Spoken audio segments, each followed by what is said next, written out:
Thanks very much. And Alex, welcome back. This is obviously a huge opportunity for you. I mean, a former champion, a very recognizable figure in the sport. So, what was your reaction to landing this one? Yeah, man, it was surprising. The initial consensus of all the comments online was like how random of a matchup it was, and I was inclined to agree with them. But again, just like a super opportunity. It was actually funny when I caught word of the fight. It was Tuesday evening, and I was teaching a big jujitsu kids class. And, naturally, being a good instructor, I wouldn't sit there and answer my phone. But I noticed my phone was going off a lot, and then our program director walked on the mats, and she was like, "Hey, it's your coach from Dallas," and I was like, "Oh, okay. I either got some really good news coming or some really bad news coming." I knew there was some news, and he was like, "Morono, we got Pettis on the 19th," and it was perfect because it was the same card that Geoff was headlining, and I was like, "No way, coach, that fight is on. I'll call you back after class, but let's do it." And before that class had finished, the fight was announced. I had like 20 minutes to kind of like be excited, but then as soon as I realized the fight was booked, I knew who my like new enemy was. I mean, all the respect in the world, before and after the fight, but during fight camp, it really kind of changed my focus and everything. And again, this is such a big opportunity, and there's a lot of huge gains to make with the victory. And so I still have the most difficult task at hand, which is winning this fight. And then I can't wait to make those good decisions and get out there. And when you talk about the gains that could come from a win here, I mean, where does a win over Pettis in 2020 put you? I mean, it's been a while since his lightweight title days, but he's still ranked 12th at welterweight, and he's, frankly, still Anthony Pettis. Sure, sure. So, I mean, I would always set goals relative to what was ever within arm's reach, just to make sure they were very attainable. Like long-term goals are great, but being in fight camps since I was a teenager, I always had like 3 months to prep and be ready for an eventual like finish on a date. So I always set goals, whether it was fight related or not, within like an accurate time frame. And the rankings were never really a big goal because they were kind of far away, like, and then I had put that 3 fight win streak together and then had that matchup change and that tricky loss against chaos. And that just kind of like resets it. And I'm big on like history of fighters and theories. And like, I'm going to butcher the guy's name and I apologize, but that Elizu Delazeski dos Santos guy, he won like 6 or 7 fights in a row, finally got to fight Li Jingliang and then lost it and got kind of like bumped back down. And like the idea there is it's tough to put a streak together at welterweight, and it's tough to break into the rankings. And I feel like I was given a big opportunity to kind of cut the line. And with a win over Pettis, I'm sure it'll rank me. And then so I have a whole new set of goals. And really, a win here kind of opens up the gates for really any matchup in the division whatsoever. And like as a fighter and a martial artist and a fan, that's just a really, really cool.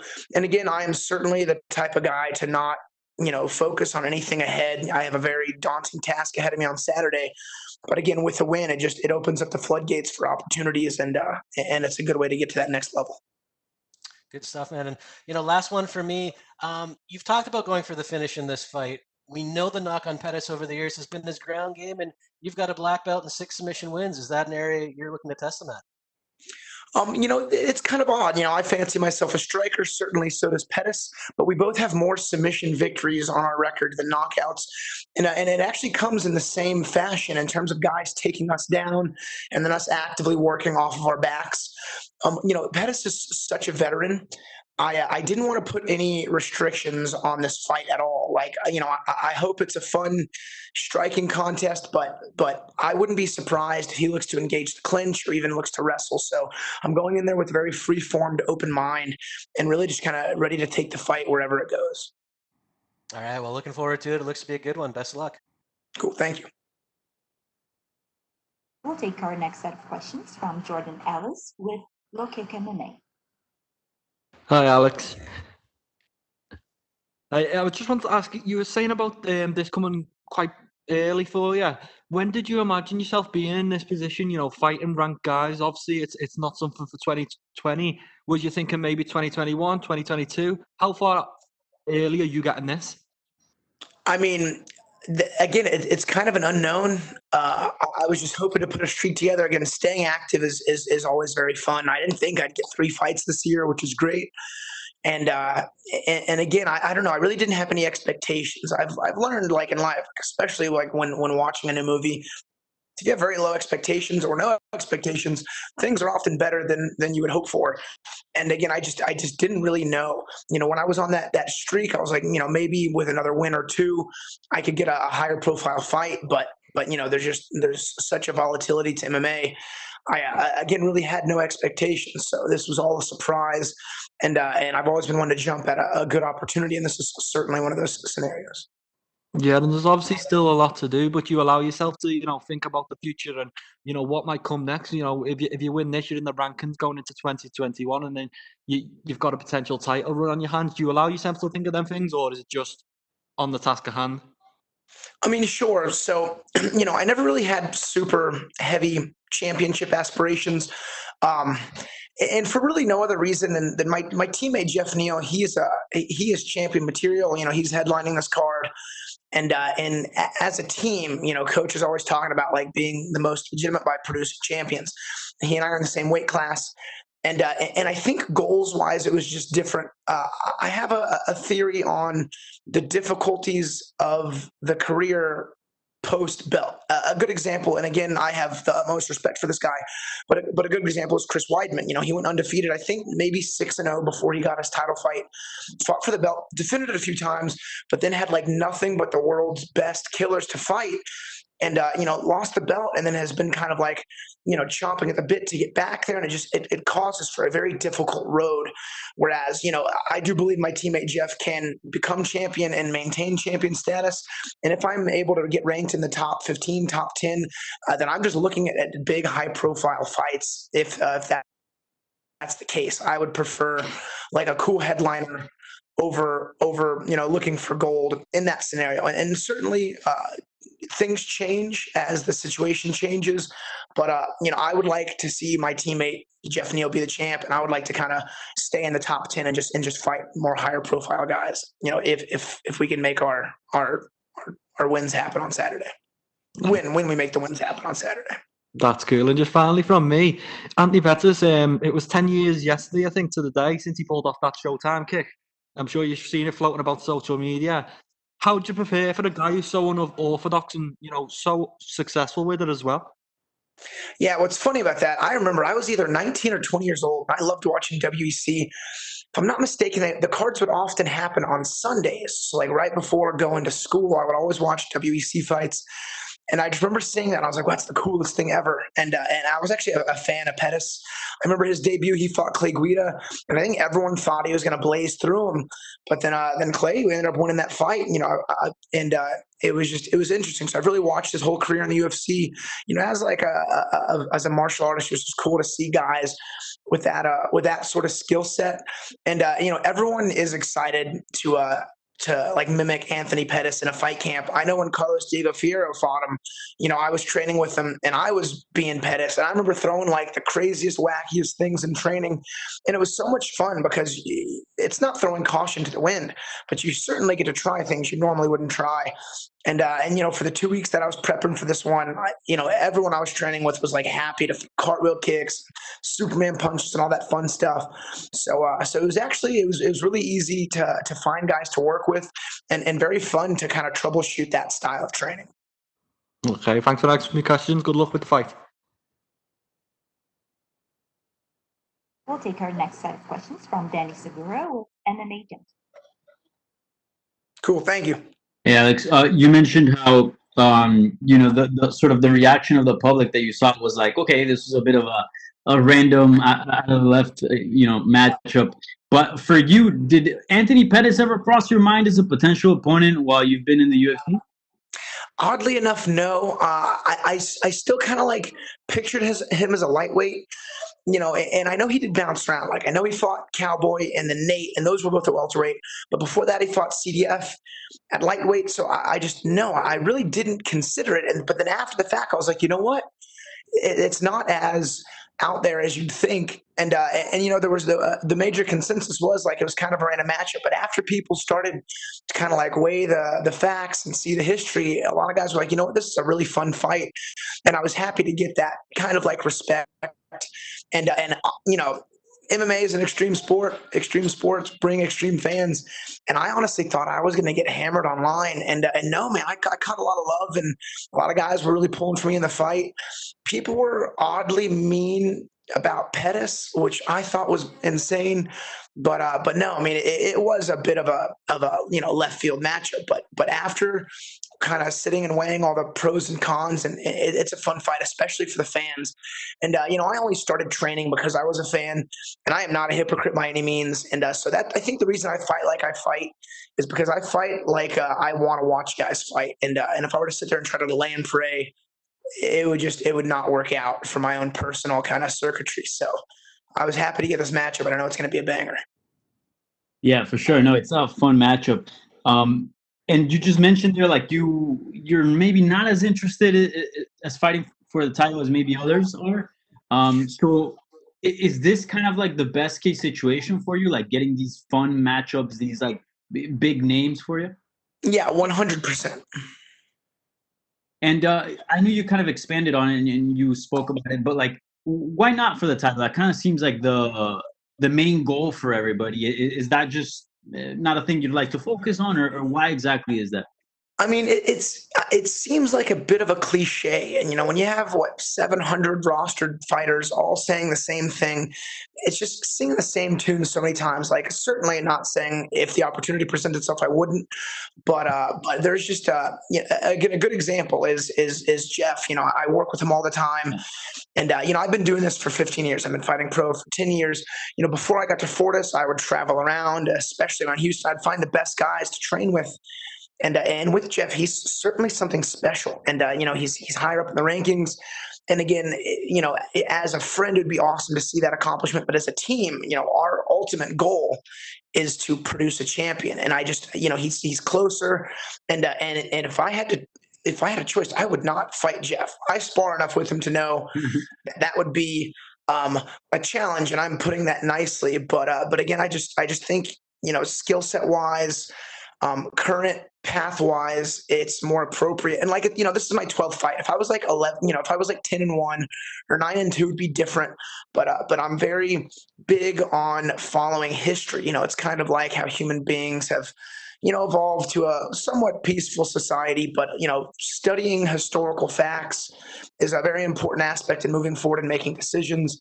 And again, just given the current status of my career, I'm very thankful to get this matchup with Pettis, and I just think cool fights against cool fighters is a more appropriate, successful relative goal, based upon my skills and my stats. Nice. Yeah, that's something maybe you don't hear a lot from fighters, but it's very, I guess, sobering, very refreshing. Very honest take from you as well. How important is that to have sort of an honest take? Because we've seen it in MMA, guys that perhaps aim for the title and have these goals that maybe are not as attainable to them, or maybe the chances are low. Sure, it's being self-aware, I think, is very important for something as potentially dangerous as mixed martial arts. And it's good when fighters have that like supreme confidence. But I take a much more like logistical approach. And the reason being is there's a lot at stake physically in these fights. And the way I've made decisions in life is honestly by like weighing statistics. And as much as like wishful thinking is good, like a great example is Conor McGregor. He believed in himself tremendously and had the skill sets to put guys away. What is he, like 21-2 or 3 with like 19 knockouts? Like that's very hard to do. And he's done well for himself. Maybe this is not the best example, but he has not won all of these high-level fights. Another great example is Kevin Lee. Again, like a fantastic mindset for success. But I think sometimes guys compensate by almost like overhyping themselves. So when they meet hardship in a fight, it can become like extra difficult.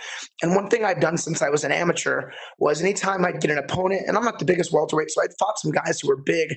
I'd always envision them to be like way bigger and way better than they really were. So when I'd finally see him at weigh-ins, I'd be like, "Hey, coach, this guy's not that big." And my coach would look at me, he's like, no, man, he's pretty big. I'm like, yeah, but he's not as big as I thought. And then like in the fight, I was expected to be very, very difficult. So if the fight is a challenge, I'm like, cool, the game plan is going according to plan. And if I'm having more success, which has generally been the case, I'm like, cool, this fight is going better than I anticipated.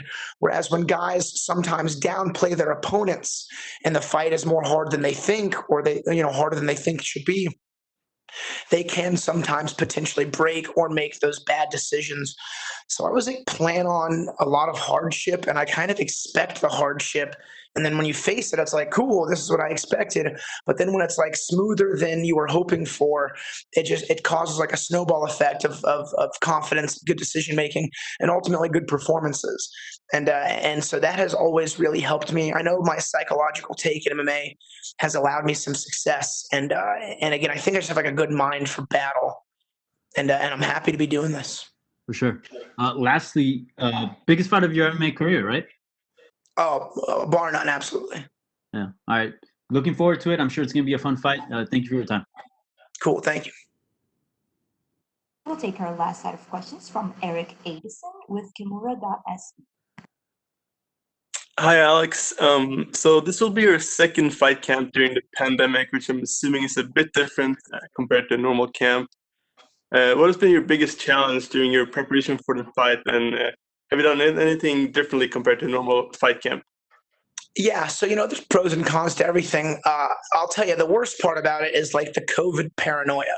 When in fight camp, like anytime anyone looks funny, I'll like eyeball them and start to question them and stay away. And if I'm not in fight camp, I care a bit less. But that's the only thing that's a little trickier.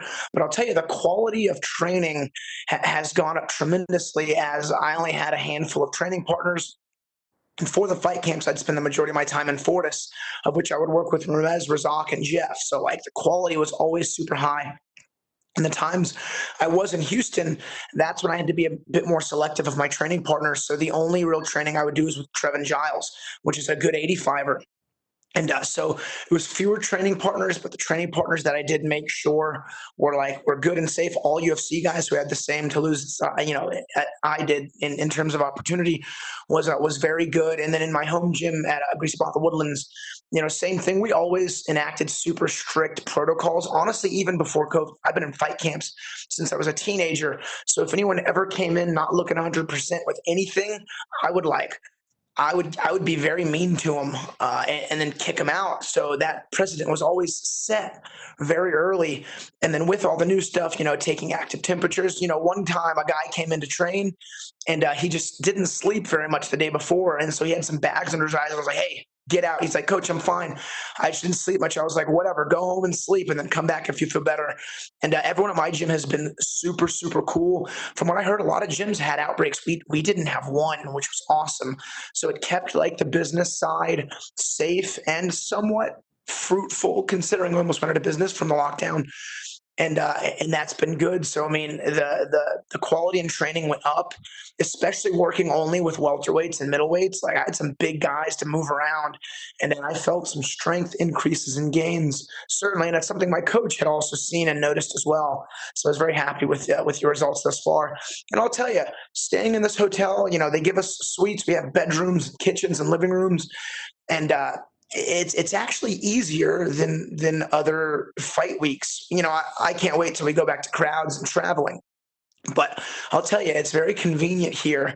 And even after my recent McKee fight camp, I was telling my striking coach, Matt, he goes with me everywhere. He's been with me for over a decade. I'm like, man, I hope I get to fight in the COVID era again, just because it was very convenient. And, he brought us Roku, so we've been watching fights on Fight Pass and watching Hulu, Netflix. It's been really nice to have kind of that freedom. So it's not been the worst experience. That's awesome. Thank you. That's all I have. Cool. That's all the time we have for you today, Alex. Thank you. Cool. Thanks, guys.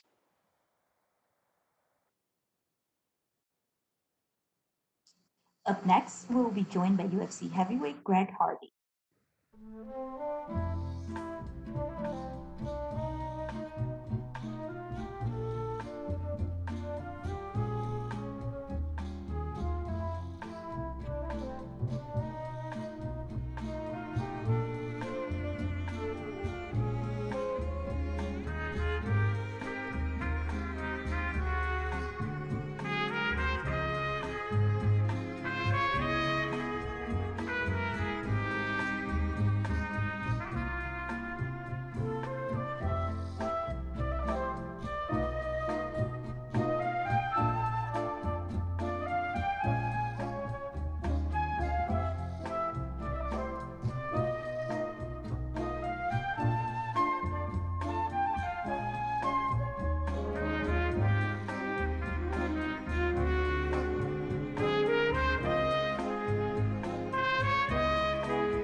now joined by UFC heavyweight Greg Hardy, and we'll take our first set of questions from Jim Barcelona with the Miami Herald.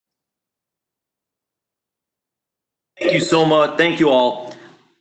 Just curious, first of all, were you able to train in South Florida? How did training go? How did you prepare for this fight?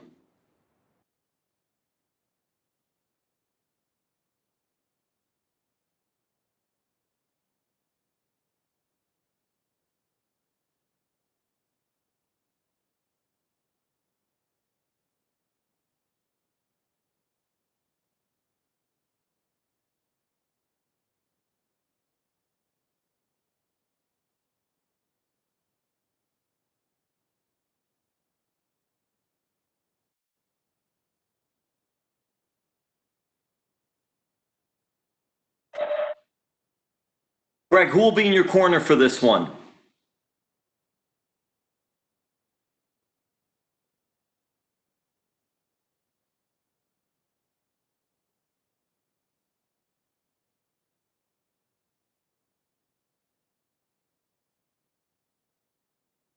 Hey guys, I'm having some audio. I apologize.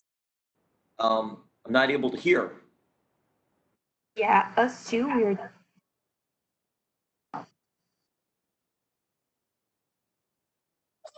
Jeez, Greg, what'd you do? It's my presence, man. The volume got scared. It just jumped okay. off. I think now we have reestablished our audio. Jim, can you ask your question again, please? Yeah, I will. Thank you all again, man. You frightened the audio away, Greg. Very heavyweight. Yeah, I was ready to run. All right, brother. Let me ask. So, how did the training go for you for this one? Were you able to train in South Florida? Where did you train? Were you at ATT? How did that all go? That was super cool. You know, I made the move away from ATT to go, search out some individual training, get some more specific one-on-one coaching, and work on my skill sets and IQ. So we've gotten a lot of work down there. We was working out at Hard Knocks 365 right now, and it's been great. Quarantining, staying kind of closed off in the gym gives you a lot of time to work and just focus on fighting. So we've kind of just been hands on the mat. Well, Henry Hoof, Sanford MMA, which was Hard Knocks 365, now it turned into Sanford MMA. I mean, South Florida's got some great training facilities. You were at ATT, now you're over there. What's that whole process been like? And as a football player coming into MMA, what is it like that you're able to get this top-notch training in South Florida? I'm not with Sanford. Hard Knocks is separated from those guys. So I'm just the gym of Greg Hardy, Rashad Evans, and Dean Thomas right now. But like I said, it's been super dope just being able to get that individual training with some of the greatest fighters to ever fight. Being able to actually deep dive and look into these guys' mind and get them to explain and help me understand the game has been instrumental for me. I think it's really raising my level in a different way. And that's interesting about Hard Knocks and all that, because then there's another facility. There is just so much here, and this is a great place for you to be down here in South Florida. How do you feel as you're fighting and as your progress and how things are going and where you want to be? I feel great. I got a long way to go, man. A lot of more fights to fight. Everybody is getting excited, of course. Knockouts are coming. I'm an entertaining guy. It makes sense. I'm super pretty. Everybody wants to mess up my face, so everybody's eager to get me in there. But man, I see a lot. I see a lot of hard fights. I see a lot of big boy opponents coming up, and I'm super excited. It's my opportunity to get out there and showcase all these things that I've been putting together, and then get back to work because we're gonna fight in 2-3 months anyways. Dana willing, I'm always gonna be back out there. So it's just the sky's the limit, and it's a beautiful time to fight, man. And what was it like too? Because your last fight was in October, you got a big victory there, and now you're coming back in December. Was that the plan? Just let me go for December. I want to get a fight as soon as I can. That was not the plan, man. We were supposed to be fighting 6 times this year. I had records to break, but COVID slapped me in the face, beat me up a little bit. First opponent to ever do that. And it was hard. I was trying to get as many fights as I could. I've really been in camp all year. Ended up missing a fight in the summer, had another fight fall through opponent-wise, and just trying to squeeze as many as we can in because, staying active is a big part for me. And then lastly for me, where does a victory get you? Where does it bring you to for the next ones? Closer to Disney World, bro. If everybody loves a winner and you got to go there. That's really all I'm thinking about. Each win is a win. Each victory is a success for me, but it never really means anything until I have the gold. And that's what I've been talking to you guys about from the very beginning, man. And nobody believes it now. They didn't believe it then. They're coming around a little bit, but I'm hungry. I started from the very bottom on purpose so that I could climb my way out and destroy everything in front of me, man. And the day of reckoning is soon coming. The King of War is going to shut down everybody's lifestyle. And you're getting that Disney World, man, from winning in the NFL, brother. You're going to Disney World. I'll take you with me. We can both go. Hey, man, go get us. Social distancing. Social distancing is right. Thank you so much. All the best, brother. We'll take our next set of questions from Jay Anderson with Press. Hey, Greg, welcome back. I wanted to start with the difference between the feeling before this fight compared to the last one. Last time you had some issues come up that could have derailed it, I believe even like an extortion attempt.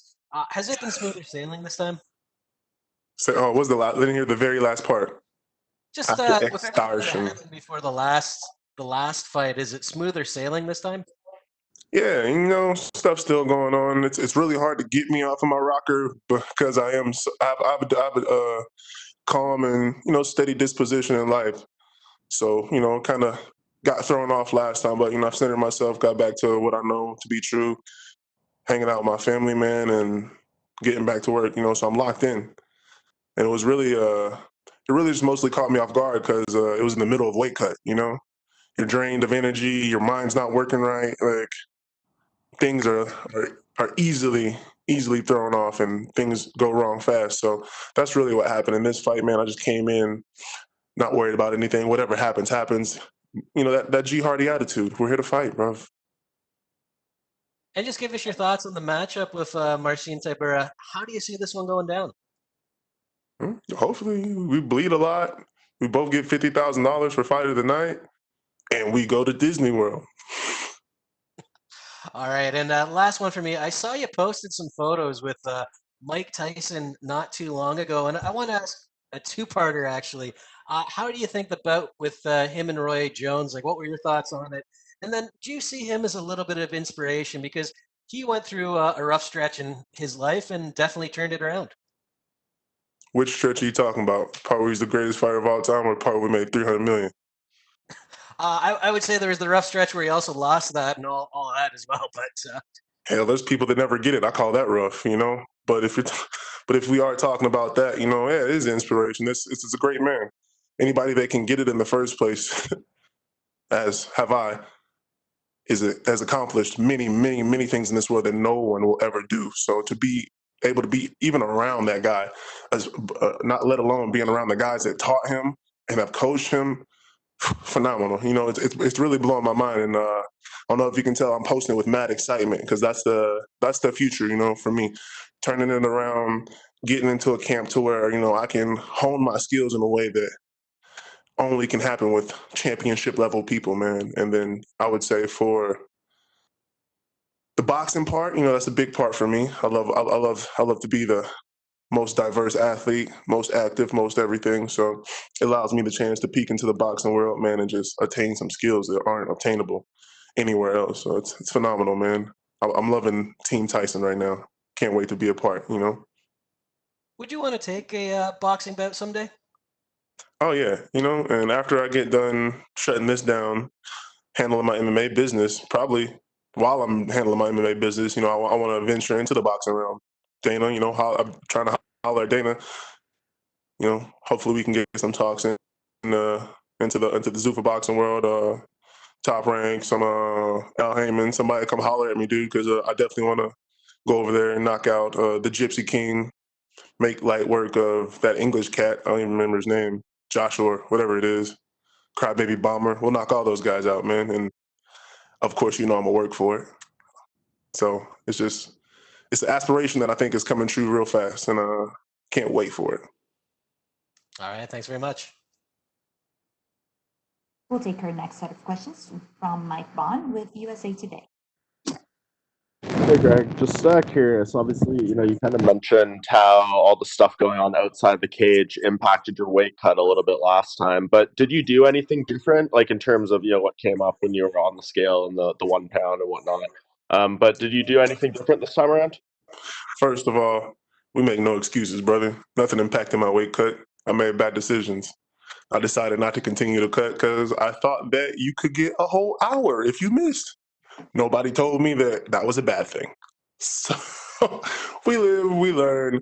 But the weight cut was amazing, dude. I don't know if anybody actually looked at the footage of the weight cut. I had mad energy, skipping around. And that was actually the first time I had that much energy in a weight cut. So it was just a miscalculation and a bad decision on a rookie's part. So really, we're doing the same thing. My weight's on point. It's perfect. We're taking our time. I'm still hydrated, getting ready to come down 20 pounds like I always do.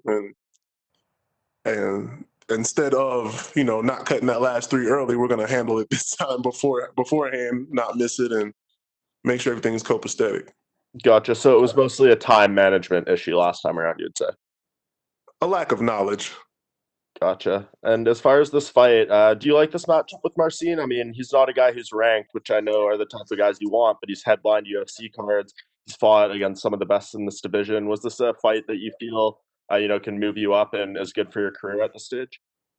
Yeah, I'm not really worried about moving up, man. It'll happen when it happens. When there ain't a thing, so when whoever the people that handle those rankings think that it's time, it'll be done, especially if I keep winning. But Marcin is the perfect guy. Ranked or not ranked, the point of me saying that I wanted to fight ranked guys was to get a guy that has experience, has been through the ringer, that people, can see me tested with, because I haven't had a real test as far as skill-wise and guys that have been through the ranks since, Mr.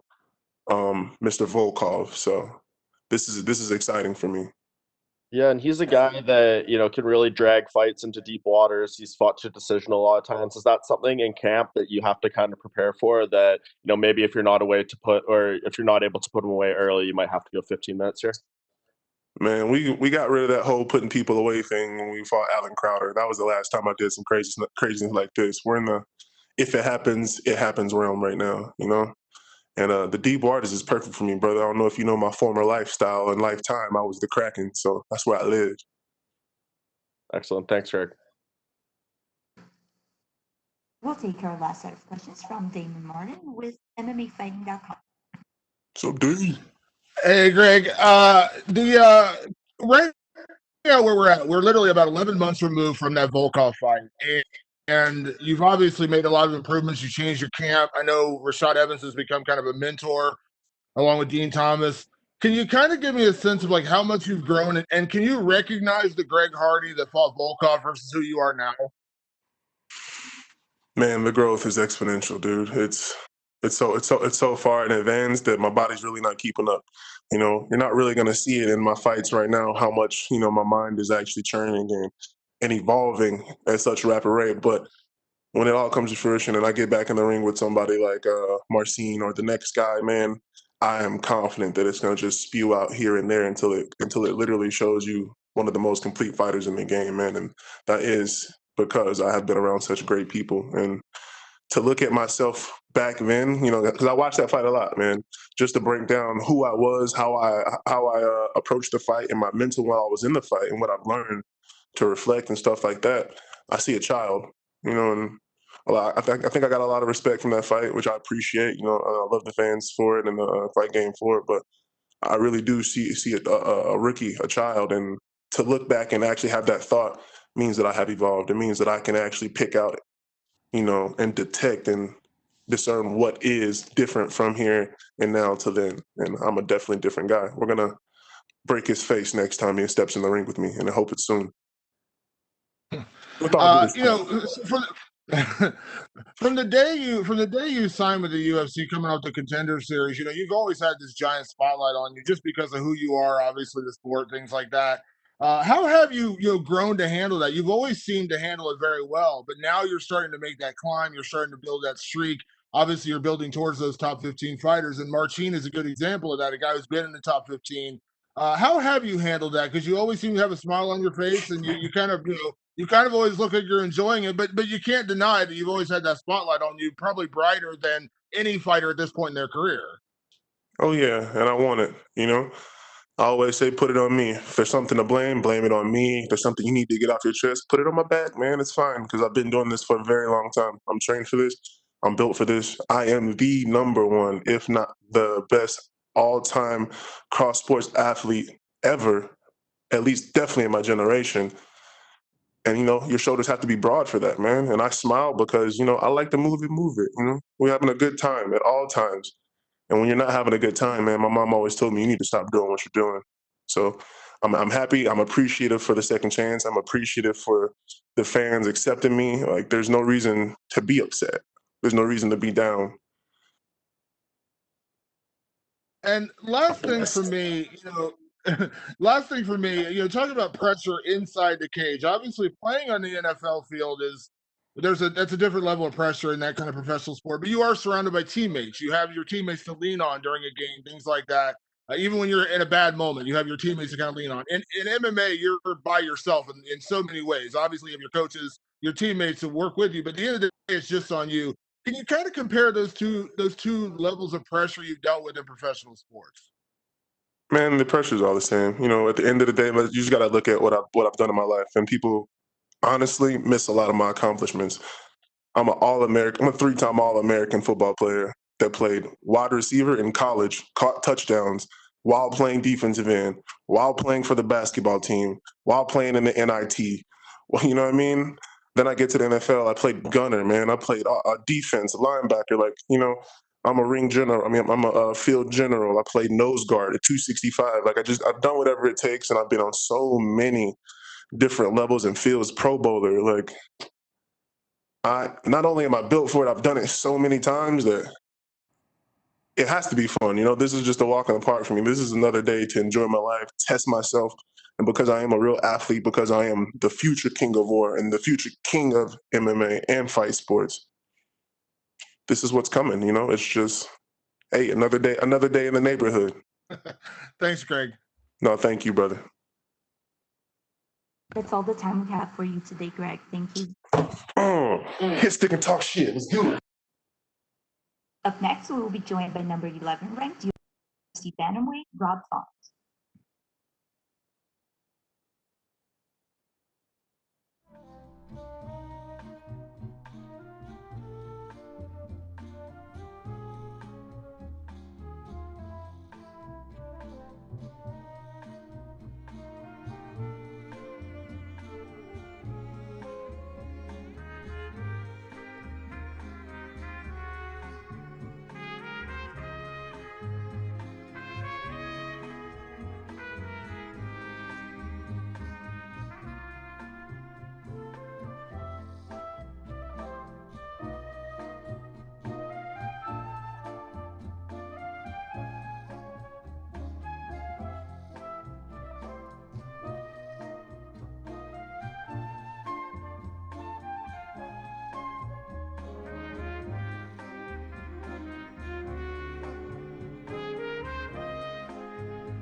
We are now joined by number 11 ranked UFC bantamweight Rob Font. We'll take our first set of questions from Gabriel Gonzalez with Stateside Press.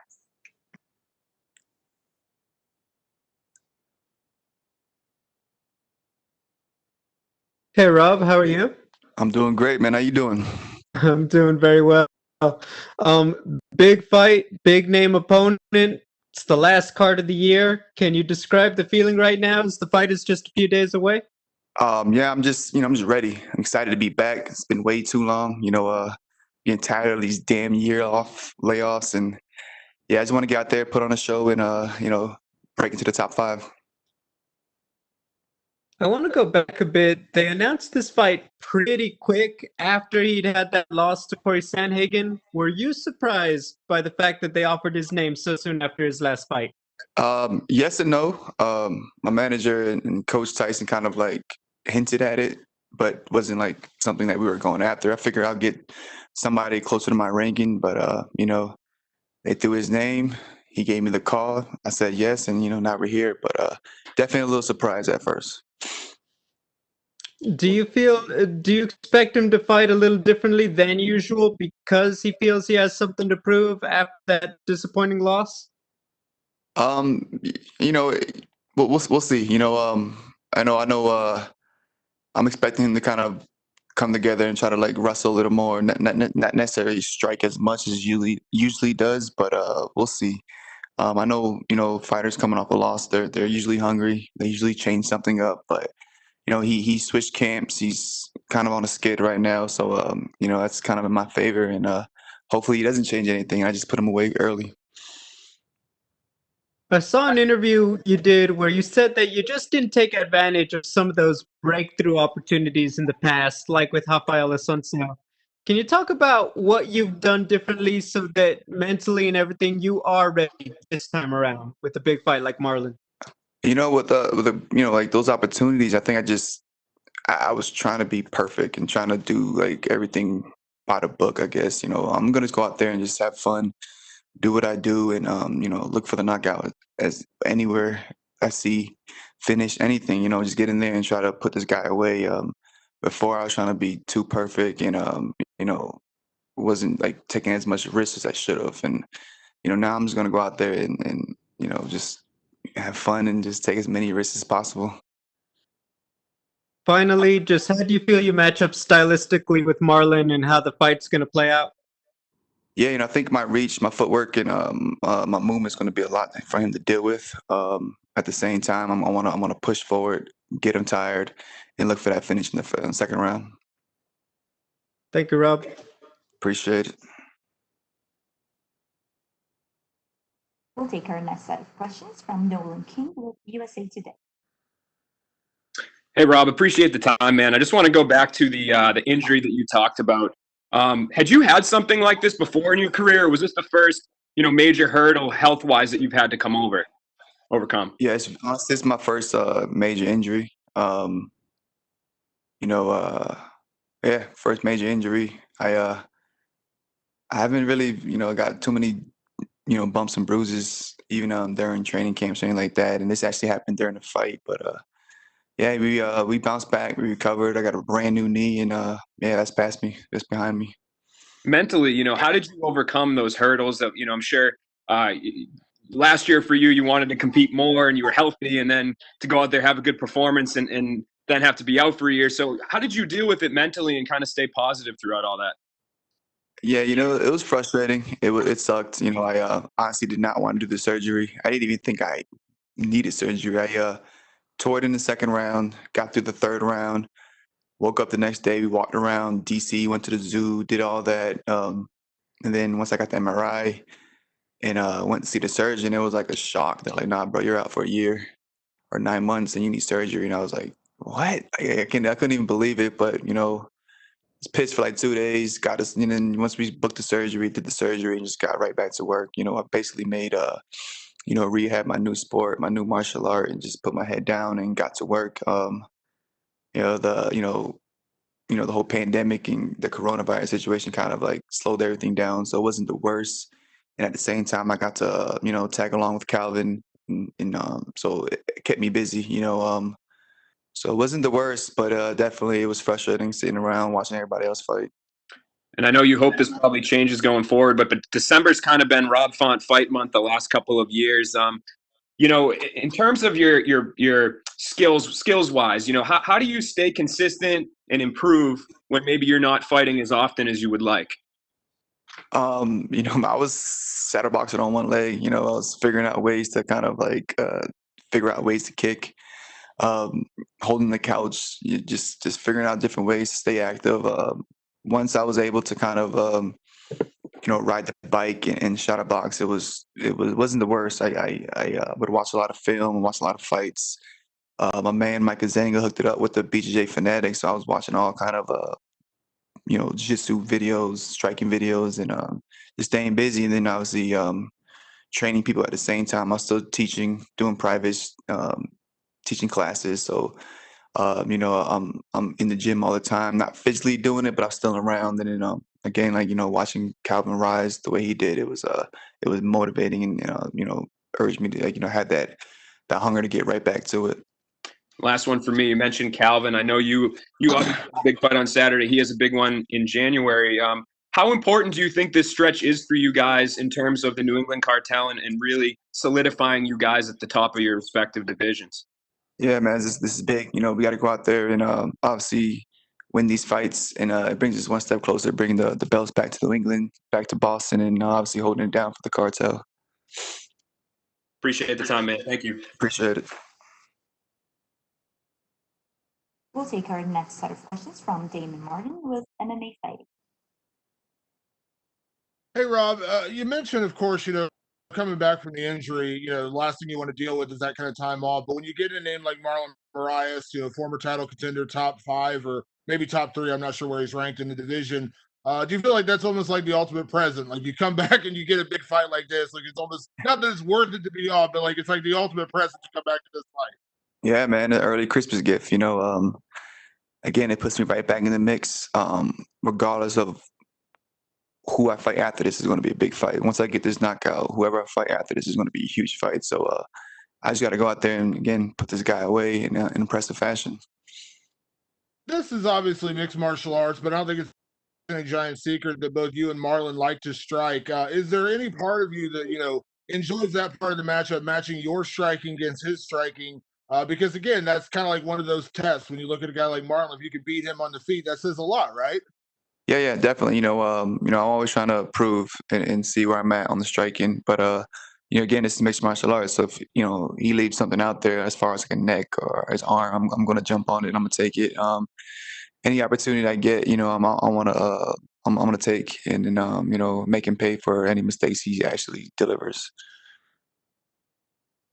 If there's been a criticism or maybe a common theme with Marlon from some of his opponents, it's that he is a very, very fast starter, but maybe not as much for the longevity later in the fight.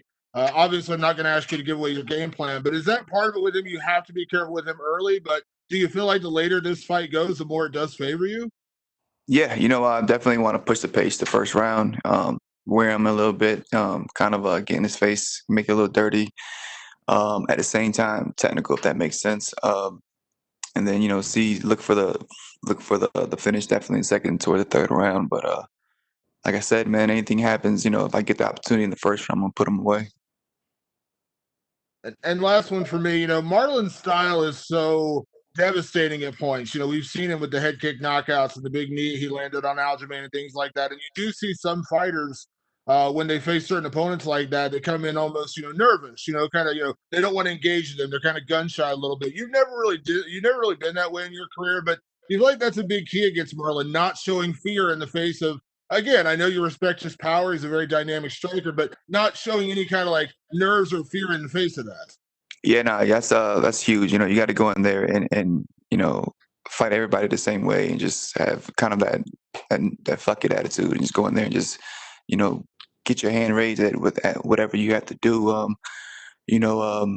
Marlon's tough. He's definitely a fast starter. And he definitely hits hard, but who doesn't in the UFC? Who doesn't in the top 15? So this is just another name, another opportunity, and I just got to go out there and take advantage of this opportunity.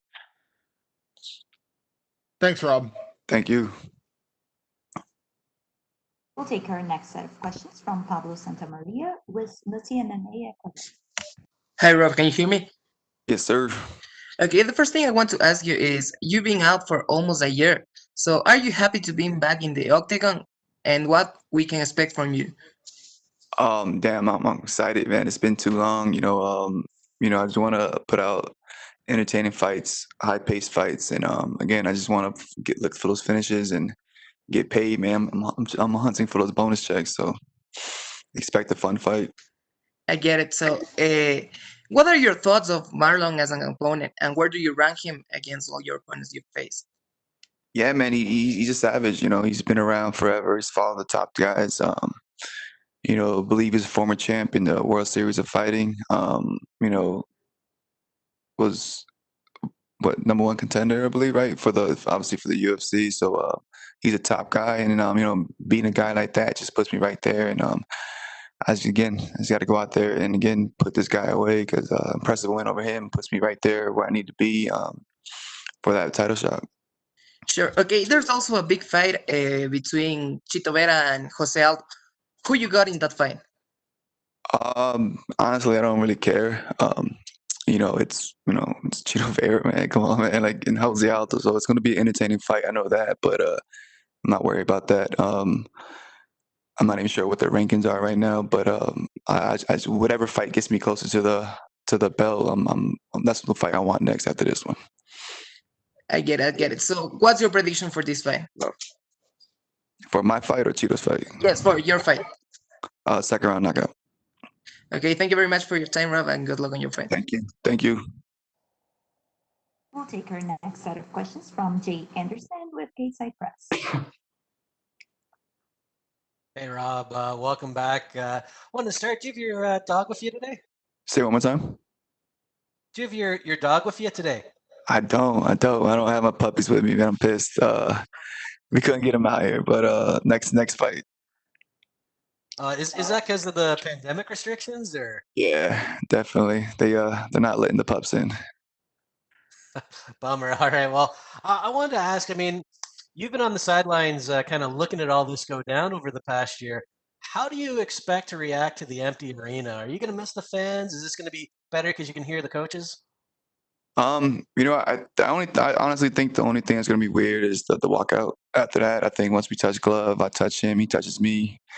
Pause. That didn't sound right, but no. But once we get going and start fighting, I think it's going to be another day in the office. And that last fight that he had with Sandhagen, did you see anything in that performance in terms of holes in his game that you can exploit? Yeah, man. Sandhagen, he's on fire right now. He showed a lot. He showed a lot. What happens when you keep the range? You show a lot of footwork, and you go out there and you just be fearless. And I plan on mimicking that. And speaking of keeping the range, then I mean, how big a factor do you think that reach advantage you have is going to be? It's huge, man. It's huge. But again, if I don't use it, it won't mean much. But so my plan is go out there and use the range, use the footwork, and then when I need to close the gap, I'll close the gap. All right. Well, looking forward to it this weekend. Thanks very much. Thank you. Thank you. That's all we have for you today, Rob. Thank you. Thank you, guys.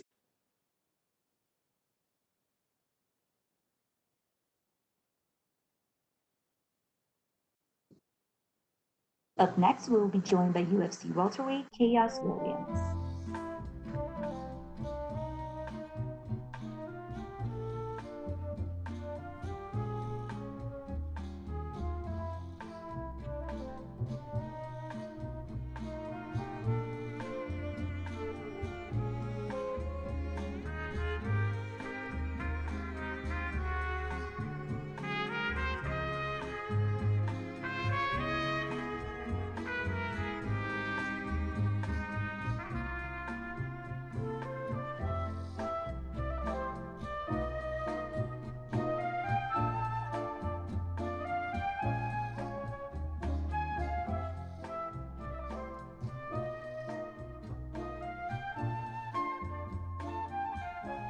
We're now joined by UFC welterweight Khaos Williams, and we'll take our first set of questions from Jay Anderson with Gateside Press. Carolina, can we just wait 1 second?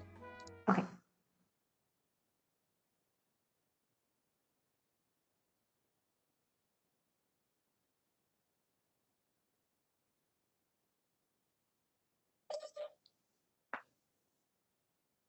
Okay, we're ready. Okay, perfect. Jay, you can ask your question.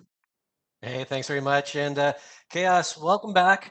Ahead of this one, your opponent Pereira, he said he has 43 weird moves to show you in this fight. I imagine you don't plan on giving him a chance to show nearly that many, but what are you expecting from him? Because his style is, to put it lightly, pretty out there. Hey, ain't no telling, man. It's a fight, man. I'm just about to adapt to whatever he give me. Like I say, for everybody, he make a mistake, he got to pay. I know it's cliche, but you're a guy who finishes fights. He's a guy who finishes fights. It feels like there's no way this one goes the distance. Is that kind of the feeling you have going in? Definitely, man. That's definitely the feeling that I have going in, man. You know, it's my way. He out of there first round. But if not, I feel like he's gonna come in a little bit smarter. So I might just have to ground him out, punish him all 3 rounds. And you said in an interview recently that your last opponent, Abdul Razak Al Hassan, was actually more dangerous than Pereira. So I know you're not looking past him, but what about Pereira makes him any less dangerous? I mean, you answer that question. I mean, think about it. You know, when you compare both of them two, you got Razak, you know, 10 first round knockouts, you know, 2 losses. I mean, the resume speaks for itself. Fair enough. And last one for me, you're one of the fighters who in 2020 has had a really solid year inside the cage. What's been the key to success, especially with everything going on that could be a huge distraction, but obviously hasn't been for you? Man, you know, just my mindset, my work ethic, you know, and just, you know, God just keeping me strong, man, through it all. All right. Well, best of luck this Saturday. Thank you. We'll take our next set of questions from Nolan King with USA Today. Hey, Khaos, appreciate the time, man. I know your last fight was your second fight, and you got knockouts in both of them, but I felt like the last fight really put you over for the fans. It got you a lot of buzz. Have you felt the difference coming into this fight, that maybe there's more eyeballs on this one? Definitely, man. You know, I was a co-main event my last fight, and you know, I shined, and I took advantage of the opportunity when it was presented in an extraordinary way. And now, you know, I got a gamed opponent, another seasoned opponent, and you know, it's just I'm about to shine again. You know, you talked about his style. Did you have to do anything different to prepare for somebody that's going to be doing backflips and all sorts of weird stuff off the cage, or do you just try to focus on, you know, what you're supposed to go out there and do? You know, I just focus on what I'm about to go out there and do. You know, I adapt to whichever fighter I'm in there with. You know, and this guy, you know, I just gotta do me. That's really it. Just do me. Go have some fun out there, and like I always say, man, just go test that chin out. When you get in there, is it something that you're, you know, keeping mindful to not get distracted with all of his flashy strikes, or do you think that that's not going to be something that phases you no matter what? Something that's not gonna phase me no matter what. You know, I'm one of the most mentally strong people for a fact, and you know, it's nothing that I can't handle. And I know we've only seen in the UFC quick glimpses of you, but for maybe people that haven't seen you go past the minute mark in a fight, you know, how much is there that we haven't seen on the other side of that minute? Man, it's a lot. You know, I'm a well-rounded fighter. I'm only getting better every day, and you know, one of these days, maybe Saturday, hey, the world get to witness a little bit more. Awesome, man. Appreciate the time. Thank you. We'll take our next set of questions from Sumik Data with Sportskeeda. Hey Chaos, hope you're doing well. Yep, pretty good. Okay, so when this fight was first announced, everyone got excited because stylistically, both you and Michel Pereira are very fancy fighters. And given your impressive run in the UFC so far, is it safe to assume that we're about to witness another quick fight this weekend? Man, you know, I'm not you know, I really can't speak on the future, you know, but hopefully so. You know, hopefully so, man. I know I put the work in, and I just know that it's a fight. You know, I know it's a fight. At the end of the day, like I said, he come in here doing all that crazy stuff. He got to pay, and in a brutal way. And speaking of this weekend, your opponent, of course, has also caught a lot of attention with his performances so far. What was your reaction when this fight was first announced, and what do you think of him as an opponent? I mean, I feel like it's him as an opponent. I think, you know, he just like anybody else, man. He a human being. He in my way. That's how I look at everybody. You know, you in my way. If you sign that contract, you know, you feel like you can beat me, I'm gonna show you otherwise. All right, I also got to ask you this. The main event for this week is a welterweight fight, and you rising through that division, do you have any predictions for Wonderboy versus Geoff Neal? No, sir. All right, fair enough. Last question for me. You're still relatively quite early in your UFC career, but you've made a lot of noise with your winning run. Heading into the new year, what would your goals be for 2021? Well, you know, finish this year off great. You know, have a great Christmas off Buddy 10. You know, and relax a little bit, probably a couple weeks, and then just get right back into the gym, man. You know, one of my teammates, he about to fight January 23rd, so you know I got to get back to helping Joaquin as well in the gym. So I'll be right back to it. All right. I wish you all the best for this fight. Thank you so much. Thank you. We'll take our next set of questions from Damon Martin with MMA Fighting. Hey, Khaos. Kind of playing off an earlier question about, showing more of your skills. Obviously, you can't predict you're going to get a pair of 30-second knockouts to start your UFC career, but is there any part of you that almost hopes you go, deep in the first round, deep in the second round, just to show, you have more weapons than just that, that quick knockout power? I mean, not really, man. You know, I'm really just getting started. You know, this is only the beginning for real. So, I mean, if I can go ahead and get it over with in a minute and 30 seconds and 20 seconds, why not? You know, down the line, I'm gonna have those wars. But right now, if I can get it over with soon, why not? When you talk to the greatest, knockout punchers of all time, they always say they don't look for the knockout; it just comes to you. Has it been that way for you these past couple of fights? You're not out there seeking it, but it's just kind of worked out that way. Definitely, I agree. Definitely, that's definitely how it is, man. You know, I go in there and I just take advantage of the opportunities when the opportunity presented. You know, I go in there and I'm like a sniper. A lot has been made about, Michel Pereira, his kind of crazy, wild style. But, a lot of times, that crazy, wild style is flashy and it's good to look at, but it can also put you in some compromising positions. You kind of get yourself out of position and kind of sticking to the basics always seems to work. You feel like that's a big part of this, is just not really paying attention to the flash and flare and just kind of sticking to what got you here. Definitely, man. Definitely. Like I said, it's a fight. You know, I'm gonna just keep it simple. You know, just keep it simple, man. Fundamentals. And, when you have two really brutal knockouts like you did in your first two fights in the UFC, immediately the expectations start. What's he going to do this time? Can you do it again? Those kind of things. How have you handled that, and how do you prepare for that in a fight, knowing that everyone's watching, kind of like Joaquin Buckley, getting that viral knockout, and then immediately, like, what's he going to do next? And Joaquin went out there, did his work, still got a great knockout, but didn't seem to let it affect him. Is it kind of the same thing with you here? Yeah, man. It's never no pressure on me. All I gotta do is just go out there and win. That's the main focus. Just go out there and win. That's really it. And last one for me, so much gets made about when you start a win streak in the UFC. You're on a much longer win streak than just the UFC, but when you start picking up these high-profile wins, is making the rise up the rankings.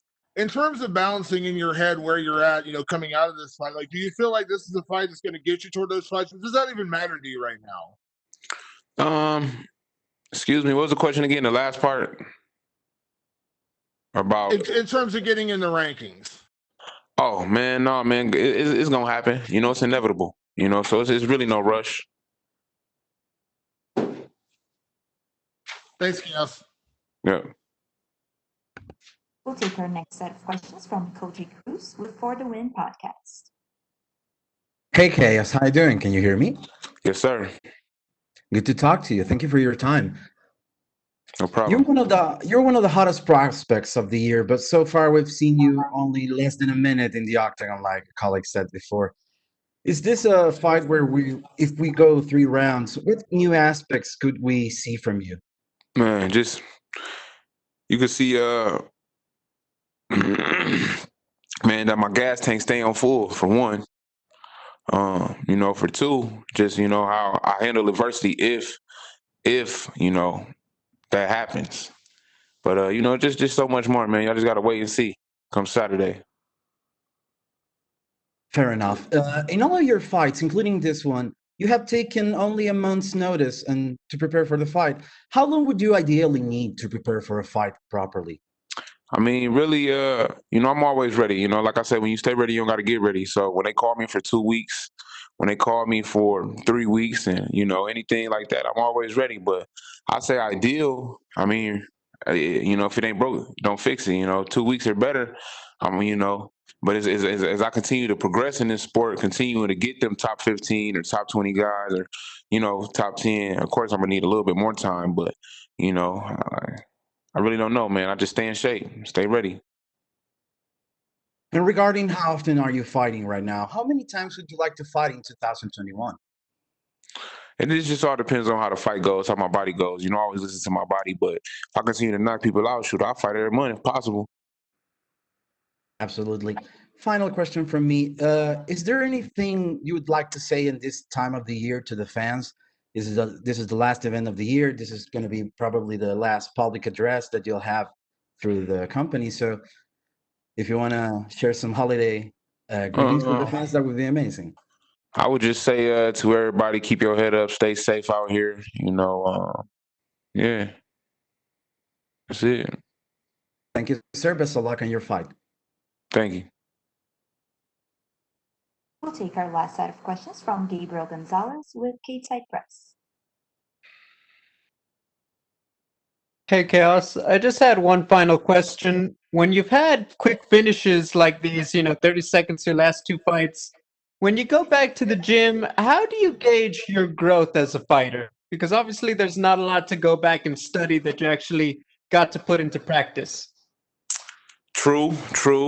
But I just continue to just get better, man. You know, I can feel it. You know, when you in the gym every day and you working on technical stuff, and you putting it into the toolbox. You know, like I know what's going on. I know myself. You know, I know when I'm getting better. Even though I went out there and I got it over in 30 seconds, and I'm right back in the gym. You know, I'm not out of shape, so hey.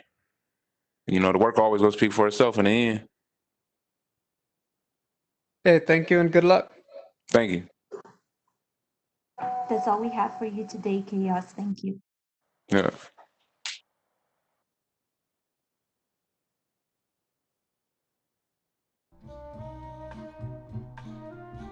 Up next, we'll be joined by number 11 ranked UFC welterweight Geoff Neal.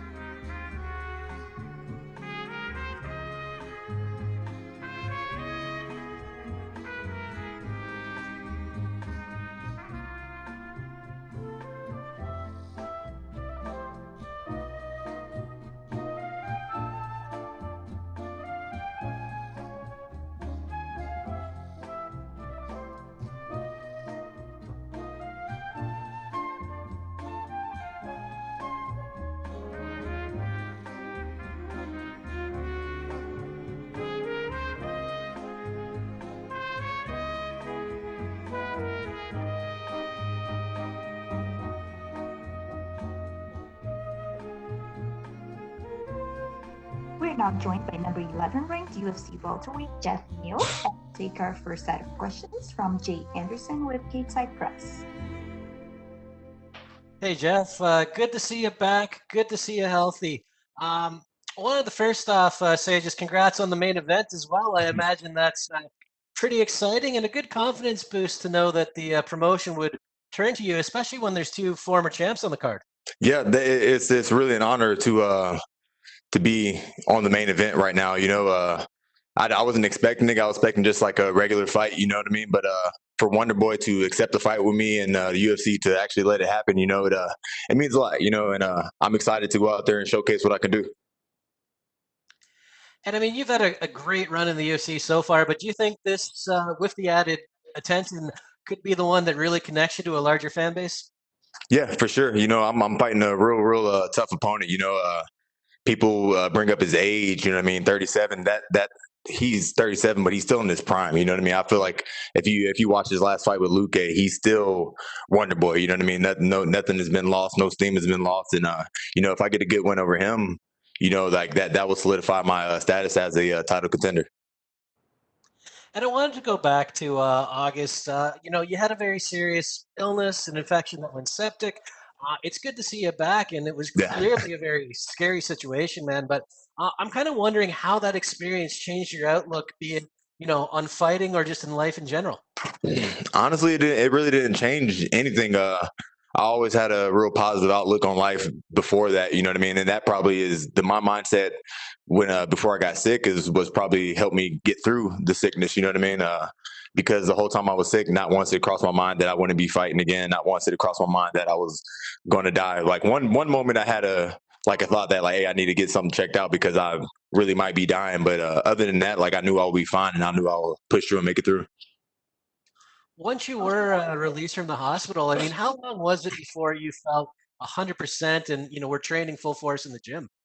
It like right after I got out of the hospital, I was suppose I just had to sit at my apartment for about a month, you know what I mean, and do nothing at all. So I just sat in there, did nothing, and then I got back in the gym after that, and I was kind of scared to really push it, you know what I mean, because I had congestive heart failure. So I'm in the gym, I'm worried about my heart stopping, and like I'm always checking my pulse like every other minute, you know. So it took me a while, but after a month of just being in the gym, slowly getting back into it, I started getting more comfortable, and I was able to push it. And once I got word on the fight, I was already in the gym full swing. So it was just like I just had to keep climbing up that hill.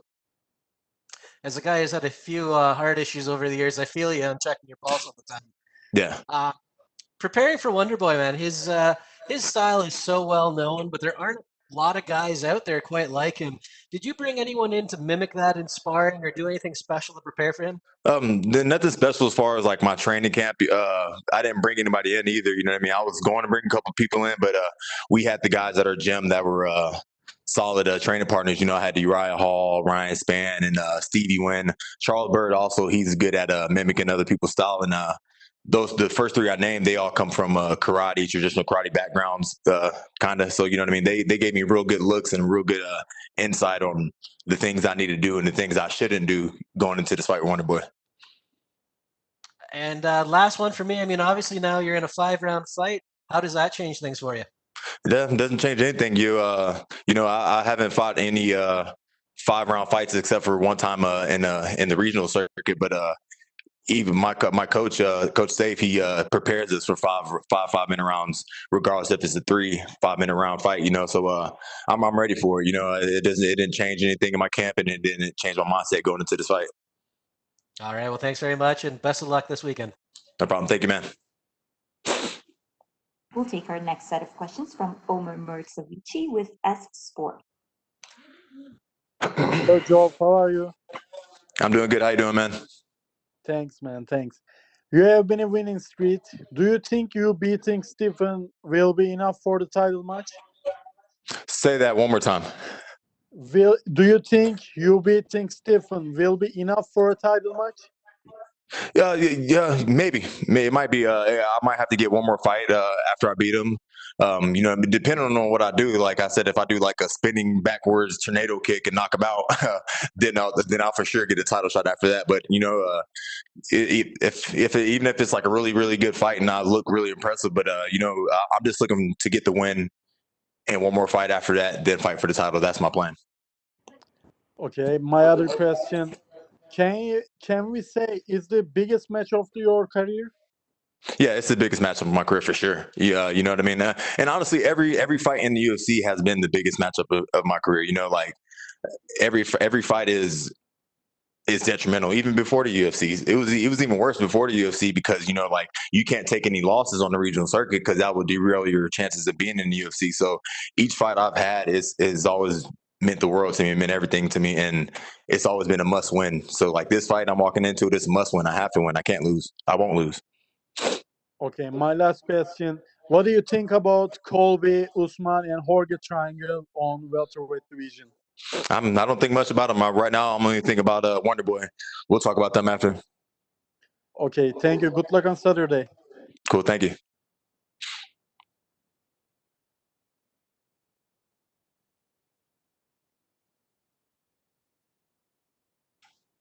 Next.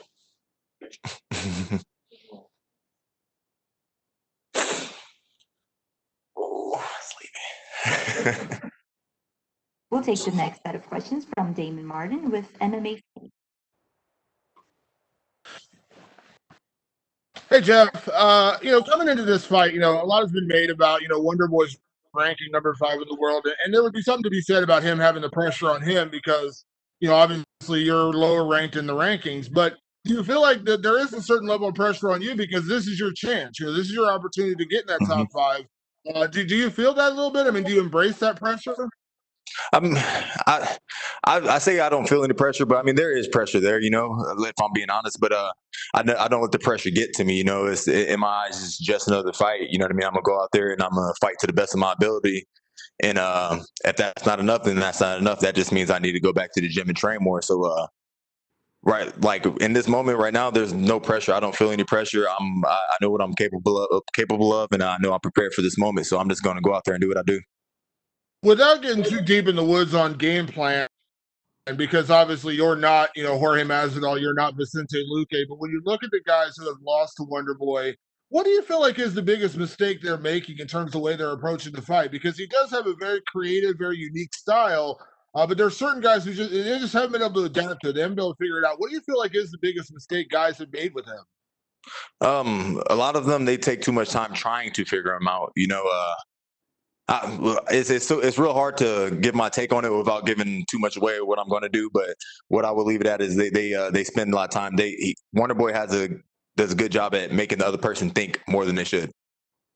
We've seen, Wonder Boy, his chin has been tested before. Obviously, credit to Anthony Pettis getting that crazy knockout over him, but he's taken big shots from guys like Tyron Woodley, who I think most people would agree is one of the heaviest punchers in the division and survived. Yeah. What does it say if you're able to go out there and knock out, not just beat Wonder Boy, but knock out a guy like Wonder Boy? I mean, it says I got power. You know what I mean? That's how like when I envision the fight. That's one of the things I envision, like me taking it by knockout. You know what I mean? But I know it's not an easy thing to do. You know what I mean? He's been hit by some heavy hitters and he hasn't went out. He got hit by Pettis, but that was one of those punches. But it just says I got power and I'm ready for the belt. You know what I mean? If I could take out Wonder Boy, there's no denying me. You know what I mean?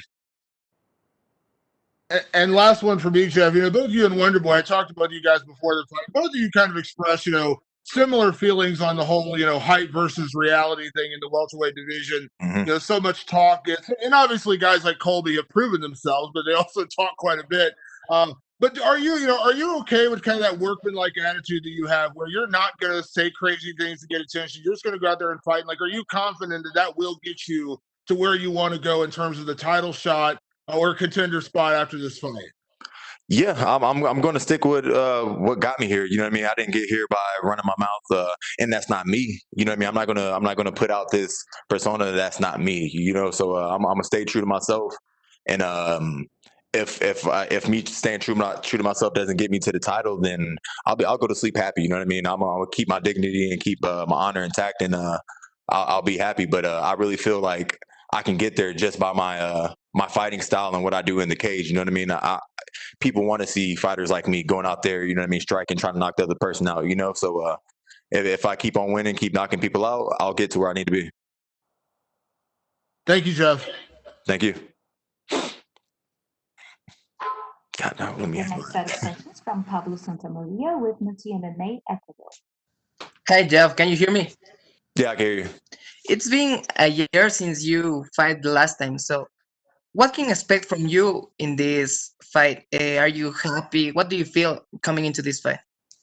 I just feel like that year, it was a blessing, but there was also a lot of bad things that happened this year. But I got a lot of time to work on different things. You know what I mean? I started the year working on different things in my style and in my game, and I didn't know why I was doing it. I was just doing it just to play around, just to try something different. And then when I got this call about the Wonder Boy fight, I'm like, this is perfect because I've been working on this all year. So I'm going to get a chance to showcase the things I've been working on, and let's see if it works.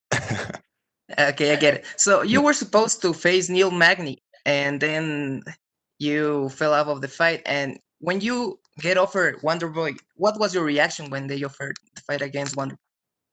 Yeah, I was surprised first, you know what I mean, for Wonder Boy. Like I had no, like, you know what I mean, when I thought about the potential people I can fight, Wonder Boy wasn't even in the realm of thought, you know what I mean? I wasn't even thinking about him. You know what I mean? I thought he deserved somebody above him, you know what I mean? I've been thinking that, I've been saying that for a while, but he accepted the fight with me and I couldn't be happier, you know what I mean? For whatever reason, I'm grateful, you know what I mean? He's giving me a shot at really making a name for myself, and I appreciate that. Okay, so where do you think Wonder Boy is more dangerous? We know he's a very good striker, but do you think like the middle kicks or the push kicks are the important key in his game? He's honestly his hands are dangerous too. You know what I mean? His kicks sets up his hands. You know what I mean? People start getting so worried about his push kicks and his what he can do with his legs, they forget that he has two fists hiding down below his waist, and he cracks people with those. So he's dangerous everywhere when it comes to striking. You know what I mean? He might have some deficiencies when it comes to like up close, but he's real good at keeping the distance. So he's dangerous everywhere. Okay. So what's your prediction for this fight, Nick? It's the same as every fight. You know what I mean? Either a first, second round finish or a 3-round war. You know, or a 5-round war. You know, I'm fighting championship rounds, but not championship rounds. But I'm pretending like it is. But yeah, that's either 5-round war or a first, second round finish. I get. Would you like to send a message to your Ecuadorian fans? To who? My Korea fans? Ecuadorian From Ecuador. Hey y'all, I appreciate y'all supporting me. You know, I'm kind of new in this game, but I'm about to make a big name for myself on Saturday. Thank you very much, Geoff, and good luck in your fight. Thank you. We'll take our next set of questions from Eric Addison with Kimura.se. Hi. So earlier in the year, you were talking about how you had to pick up your serving job while waiting for your next fight. How much did that affect your training, and have you been able to focus on your fight camp 100% for this fight?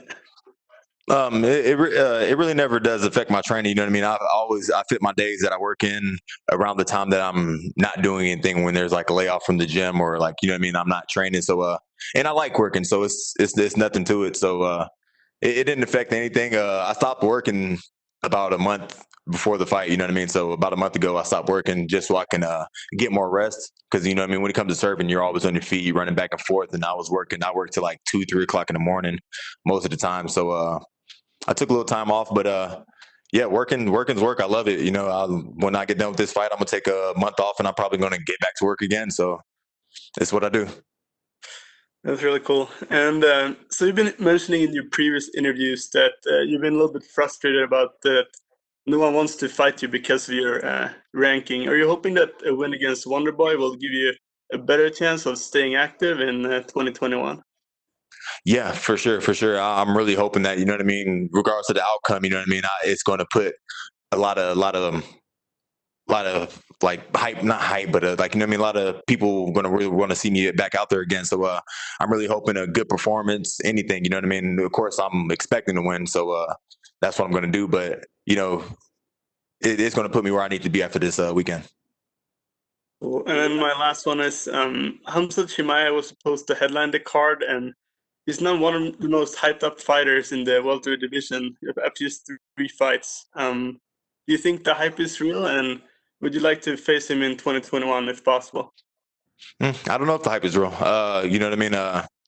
We'll see if the hype is real when he fights Leon. You know, people always say like all that hype and stuff. You know what I mean? I get it. Like from a fighter perspective, I don't like it. You know what I mean? Because he hasn't done enough. But you know what I mean? When it comes to business, like, you know, like I can't hate on the man. So if I was in his same shoes, I would be doing the same thing. You know, so props to him. But I honestly haven't seen enough to say the hype is real or not. You know, him fighting Leon is going to be a good test to see where he's really at. All right, thank you. No problem. We'll take our next set of questions from Coty Cruz with For the Win podcast. Hey, Mr. Neal, how you doing? Doing good. How you doing? I'm doing fantastic. Thank you for your time. After all the health concerns you had, how do you feel this adversity affected you? Were there any lessons to learn or any silver linings from all these unfortunate situations?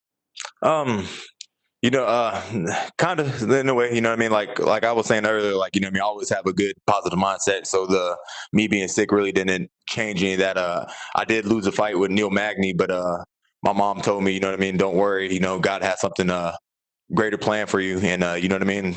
A month or two later, I get this call about fighting Wonderboy. So I mean, I guess she was right, you know. And I'm happy, I'm grateful. Absolutely. You're one of the prospects who won a contract in the Contender Series, and since then you've been undefeated in the UFC. What do you think about the opportunity that the Contender Series provides to show your skills in the most prominent promotion in MMA? It was great, you know what I mean. When I fought for the Contender Series, I really didn't know too much about it because it was like I guess it just started. I think it was like the second week or something that I fought on, and I had just fought the week before. Like I fought Friday, and then the next Friday I got the call to go up on the Tuesday to fight. So you know what I mean. I had no expectations. I didn't know the gravity of the situation I was coming into. You know what I mean. And I won my fight, and I didn't think I was going to get a contract, and I got a contract, and I was like, damn, I'm in the UFC now. So the Dana White Contender Series, that was it's great. You know, it's good for all these up and coming fighters that want a shot. You know what I mean? It's like a tryout pretty much. So it's good to get a litmus test on all these fighters to see how good they are. You said that Michael Chiesa and Santiago Ponzinibbio apparently did not want to fight you. If you beat Wonderboy, it would be difficult for someone else to refuse to fight you. You would be undeniable, since you would probably enter the upper echelon of the division. Do you have anyone else in mind at this point? No, not right now. You know, I'm not going to look past Wonderboy. You know, that's a wall I got to get through. You know what I mean? Like he's not somebody to look past and think about who I'm going to fight next. Once I get past him, I'm going to start thinking about who I'm going to fight next. But right now, it's just Wonderboy on my mind. We're ending this crazy ride called 2020, and a lot has happened, and I'm pretty sure we're all looking forward to next year. What would be your holiday greeting for the MMA community? Say that one more time. I'm sorry. I said that we're ending this crazy ride called 2020, and a lot has happened, and I'm pretty sure we're all looking forward to next year. What would be your holiday greeting for the MMA community? Oh, a great fight. You know, either I give the MMA community a knockout, or I give them a 5-round war. You know what I mean? I think people are really looking forward to a 5-round battle. You know, I'm not. Yeah, who wants to go in there for 5 rounds?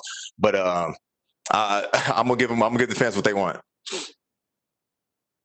Best of luck on your fight, sir. It's been a pleasure. Thank you. We'll take our last set of questions from Gabriel Gonzalez with Stateside Press.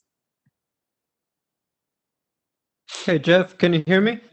Yeah, I can hear you. Quick question. So, as a server, do you work at a restaurant that happens to show UFC fights? No, they don't do the pay-per-view at the one I work at, but if it's on ESPN, they'll put it on TVs, show them. So when you're fighting, do your coworkers all, does just their service drop down because they're all distracted watching you? Yeah, for sure. It always does. Like even when it's pay-per-view, like there's sometimes they have like pay-per-view cards. They'll like stream it in the back, and then the guests would be out there thirsty and starving because the server's in the back watching me fight. Luckily, a lot of my fights I get it done quick, so they don't stay in the back for too long. But yeah, they'll drop the customers just to watch me fight.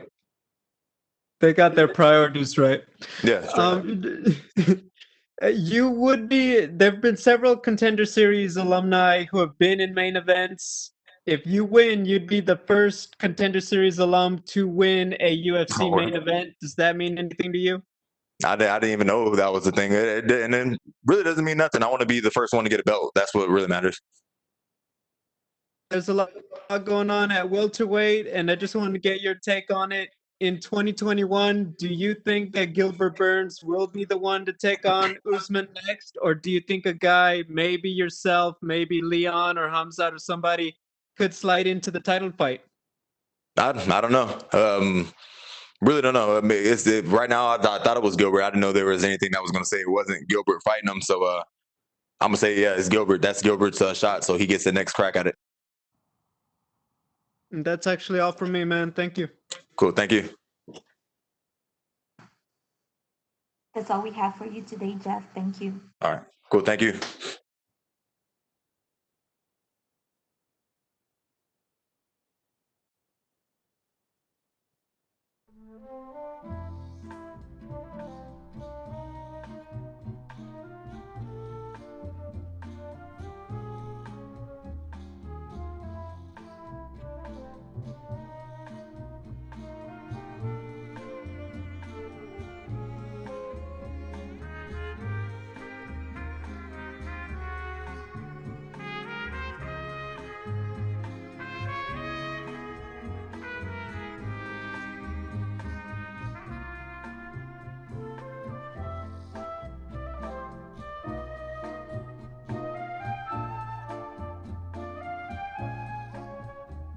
Up next, we'll be joined by number 15 ranked UFC bantamweight Marlon Vera.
We're now joined by number 15 ranked UFC bantamweight Marlon Vera, and we'll take our first set of questions from Taila Santos with MMA. ¿Qué tal, Chito? ¿Cómo te va? ¿Cómo estás? Todo bien, brother, ¿cómo vas? Bien, bien. Oye, históricamente tú nunca has pedido por combate, siempre estás dispuesto a pelear con quien sea, cuando sea, pero esta es una de esas excepciones y tuviste un nombre que llamar y pediste a José Aldo y te dieron la pelea. Ya que estamos unos días del combate, ¿cómo te sientes al respecto de que pues, te dieron la oportunidad de pelear con una leyenda como José Aldo? Pues me siento bien, me siento contento y creo que fue la oportunidad que uno pide cuando ganas una pelea grande y estás en una posición de ver lo que se te puede dar, ¿no? Entonces, es una pelea de estilos, ¿no? Yo creo que él viene de bajada, yo voy a subir, nos vamos a topar ahí en el medio, ¿no? Entonces, o él se queda arriba o yo me voy para arriba, ¿no? Entonces, es uno de los dos el que va a salir y espero ser yo ese. Y exactamente, ¿qué te llamó la atención para pedir este nombre? Pues el nombre que es José Aldo, su posición en los rankings, ¿qué exactamente te, te llamó la atención? Yo creo que fue la posición en el ranking, yo creo que fue que venía de una derrota por el título, que es algo, hablando de negocios, es algo importante porque si le gano a alguien que viene perdiendo por el título, me pondré ahí en la línea y pues pedimos a él, a Edgar o a Cruz y a él fue el que me dieron. Entonces, estoy contento con la oportunidad, estoy preparado y realmente no puedo esperar para hacer mi trabajo. Y yo sé que tú eres alguien que siempre considera la próxima pelea la más grande de tu carrera. Entonces, sin duda, obviamente esta sigue siendo la pelea más grande. Pero en cuanto a, no sé, a historia, se puede decir que esta es un poquito, de pronto no más grande, pero más especial porque pues estás peleando con un ex campeón, una leyenda del deporte. Um, yo honestamente, sin faltarle el respeto a nadie, no lo veo así, no. Para mí simplemente es otro peleador enfrente mío y no puedo pelear con él mirando hacia arriba, no. Tengo que pelear con él mirándolo a los ojos, mirándolo directo hacia el frente para arriba solo se ve a Dios, ¿no? Entonces, para mí no existe hombre grande ni reto imposible, ¿no? Yo estoy preparado, estoy listo y el día sábado van a ver lo que voy a traer, ¿no? Estoy muy preparado y vengo con mucha pelea dentro de mí. Sí, vienes de una muy buena racha, pues has ganado muchos combates en tus últimas trayectorias y el único que perdiste, de hecho muchas personas pensaron que habías ganado. Obviamente este siendo un evento coestelar, una pelea muy importante, ¿crees que te vuelves contendiente al título con una victoria el sábado? 100%. Esa fue la idea detrás de pedir una de estas tres peleas, porque una victoria ante uno de ellos me pondría ahí directo en la fila para ser campeón. Definitivamente. Bueno, y por último, ¿le quieres mandar un saludito a la gente latina y a los hispanos que te van a estar apoyando el sábado? 100%, darles las gracias por el apoyo siempre, por estar conmigo, por respaldarme y pues sé que cuando voy a pelear tengo toda esa energía latina, especialmente de Ecuador, que está en mis hombros y no es un peso, sino es un impulso, siempre lo he dicho así. Vale, muchísimas gracias y suerte este sábado. Gracias a ti, brother. Vale, chao. We'll take our next set of questions from Gabriel Gonzalez with Stateside Press. Hello, Chito. Good to talk to you again. And I'm sorry if you're repeating some of these just in English. Okay. So the obvious question, how is life different for you since you beat Sean O'Malley? There's no difference, you know. I still been the same person. I do the same thing, that is work hard every day, keeping a good diet, keeping a good energy, and just keep working forward in the next fight. There's no really nothing changed. Have you been getting a lot of attention or just maybe support from fans than you did before? Yeah, you always get that with when you win. You always go. I remember when I was in the Ultimate Fighter, Verdun always says, "You win, you go a step forward. You lose, you go two backwards." So every time you win, you get something. You go a step forward. You get in the rankings. You go ahead, and you fight a bigger fight the next one. So this is how things works in the UFC. I know with that fight, there was obviously a lot of attention. O'Malley was saying stuff. It was on a pay-per-view. How are the emotions different this time because Jose Aldo does not talk trash?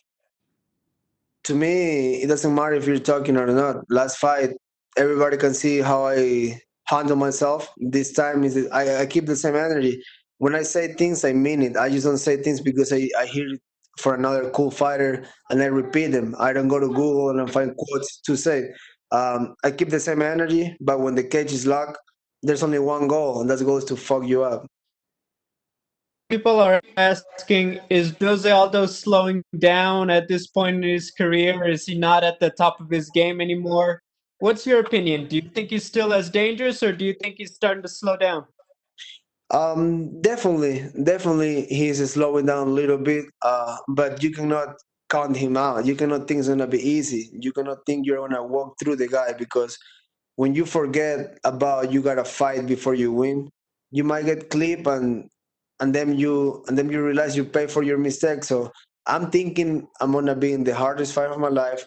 I will see the best scenario, but I also see and feel the worst scenario. So I'm just prepared. I'm prepared, and I'm ready for a hard fight. And if he slows down and give up, good for me. But if not, I'm ready to put the 4x4 and just go to war. My final question, how do you feel you match up with him stylistically and how this fight is going to go? I feel it's a good matchup. I feel for both of us. I think it's a fun fight for the fans, and how the fight will go, I'm gonna finish him. Thank you and good luck. Thank you. We'll take our next set of questions from Jose Luis Santa Cruz with Diario La Hora de Ecuador. Estimado Chito, ¿cómo estás? Saludos, Eduardo Tavipanta del medio digital de Rabona desde Quito. ¿Qué tal, brother? ¿Todo bien? Bien, todo en orden. Primero que nada, felicitarte, realmente bastante orgullosos acá en Ecuador. El sábado tendrás la oportunidad de oro de llegar a consolidarte como los mejores del mundo. Yo quería preguntarte qué ha significado este reto y esta oportunidad de enfrentar una leyenda, en José Aldo, y una persona que está en el ranking de los top 10. Pues es una oportunidad grande, especialmente por el número que tiene bajo su nombre, es el número 7 del mundo. Realmente una victoria ante él me pondría en la fila para una pelea por el cinturón, y fue una de las 3 peleas que pedimos. La UFC nos dio la oportunidad y estoy agradecido, estoy motivado, y el día sábado el Ecuador va a ver a un Chito Vera preparado. Perfecto. También es importante recalcar que hoy por hoy ha sido una pieza fundamental en el crecimiento de las artes marciales dentro del país. ¿Qué se siente tener todo el apoyo del Ecuador y saber que has formado parte de este desarrollo y crecimiento? Pues es un orgullo para mí representar a la tricolor. Para mí, trato de llevar mi carrera de la forma más limpia y adecuada para que para que no solo la gente se sienta feliz por mi éxito, pero vean que hay que mantener tus carreras con mucha disciplina, con mucho esfuerzo y saber llevar el nombre de tu país. No soy el único ecuatoriano en la UFC. Si yo no me comportaría de la forma correcta, de la forma adecuada, pues sería una vergüenza para el país y eso sería lo último que haría por mi país, por mi familia y por eso. Así que trato de mantenerme siempre al margen y ser un peleador muy disciplinado que se esfuerza mucho por su trabajo. Sí, sí, eso sin lugar a dudas es un gran ejemplo para todos los atletas. En cuanto al tu desarrollo en el nivel de strike en tu pelea de pie, nosotros hemos podido evidenciar el crecimiento y desarrollo que has tenido en tu pelea con O'Malley o con Yadón. ¿Crees que tal vez esta sea una de tus armas más importantes dentro del octágono frente a Aldo o será tu jiu-jitsu y la lucha? Yo creo que un poquito de todas, ¿no? Yo creo que hay peleas que tú ya sabes que van a ser solo de pie o peleas que van a tener un poquito de piso y de pie, pero es difícil saber. Yo creo que mi striking ha mejorado mucho, pero soy de las personas que no se enamora con un arte, no soy de los que dice, solo con esto puedo ganar, porque así le cierras la oportunidad a otras formas de ganar. Entonces, yo siempre entreno las tres artes, por decirlo así, de pie, la lucha y el piso, casi que por igual, para estar preparado en todas las áreas. Perfecto. Este día sábado nosotros evidenciaremos la vieja escuela, por así decirlo, en José Aldo, una estrella, múltiples veces campeón de la división, y ahora un personaje que resurge, ¿no? Estás creciendo en los rankings. ¿Cómo crees tú que se va a reflejar el tema de la edad de Aldo y tu vigoridad con tu menor edad? Pues ahí es donde chocan las ganas y la juventud en contra de la experiencia, ¿no? Y ahí vamos a ver quién hace el mejor plan de pelea, quién sabe llevar mejor la pelea y quién puede aguantar más ahí, ¿no? Y yo realmente estoy confidente en mi preparación y en todo lo que puse en este campamento. Perfecto. Una última pregunta que tenía. Habíamos escuchado varias declaraciones tuyas que comentabas sobre el tema de la renovación del contrato con la UFC. ¿Esto ya es un hecho y de cuántas peleas estaríamos hablando? Pues tengo un contrato, si no me equivoco, de 6 peleas recién firmado, así que estoy, como siempre digo, no, mejor que nunca. Perfecto. Felicitaciones, Chito. Un gusto poder saludarte y hablar contigo estos momentos. El sábado Gracias. será una victoria para el Ecuador. Gracias. We'll take our next set of questions from Carlos Contreras with Millennium. Hola, Chito. ¿Qué tal? Hola, hola. Oye, pues esta semana se inauguró el ranking de los fans. Ya la gente puede votar en el UFC. Y después de que le ganaste a Sean, subiste muchísimo en la popularidad de la gente. Pero a lo mejor los que hacían el ranking o los que hacen el ranking oficial no te fueron tan justos. Porque alguien con 11 victorias como la tuya, con la racha que tienes, que solamente has perdido una en las últimas 7, que además fue muy polémica, sin duda vas a estar mejor. Y si le ganas a José Aldo, puedes meterte, como decías, ahí cerquita del campeón. Así es, y como siempre le digo, no, yo me enfoco en las cosas que puedo controlar y en las cosas que no puedo, pues no pongo ni la mínima gota de energía, ni nada. Mi enfoque siempre está en lo que yo puedo hacer, ¿no? Que es trabajar, mejorar y estar en forma para cuando me llamen y el resto, pues, no tiene cero validez para mí. Igual vas a tener mucha gente de Ecuador votando por ti. Así es. Tienes muchos fans. Quiero preguntarte por dos decisiones que fueron muy importantes en tu carrera.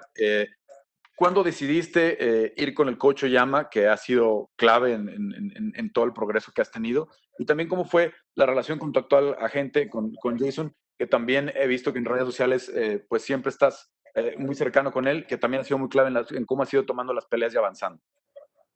Pues mi manager siempre ha mantenido mi carrera en una buena zona. Hemos tenido peleas duras, hemos tenido peleas que nos convienen, hemos tenido peleas de corto aviso. Realmente hemos hecho un buen trabajo con la comunicación y con qué se puede venir. Y realmente estoy contento con eso y con Oyama también, ¿no? Es un buen equipo, tengo buen sparring ahí, hay gente que me presiona, gente que me mantiene bien, ¿no? Entonces tengo un equipo conformado por buenos entrenadores, por buenos preparadores físicos, y realmente todo está en un buen círculo en este momento. Finalmente, llegaste muy joven al primer programa de desarrollo del UFC en Albuquerque. Según recuerdo, eran tú y Brandon los más jóvenes, ¿no? Y curiosamente, pues son los que están teniendo tal vez el mejor momento por ahora, ¿no? Dentro del UFC, 6 años después. Muchos paralelismos con la carrera de Brandon. Me imagino que también quieres estar pronto en ese lugar que estuvo Brandon el fin de semana. Claro, esa es la meta, ¿no? Pelear por el título es la meta que yo siempre me he trazado en mi carrera y yo creo que sigo de la forma que sigo trabajando, sigo empujando hacia adelante. Yo creo que esa oportunidad vendrá. Tomará tiempo, pero hay que mantenerse firme año a año y esperar la oportunidad. Y cuando te llamen, pues no estar sin preparación para que no pase lo que no quieres que pase, ¿no? Entonces, estar preparado y esperar, porque sé que el que gana se le da lo que quiere. Mucha gente, tal vez por la edad, te menospreció en ese primer programa o cuando llegaste al primer top y de verdad has sido los que ha demostrado mayor crecimiento. ¿A qué le atañes eso de tu parte, ¿no? A lo constante que has sido, como decías, a las peleas en corto aviso, que nunca tenerle miedo a tomar una pelea. ¿A qué a qué le atribuyes eso? A mi ética de trabajo, al estar siempre preparado, al estar siempre buscando cómo mejorar, al siempre buscar compañeros de entrenamiento que me empujen a ser mejor. No suelo entrenar con gente que sé que voy a estar bien, que sé cómo dominarlos, porque veo que muchos peleadores se estancan en eso, ¿no? Yo no estoy buscando ser un héroe de gimnasio ni ser el mejor en el gimnasio. Si yo entreno en un lugar donde soy el mejor, pues no entreno en ese lugar, porque no me sirve de nada. No me sirve de nada ser el campeón del gimnasio, porque no se vive de eso, ¿no? Y yo siempre busco la forma de mejorar, siempre traigo gente que me empuja al gimnasio, siempre contrato, yo le pago a gente para que me ayude a entrenar y así mejorar, ¿no? Porque ¿de qué sirve tener gloria en el gimnasio, no? De nada, siempre busco entrenamientos duros para poder tener diversión en las aulas. Finalmente, ya Chito, ¿los latinos necesitan un salto así, un paso así como lo que tú hiciste con un programa de desarrollo? ¿O crees que hoy ya los tiempos han cambiado y podrán llegar de países como el tuyo, como Perú, como México, como Argentina, directamente a un gimnasio estadounidense o directamente al UFC? Yo creo que, por lo que he visto, ¿no? He visto que sin nombrar, obviamente, han llegado peleadores directos de su país y no les ha ido muy bien. Yo creo que cuando yo estaba en el Ecuador, al comienzo de mi carrera, no me fue bien y no logré madurar lo que necesitaba para entrar en el octágono. La gente a veces creo que ve en la tele y se ve un poquito más fácil, pero en la experiencia que tengo, esta es mi pelea número 16 en la UFC. No muchos peleadores tienen ese número de peleas. Y 8 peleas atrás, cuando recuerdo las emociones en las aulas, realmente estaba peleando en piloto automático, estaba peleando en modo de defensa, en vez de pelear para ganar. Y gané peleas así, porque tenía algún nivel en el piso, porque tenía algún nivel de pie, pero realmente no estaba al nivel para lo que estoy haciendo ahora. Y eso lo conseguí en Estados Unidos. No estoy diciendo que no se puede conseguir eso en Sudamérica. Tal vez en Brasil sí se puede. De Brasil salió Poncinibio, de Brasil salió Darrentil, de Brasil han salido, mira cuántos campeones han salido de Brasil. Pero Brasil está por encima del resto de los países latinos. Y Estados Unidos, en mi opinión, está por encima de Brasil. Entonces, ¿por qué? Porque simplemente hay más experiencia, hay más entrenadores, hay más... Es el método de entrenamiento, ¿no? Y cuando yo veo lo que yo hacía en el Ecuador antes, a veces hasta me río porque hacía 1000 cosas de las cuales un par funcionaban. Acá en Estados Unidos hago menos, pero todas funcionan. Entonces, al final del día eso no significa que vas a ganar. Al final del día puedes tener todo a tu favor, igual las cosas pueden ser que no se den para ti, porque la pelea es algo tan real que todo puede pasar. Pero yo sí creo que para llegar al nivel más alto, tienes que salir de tu zona de confort, tienes que salir de tu país, porque es una carrera difícil y yo ya lo viví. Yo sé lo que era vivir en el Ecuador, tener todas las comodidades, tener el apoyo de mi familia, tener a mis amigos. Y no es lo mismo que estar en otro país solo y hacer tu trabajo. Y si pasas esa prueba, pues yo creo que es como salir a cazar, ¿no? O llegas con la comida o llegas en la comida, ¿no? Y de alguna otra forma tienes que buscártela. Gracias, Chito, y que sea una muy buena pelea el sábado. Gracias. That's all the time we have for you today, Marlon. Thank you. That's it? Right on.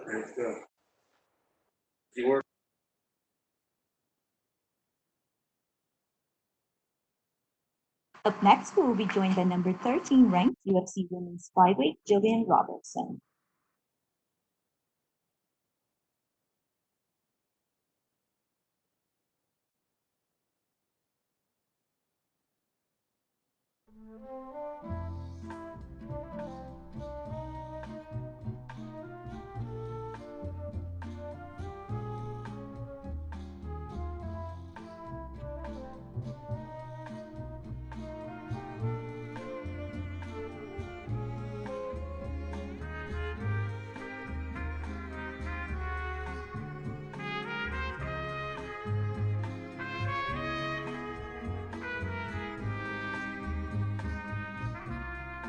We're now joined by number 13 ranked UFC women's flyweight Jillian Robertson, and we'll take our first set of questions from Jay Anderson with Beachside Press. Hey, Jillian. It's been a whole couple of weeks since we last spoke, and a lot has changed. Obviously, going from the KGB Lee fight, and now you've got, Santos and a new card. I know you love to fight. I know you're a super positive person, but was it difficult to accept going from somebody ranked just outside the top 10 to someone not ranked at all? No, that wasn't difficult for me to accept at all. I know that if I want to be the champ one day, that I got to beat all these girls in the division. So if I can't beat Santos, then I don't deserve to have the belt. So if I'm going to work my way up there, then I'll take any fight. You haven't had a ton of time to adjust here, so how did you go about approaching the opponent switch? No matter what, going in the cage, I'm just trying to do the best I can. So I'm going out there and I'm trying to just enforce my game plan. So who the opponent is doesn't really matter to me. It's just I'm going to go out there and I'm going to fight my fight and impose my will. And the last time we spoke, you talked about sharpening your mental game, reading stuff like Relentless by Tim Grover. Is this the sort of situation where, thanks to that mental preparation, you find it easier to roll with the punches? Oh, 100%. Dean Thomas is my head coach, and my team with Jose Shorty Torres, they both prepare me for anything. So even through my camps, I feel like they try to push me and put me through hard mental situations and try to break me in those moments. So then when it comes to those moments in the fight, I know that I can persevere and I know I can push through. Does the fight being pushed back a week change anything for you, just in terms of maybe when you're peaking? If anything, it just helped me with my weight cut a little bit, helped me push that back a little bit, an extra week, and get my weight down a little bit easier. But other than that, it makes no difference to me. Christmas is going to be that much better after all this? Oh, yeah. 3 wins this year. That's the best Christmas present ever.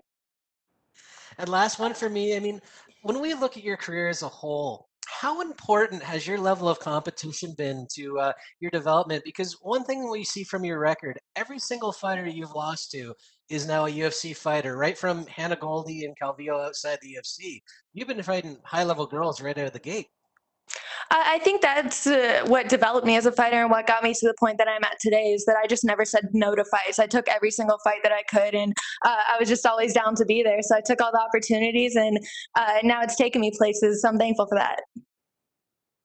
All right. Well, looking forward to the fight this weekend. Best of luck. Thank you so much. We'll take our next questions from Jim Barcelona with the Miami Herald. Thank you. I'm curious, this is your third fight for 2020, and your last fight was October. How has that been for you, conditioning-wise? You're very good at conditioning and just being prepared and getting yourself ready for this one. Literally the Monday after my last fight, I was back in the gym, back to drilling, back to working. So every single day I've just been prepping for the next fight, prepping for this moment. Me and my coach have been doing either 2 or 3 days in the gym, and I've had no days off. But even on like Sundays, we do at least 1 training session. So we're just always staying ready, always staying active. Jillian, did you do much sparring during this training camp, and were there others there that were brought in to help? I honestly do minimal sparring for my training camps in general. I think I did 1 or 2 sessions this whole camp, and we went up to Wonder Boy's gym, and I worked with a couple of his girls. So that was really my main sparring there, and it was great work. We were looking for it for Andrea Lee because she has such good movement. We knew that a lot of them have really good movement. So that was the ideal thing, but no matter what, it still works for Taila. A victory in this fight, where does that get you to? Hopefully a little bit higher in the ranks. They moved me down yesterday or sometime this week, and I'm not really sure why, but I'm just hoping to move up, hoping to keep on getting up there. And Jillian, what have you learned about yourself and your fighting? And you mentioned the mental toughness during this whole 2020, not just with fighting, but obviously dealing with this whole pandemic we've all been dealing with. I think the mental toughness, well, the sport is really all mental. It's 90% mental. So you need to focus on that. And that's really my main focus, if anything else, because if your mind's not there, then your body's not going to cooperate. And lastly, are you going to be taking any time off after this one? Are you going right back into it? And when would you like to fight again? Of course not. I'm not taking time off. I'm back in there. I'm back in the gym as soon as possible, and whenever I get the call, I'll be ready for it. Like I said, the reason my career has gotten so far, I feel like, is because I've been ready for opportunities. So I'm just staying ready for those. All the best, and thank you. Oh, thank you so much. We'll take our next question from Nolan King with USA Today. Hey, Jillian, appreciate the time. You talked about this great year that you're having so far and what, you'll be able to continue it on Saturday. But when you look back to where you were a year ago, coming off a loss to Macy Barber, do you feel like the stretch of time since then, you've proved stuff to a lot of people watching, but have you proved stuff to yourself as well about what kind of fighter you are? I feel like I've just grown as a fighter this last year more than anything. Breaking off from ATT and having all the attention from my coach now, I work with him twice a day, every day, and I've just seen myself grow so much. So I think that translates to my confidence in the cage, seeing that I'm just prepared, knowing that I'm ready for that fight and that I'm ready for any moment that happens. So yeah, I'm ready. Yeah, for sure. And you and Santos were supposed to fight in June, and that fight didn't happen. So when her name was presented to you, was there any extra added interest just because you guys had that fight that never happened? I guess it was just like I already knew what I was expecting then. I knew that what I was coming into. We already studied her. We were already prepping for her for a couple months before the fight fell out. So it just gave me that little bit extra preparation. Yeah, and we've, from the time that you prepared for her last, and since then we've seen her fight once, and it seemed to be kind of a breakout performance for her. Were you impressed with her fight over Molly McCann, her win? I definitely feel like she looked impressive there, but I also know that I'm a completely different fighter than Molly. Molly's going to sit there and bang with you in the pocket, where obviously I'm going to try to take the fight to the ground, maybe a wrestling fight more than anything else. And it's just a different matchup, and I feel like I show a lot of different threats for her. Awesome. Appreciate the time. Good luck. Thank you. We'll take our next question from Omer Mursavici with S Sport. Hello, Gillian. How are you? Good. How are you? Thank you so much. How does it feel to come here with a winning streak? Oh, it feels great, but so far my UFC record, if you look at it, I've gotten 2 wins and 1 loss. So this is me breaking that, hopefully. So once I get these 3 wins, then that'll be better for me. The 2 wins isn't enough. Okay, my last question. Any prediction on Saturday, and what do you want after this fight if you win? I think everybody knows I'm always going for the rear naked choke. I'm always trying to take it down to the floor and get it to my world. So I think that's pretty obvious for my prediction. And after this fight, I guess I really haven't looked ahead. I would love for the KGB fight to be rescheduled. I was honestly really excited for that fight. She's a huge veteran for women in MMA, and I felt like that would have been a really true test for me. She would have been one of my hardest opponents to this date. So I was really looking forward to that. So hopefully we can reschedule that in the future. Okay, thank you, Jillian. Good luck on Saturday. Thank you. We'll take our last set of questions from Damon Martin with MMA Fighting. Hey, Jillian, you mentioned, of course, leaving American Top Team and kind of going with your coach, Dean Thomas, and the personal attention that has received since then. How much of a difference has that made for you? Because, some fighters thrive in those big team situations. Others, love that individual attention. So how has it been for you? Oh, it's been absolutely amazing for me. I love the big team situation, having so many training partners there. Obviously, I was surrounded by like the best 10 to 15 girls in the world, but having so many girls and then probably like 100 guys on the pro team, the coaches are just spread so thin that you don't get that type of attention. And now that I feel like I'm not solving my own problems, not just like trial and error, going out there and trying to work with the best girls in the world and then seeing what I did wrong. Now my coach is picking me apart and telling me what I'm doing wrong, and we're drilling to make it right. So I just really see myself growing so much. It seems like that's kind of more of the boxing mentality. You see a lot of boxers, they kind of build a camp around themselves, with coaches and training partners and teams to get ready for a big fight. Do you feel like that's been a big benefit in terms of the win streak you put together, the 2 last wins as you go for this 3rd one this year? That you have kind of built a camp around you versus you kind of just jumping into a bigger camp? That's exactly what it is. It's now that we're focused on me. I'm not helping 10 other girls during their camps while I'm trying to focus on my camp and maybe getting a little attention from a coach here and there, but really just putting my whole camp together by myself. So now that I have Dean's 100% attention, we're focused on me. We're making me into a world champion. What is that relationship like with Dean Thomas? I mean, Dean's a legend. He's been around forever, and you always hear about the people he's worked with as a coach. But obviously, you've been working with him. It's almost like beyond coach and students, almost like mentor, teacher, student, that kind of thing. Like, what is your relationship with Dean, and how much has he meant to your career? I was literally nothing before I met Dean. Like, I volunteered with animals. I was 16 years old and I never played a sport in my life. So I started cardio kickboxing at his gym, and he just kind of took me under his wing. He saw that I'm a hard worker and I'm willing to do anything. Like, he would tell me, be here at this time, and I'd be there ready to work no matter what. So I feel like that's why we kind of clicked, is we both have the same work ethic, and we've grown together. He's made me into the UFC fighter that I am today, from literally I wasn't even an athlete.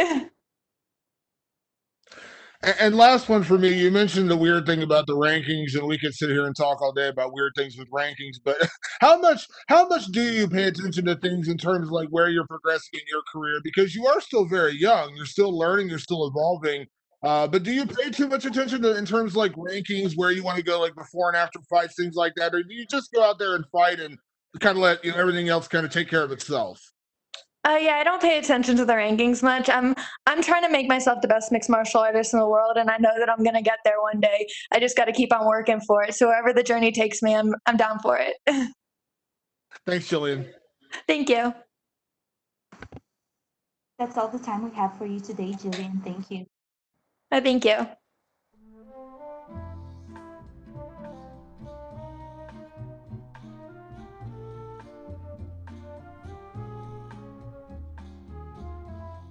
Up next, we will be joined by UFC heavyweight Marcin Tybura.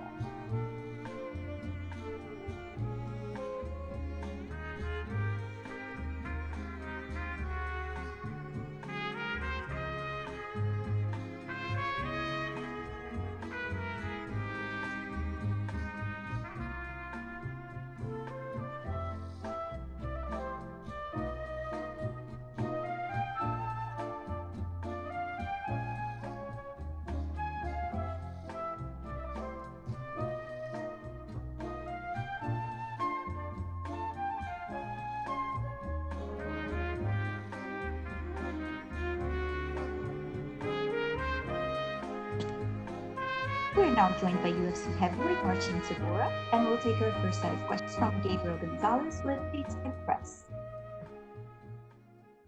Hey, Marcin. Hello. 3-0 in 2020. Now you have a big name opponent in front of you. How are you feeling as the fight is just 2 days away? I feel great. I mean, it's the first time this year. I feel blessed that the 2020 keep me so busy, and can't wait for Saturday. When the year started, you weren't having the best run. You had a bad stretch of fights. What changed differently for you this year that now you're on this nice win streak? Well, I think that's lots of working on a mindset. I feel much better, mentally. I joined a very strong gym, which is Uncle's in Poland, and I have a great team, great coach. Everything's come up together, and yeah, here it is. It's a great feeling, every time I step in the octagon. Everyone has said 2020 has been a difficult year. It's been a hard year. But because you've been winning, would you say 2020 was a good year for you? Well, the sports wise, of course, it's a 4 fight, 3 wins so far, and sports wise very very well. Yeah, there are other stuff that's not going so good. I mean, all the COVID-19, all the lockdowns. People seeing people that they're having hard life right now, and yeah, so it's difficult, but it is what it is. I'm a sportsman, I feel great about what I'm doing in life. My final question, how do you feel you match up stylistically with Greg Hardy? Once again? How do you feel, what are your thoughts on Greg Hardy as an opponent?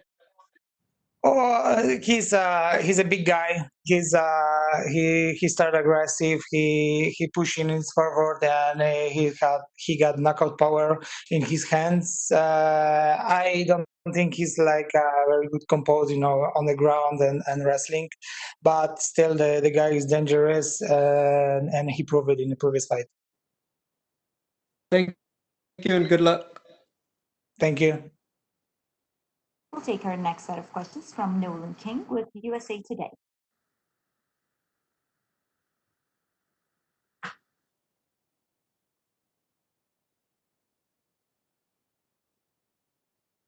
Nolan, please go ahead. You have been unmuted.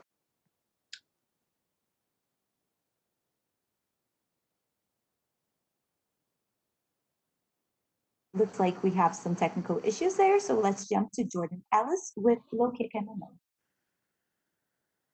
Hi, Marcin. So you were saying you don't think Hardy's got the best ground game, so is that your plan heading into this fight to get him on the ground and kind of wear him out there? Yeah, I don't want to say what the plan is right now, but of course, I feel much more advantage on the ground, and in wrestling, it's not a secret that he knocked out his opponents before. So yeah, it's what it looks like. My biggest advantage will be on the ground. And how would you rate him alongside the guys you've been fighting and beating recently? Obviously, he's a big name coming from another sport, and he's on these main cards. But talent-wise, where does he rank in the heavyweight division for you? Well, I see this opportunity for me and for him, just rise, for bigger audience, because he's a name, his opportunity to climb up the rankings. So yeah, it's on us, whoever take advantage of this opportunity. Okay, and just finally, with a big win here, you'd be 4 in a row for 2020. Going into the new year, where does that place you in the rankings, and what do you want to achieve in the next year? Well, I've seen myself already in a top 15, so I don't think that will climb me much higher, but still, make me solid there in top 15, and opens up for the big fights next year. Okay, thanks. Good luck. Thank you. That's all we have for you today, Marcin. Thank you. Thank you.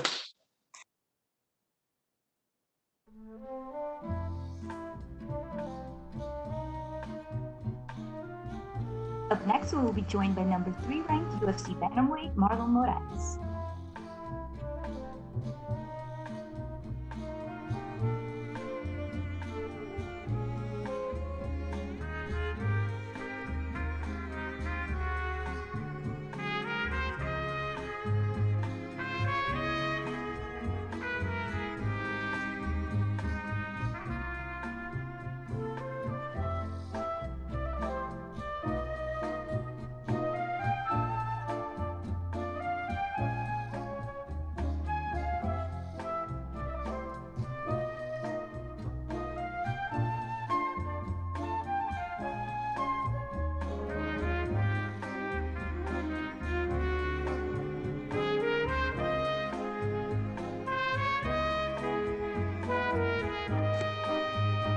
We're now joined by number 3 ranked UFC bantamweight Marlon Moraes, and we'll take our first set of questions from Gabriel Gonzalez with Stateside Press. Hello, Marlon. You took this fight very soon after the fight with Corey Sandhagen. Can you explain your decision to want to go right back into another camp for another fight? That's what I do, you know. I do this every day. I train. That's my passion. I've been the whole year working, and just I lost a fight. I'm gonna just sit home and enjoy the rest of the year with a defeat. That's all. That's not who I am. You know, I'm gonna challenge myself, get it back in there, and fight to the end. You know, and get there and perform well and get the victory Saturday night. When you watched the fight with Corey back, what did you learn most from your performance? Top 5 division, the best of the best. One mistake, you lose. You know, we at the same level, but that was his day. Hats off to him. You know, he set me up very well. But I'm looking forward to getting there and set up someone Saturday night. There's another big bantamweight fight on Saturday with Jose Aldo and Chito Vera. Who do you think wins that fight?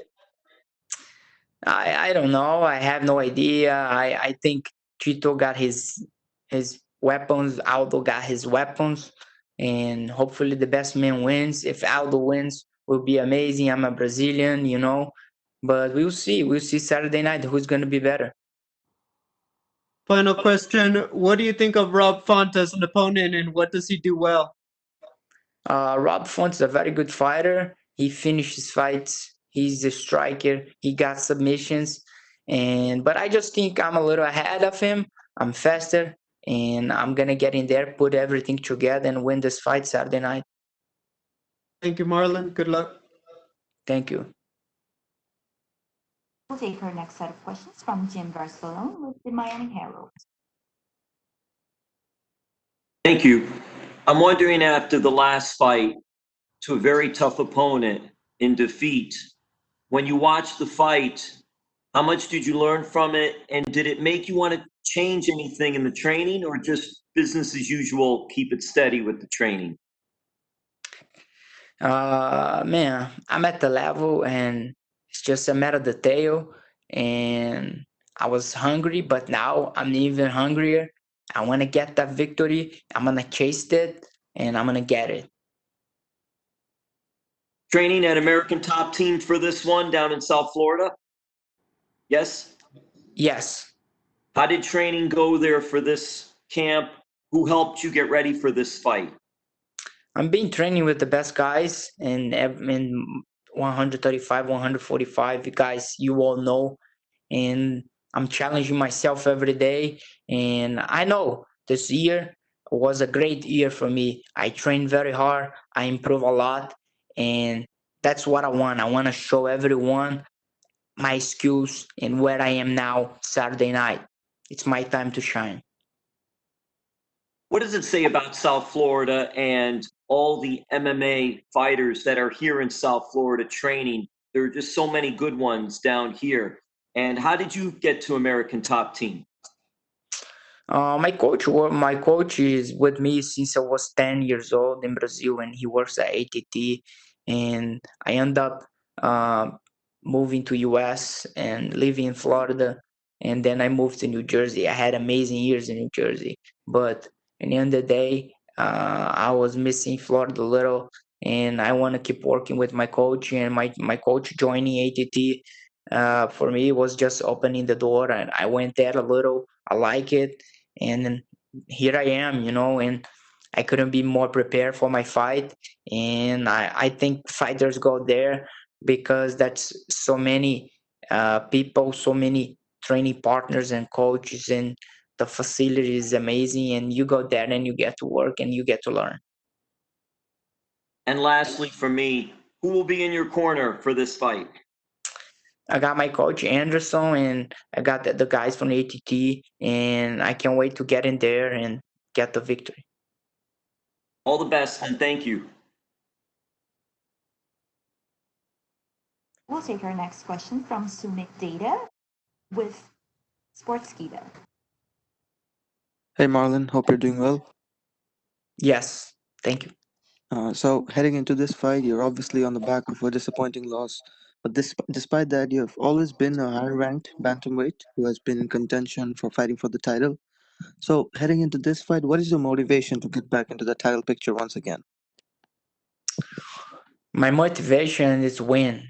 Every day when I wake up and I look at myself in the mirror, I see a winner. And I lost my last fight, and I want revenge, and I want to fight, and that's it. That's what I'm thinking. I always fight with the best in the UFC. I never pick a fight, and being in the top 10 makes you lose, makes you win. But you know what? I'm always gonna be a tough fight for anyone in this division. Okay, so for your opponent, Rob Font, he's currently ranked outside the top 10, and you being the number third ranked bantamweight fighter, do you feel that you need to make a big statement with a win this weekend to get back into that title picture?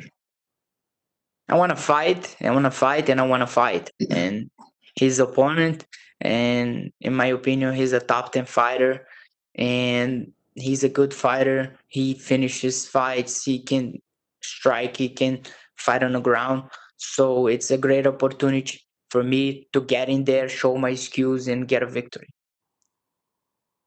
Now, in the past, you've called for a fight against Dominic Cruz on a lot of occasions, but then that fight never came together. But now that we know Cruz will be fighting Casey Kenny next year, do you feel that you could finally get that fight for 2021, or is that an idea you've completely given up on by this point? Dominic Cruz is retired. No? No, he's set to return next year for UFC 259. I didn't know that. I asked for him to fight me, and he always, when I ask, he say he's retired. So I thought he was still retired. I'm sorry.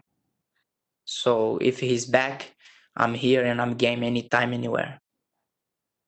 All right. Lastly, for me, you've always said that your goal is to stay active no matter what, who the opponent is. Heading into this new year, is the goal still to push for more fights in the bantamweight division, or do you rather hope to vouch for a title shot in 2021? Yeah, of course. Hopefully the champion is busy. He's defending, he's fighting, he's losing, he's winning. And we got to get there. We got to get it flowing and get new faces in the top and fight everyone. All right. Thank you so much, and good luck for your fight this weekend. Thank you. We'll take the next question from Diego Vivas with Asia Fights. Alô, Marlon? Sim, tô aqui. Me ouvindo bem? Fala, Diego, beleza, meu amigo? Beleza. Marlon, como vocês chegaram a esse nome como adversário? Teve algum nome, outro nome especulado? Você chegou a pedir outro nome? Como é que foi a negociação? A gente foi caminhando, vendo luta por luta, quem eu já tinha lutado, quem eu não tinha lutado. E o primeiro nome que apareceu foi o dele. E como ele é um top 10 aí, top 11 da categoria, sendo que o Corey Garbrandt, na minha opinião, hoje ele é da outra categoria, porque ele já disse que vai lutar de 1,25. Então, vamos lá, cara, vamos lutar com um cara duro, um cara do top 10 e, cara, eu tô preparado para essa luta aí, não só para essa, mas eu quero lutar e quero estar muito mais ativo em breve. Show. Como é que você imagina a luta tecnicamente falando? Tem alguma brecha, alguma possibilidade que você possa adiantar pra gente? Como você imagina o casamento de estilos? Cara, o Rob Font é um cara bem completinho ali, ele luta bem em pé com boxe, mistura um pouco de chute também. E quando as pessoas tentam derrubá-lo, ele tem uns ataques no chão, é um cara perigoso, mas eu tô indo lá para ser mais rápido que ele em pé, mais rápido que ele em todas as transições do grappling e vencer essa luta aí e vencer de uma maneira que eu possa impressionar todo mundo. Certo. A divisão dos galos hoje, ela é muito competitiva e tem grandes nomes. Para 2021, a gente aguarda o retorno do Dominic Cruz e do TJ Dillashaw. Como você julga a divisão com o retorno desses dois ex-campeões, e você acha que talvez seja a divisão mais dura no momento? É o que eu digo em toda entrevista. Eu acho que a categoria do Galo é uma das categorias mais disputadas. Não tem ninguém muito à frente de ninguém. Acho que muito desses caras aí do top 10 pode ser campeão. Certo, falando a última pergunta desses dois ex-campeões, o TJ e o Dominic, como você vê o retorno deles? Você pensa de repente cruzar caminho com eles no octógono? Cara, eu ainda não sei quando eles vão retornar, mas eles provavelmente vão retornar bem. Eu não sei com quem o Dominic Cruz vai lutar, nem com quem o TJ vai lutar, mas eu acredito que eles são grandes nomes aí para a divisão e vão agregar muito. Antes você falou que você chegou a pensar que o Cruz estava aposentado, é isso? Eu achei que ele tinha parado, porque inclusive a gente tentou lutar com ele, mas ele disse que não pensava em lutar, mas já que ele tá de volta aí, vamos trabalhar aí, quem não sabe essa luta não acontece também no futuro. Maravilha, obrigadão Marlon, boa luta. Obrigadão, Carol. É isso. Valeu. We'll take our next question from Damon Martin with MMA Fighting. Hey, Marlon. Obviously, you want to close out the year on a big win here, but can you kind of kind of give me an idea what this year has been like for you? Because you've gone through a lot. You and your family had to deal with COVID-19, and then obviously the Corey Sandhagen fight, the relocation, everything. Can you kind of give me an idea like what this year has been like for you if you look at the whole year?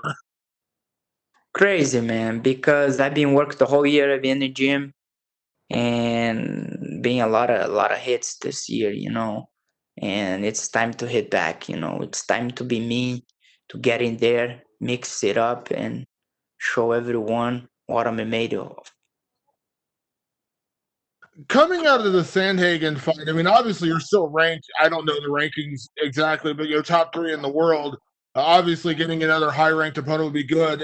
And no offense whatsoever to Rob Font, but did the opponent matter as much as just wanting to get back in there and just kind of wash the bad taste of that last fight out of your mouth?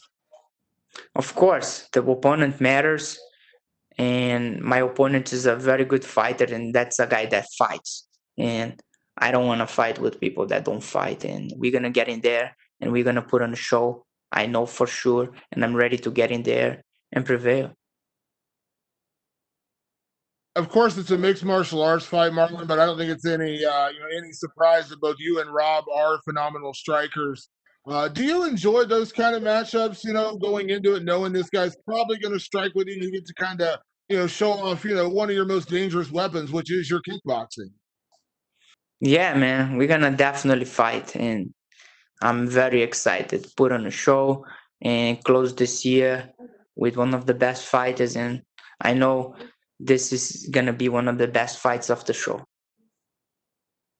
I know, and last thing for me, I know, as you continue to chase that bantamweight title and you look ahead at 2021, obviously you like staying busy. But do you still think about the title, or is it just about fighting right now and not thinking about what's ahead of you, the next thing? Because we are kind of obsessed with the next thing. We are, and then you kind of have to answer those questions. But is it more just about the fight right now and not worrying about that? Yeah, man, let my performance talks, and I'm gonna get in there and do what I know, do what I love to do, and if that performance means I'm close to the title, someone else gonna say I'm not gonna be the one. Thank you, Marlon. We'll take our next questions from Danny Segura with MMA Junkie. Boy, Marlon, how are you? How's Kira doing? Everything good, buddy. How's the Beagle? How's Kira doing? She's very good, old, unfortunately, 12 years old, sleeping more than walking, but it's all good. Still love her. I still love her. For sure. Good to hear, man. So talk to me a little bit about Rob Font as far as the styles here. He's obviously a fun boxer, a guy that's been around in the rankings for some time. How do you size him up? What do you think are his strengths, and how do you think you match up with him? You already did. He's a very good boxer. He got his kicks, his tricks, and he's a dangerous grappler. And I'm going to in there and play chess with him. I have to be the faster man and dictate the pace and show everyone all my skills to win that matchup. For sure.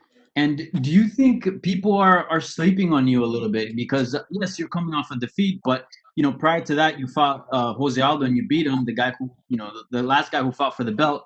And not so long ago before that, you were fighting for the title yourself. So do you think people are maybe sleeping on you a little bit entering this bout? Man, to be honest, you only worth it what happens in your last fight. And in this world, you have to work hard and you have to win. And this is why I fought for this opportunity to get another fight, get in there and still show everyone what I can do. Yeah. And the bantamweight division, I know you just kind of talked about it a little bit in Portuguese, is a very fun division. It's gotten really good in the last few months. You got a lot of new blood, some older names coming in as well, right? Like Aldo, Frankie Edgar, and others. With everything that's going on and all the changes, where do you feel like you stand in the division as of right now? Everyone in the top 10 can be a champion, and I'm one of the guys in the top 10, maybe 1-2 fights, 2 good performances away from a title fight. That's it. Do you think the bantamweight division right now is the best weight class in the UFC? I would say the most competitive. We got so many guys at the highest level, guys that can striking and grappling and not just be one-dimensional, but fight anywhere this game goes. Yeah.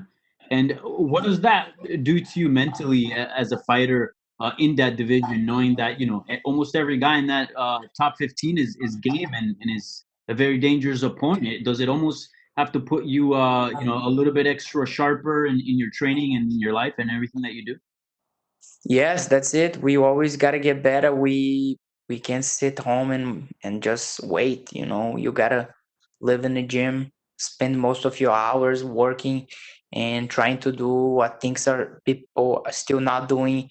And when you have a passion and you do this because you love it, you can do it. And I know I live more in the gym than home, and I work hard, and this is why I'm still in the top 10 and I'm still a threat. For sure. I'm looking forward to the fight on Saturday, and best of luck. Thanks. That's all the time we have for you today, Marlon. Thank you. Oh, awesome.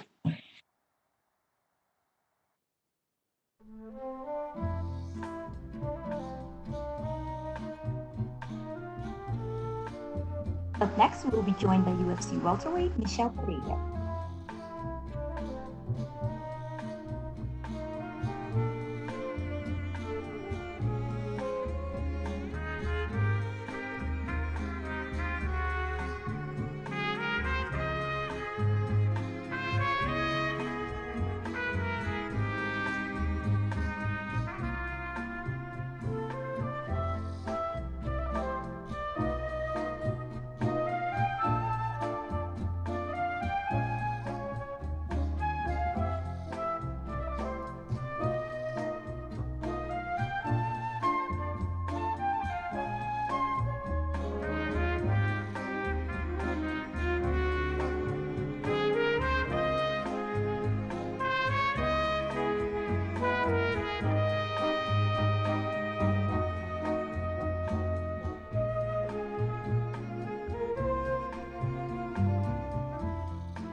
UFC welterweight Michel Pereira will take our first set of questions from Gabriel Gonzalez with Cayside Press.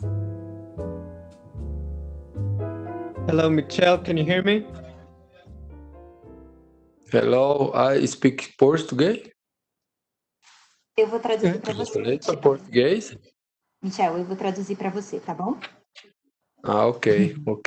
Please go ahead, Gabriel. Thank you. Michel, last time we spoke, you said you trained with cows to prepare for a fight. Did you train with any more animals this time? Michel, da última vez que você participou de um Media Day, você disse que tinha treinado com animais, né? Dessa vez você fez algum treino com animais para essa luta ou não? Não, dessa vez eu tô morando em Las Vegas e estou treinando aqui no Overcome juntamente com o meu professor Alejara. E a gente fez um treinamento totalmente diferente, né? Uma adaptação aqui em Las Vegas, o clima, a cidade. Então, dessa vez foi totalmente diferente. No, this time I'm living in Vegas. I've moved here and started training, so my training is completely different, just focusing on adjusting to the weather and to the new city. You said you have 43 new moves for this fight. Why not 50? Why just 43? Você disse que você tem 43 novos movimentos, né, para essa luta. Por que 43 e não 50, por exemplo? Eu tenho muitos golpes ainda para mostrar no UFC, tenho muita coisa para mostrar, tenho muito ainda para mostrar em relação a mim, do meu estilo. E tenho até mais golpes aí para me fazer. O octógono, por estar menor, me atrapalhou um pouco de eu fazer as coisas que eu faço, mas aos poucos eu vou conseguindo fazer, mostrar o meu estilo para o mundo. I have a lot of moves to show, a lot to show from my style. This smaller octagon got in the way a little bit, but I'll still be able to little by little show all my style and all the moves I have that are more than 43. People were very excited to see that you trained with Johnny Walker since your last fight. Can you talk about what you two learned from each other? He's a guy with a crazy style like yourself. As pessoas ficaram muito animadas de te ver treinando com o Johnny Walker. Ele quer saber o que vocês aprenderam, né? Ele tem também um estilo bem divertido com o seu, né? O que você aprendeu com ele? Johnny Walker é apenas meu amigo pessoal. Esse tempo que ele estava aqui em Las Vegas, a gente saía muito junto para fazer as coisas. Treinamos algumas vezes junto. E ele é meu amigo pessoal, então é um cara super legal, um cara super bacana. Treinamos algumas vezes junto, ele treinou nos meus horários e foi muito produtivo, né, o nosso treino. Johnny is my friend. While he was in Vegas, we went out a few times, and he's just a great person and a friend. So it was great training with him. We trained a couple of times together and learned a lot from him. Thank you. That's my last question. We'll take our next set of questions from Diego Ribas with AG Fight. Alô, Michel, tudo bom? E aí, irmão, tranquilo? Beleza. Michel, eu queria saber de você o seguinte: você mencionou que o Pettis recusou uma luta com você. Hoje o Pettis falou que teria sido um mal entendido, que ofereceram você para lutar no dia 12, e ele queria só no dia 19, aí acabou que você depois foi remanejado para o dia 19. Como é que você vê toda essa questão envolvendo o Pettis? Te interessa, de repente, intensificar essa rivalidade no futuro, para que essa luta saia do papel?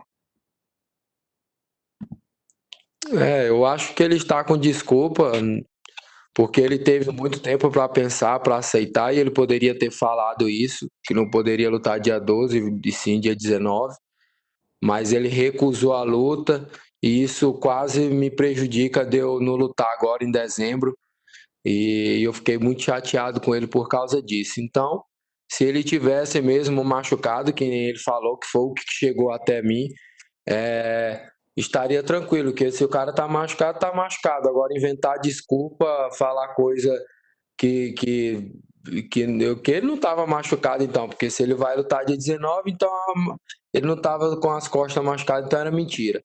Mas não sei o que ele pensa, bora ver aí futuramente.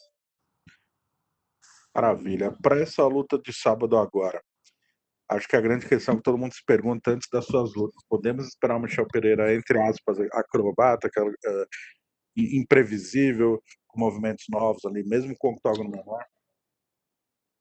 Sim, cada luta é cada luta, né? A gente treina super forte, né? Eu e minha equipe, meu preparador físico, Alejara, a gente treina super forte para poder fazer o melhor possível na luta. E é meu estilo, é fazer, é lutar animado, é lutar dando show.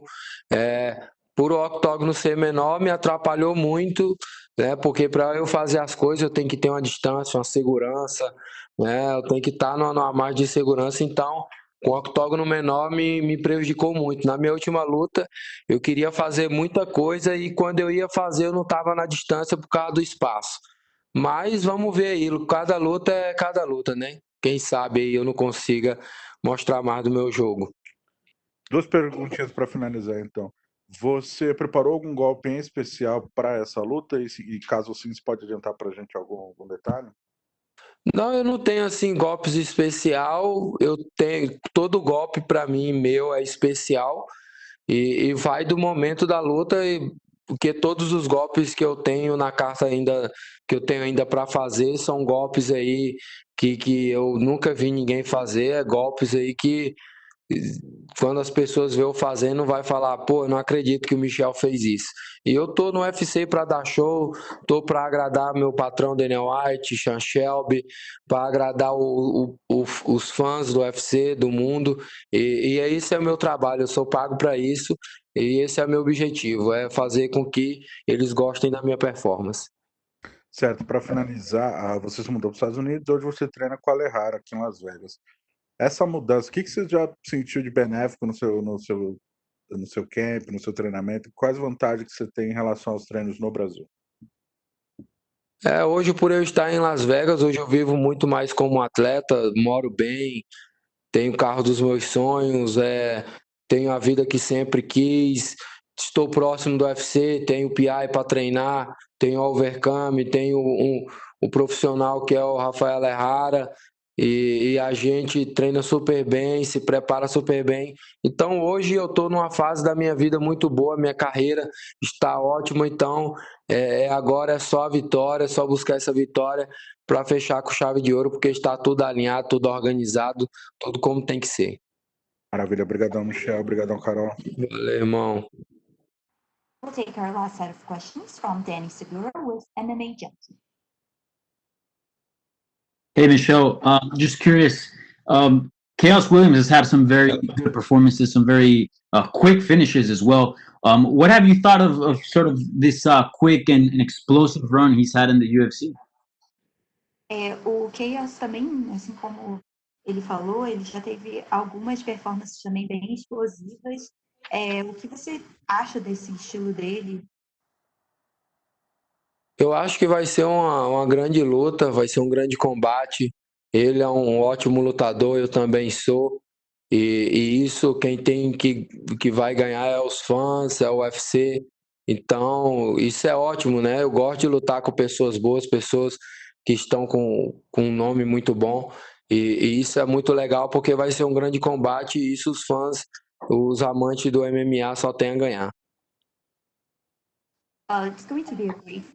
We're both great fighters, and I always like to fight guys who are up and coming and fight like that, like Khaos does. So it's good for the fans. It's good for everyone who loves MMA.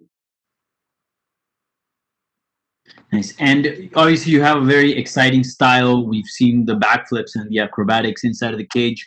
When fighting somebody like Khaos Williams, who has power and has proven to be able to knock out people in the UFC, do you have to hold back on that? How do you manage that when fighting a dangerous striker like Khaos Williams? Você é conhecido por todo o seu estilo, né? Todo o seu estilo divertido, das suas acrobacias. E você vai enfrentar um cara que é explosivo, como ele já falou, e que pode chegar e tentar te nocautear. Você tem, entrando na luta, que se segurar um pouco mais, alguma coisa assim, o que muda quando você vai enfrentar um cara que anda pra frente como Khaos? Já lutei com muitos oponentes explosivos, muito técnicos, caras muito bons e nunca tive problema com isso. E creio que essa luta eu não vou ter muito problema também. Mas respeito o meu oponente, é um cara aí que está vindo com hype muito bom, um ótimo lutador. E creio que a gente vai fazer um grande combate, mas ele é perigoso, mas eu sou mais perigoso ainda. I face a lot of guys like that who are explosive, who are technical, and I never had any issues dealing with that. Of course, I respect him. He's coming with some hype. He's a dangerous opponent, but I'm more dangerous. Yeah, and just really quickly, I believe I saw somewhere that Dana White said that they wanted to give you a top 15 fighter, but for February, and you didn't take it because you didn't want to wait and you wanted to get in the octagon as soon as possible. Is that true?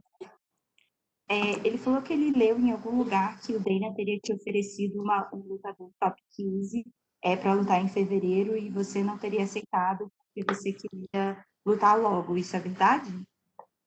Não, é mentira isso. Eu que tive que bater o pé e falar que queria lutar em dezembro, porque ofereceu a luta por Anthony Pettis e ofereceu a luta por Rob Lauer, mas nenhum dos dois aceitaram lutar comigo em dezembro. E se eu não tivesse firmado, porque eu estava treinando, já estava fazendo dieta, já estava preparado e não estava achando oponente para mim. Então isso aí não procede, isso aí não tem nada a ver, é mentira essa informação, porque foi eu que fui atrás de luta. Se eu não tivesse ido atrás de luta, eu só ia lutar em fevereiro. Então isso aí não é mentira, não procede essa informação. No, that's not true. I asked to fight Anthony and Robbie Lawler. They got offered that fight and they didn't accept it. So I put my foot down that I wanted to fight in December. I was training, I was already dieting, so I really wanted to fight in December. So that's what happened. And what do you think Anthony turned you down? You said Anthony Pettis, right? He's fighting, in this card. Por que você acha que o Anthony Pettis não aceitou essa luta, né? Já que ele está lutando nesse card também? Ou ele estava com medo de mim, ou é porque eu não sou ranqueado ainda e não queria lutar comigo. Eu acho que foi isso, porque para ter inventado uma lesão nas costas para não lutar comigo, e até eu fiquei. Achei estranho, né? Porque o cara não quis lutar comigo e vai lutar no mesmo dia que eu, dia 19. Por que ele não lutou comigo? Por que ele não luta comigo dia 19? Então, eu acho, ou foi medo ou é porque eu não sou ranqueado, né? It was either fear or it's because I'm not ranked. Because he said he had a back injury and that's why he wouldn't face me. And now he's fighting the same day that I am. So I thought it was weird. So it's either because I'm not ranked or he feared me. I appreciate the time, Michel. Best of luck on Saturday. Looking forward to the fight. Michel, essa foi a nossa última. Obrigada. Thank you very much.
Up next, we'll be joined by number 7 ranked UFC bantamweight Jose Aldo.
We are now joined by UFC Women's Flyweight Taila Santos. We'll take our first set of questions from Steve Anderson with Cage Shark.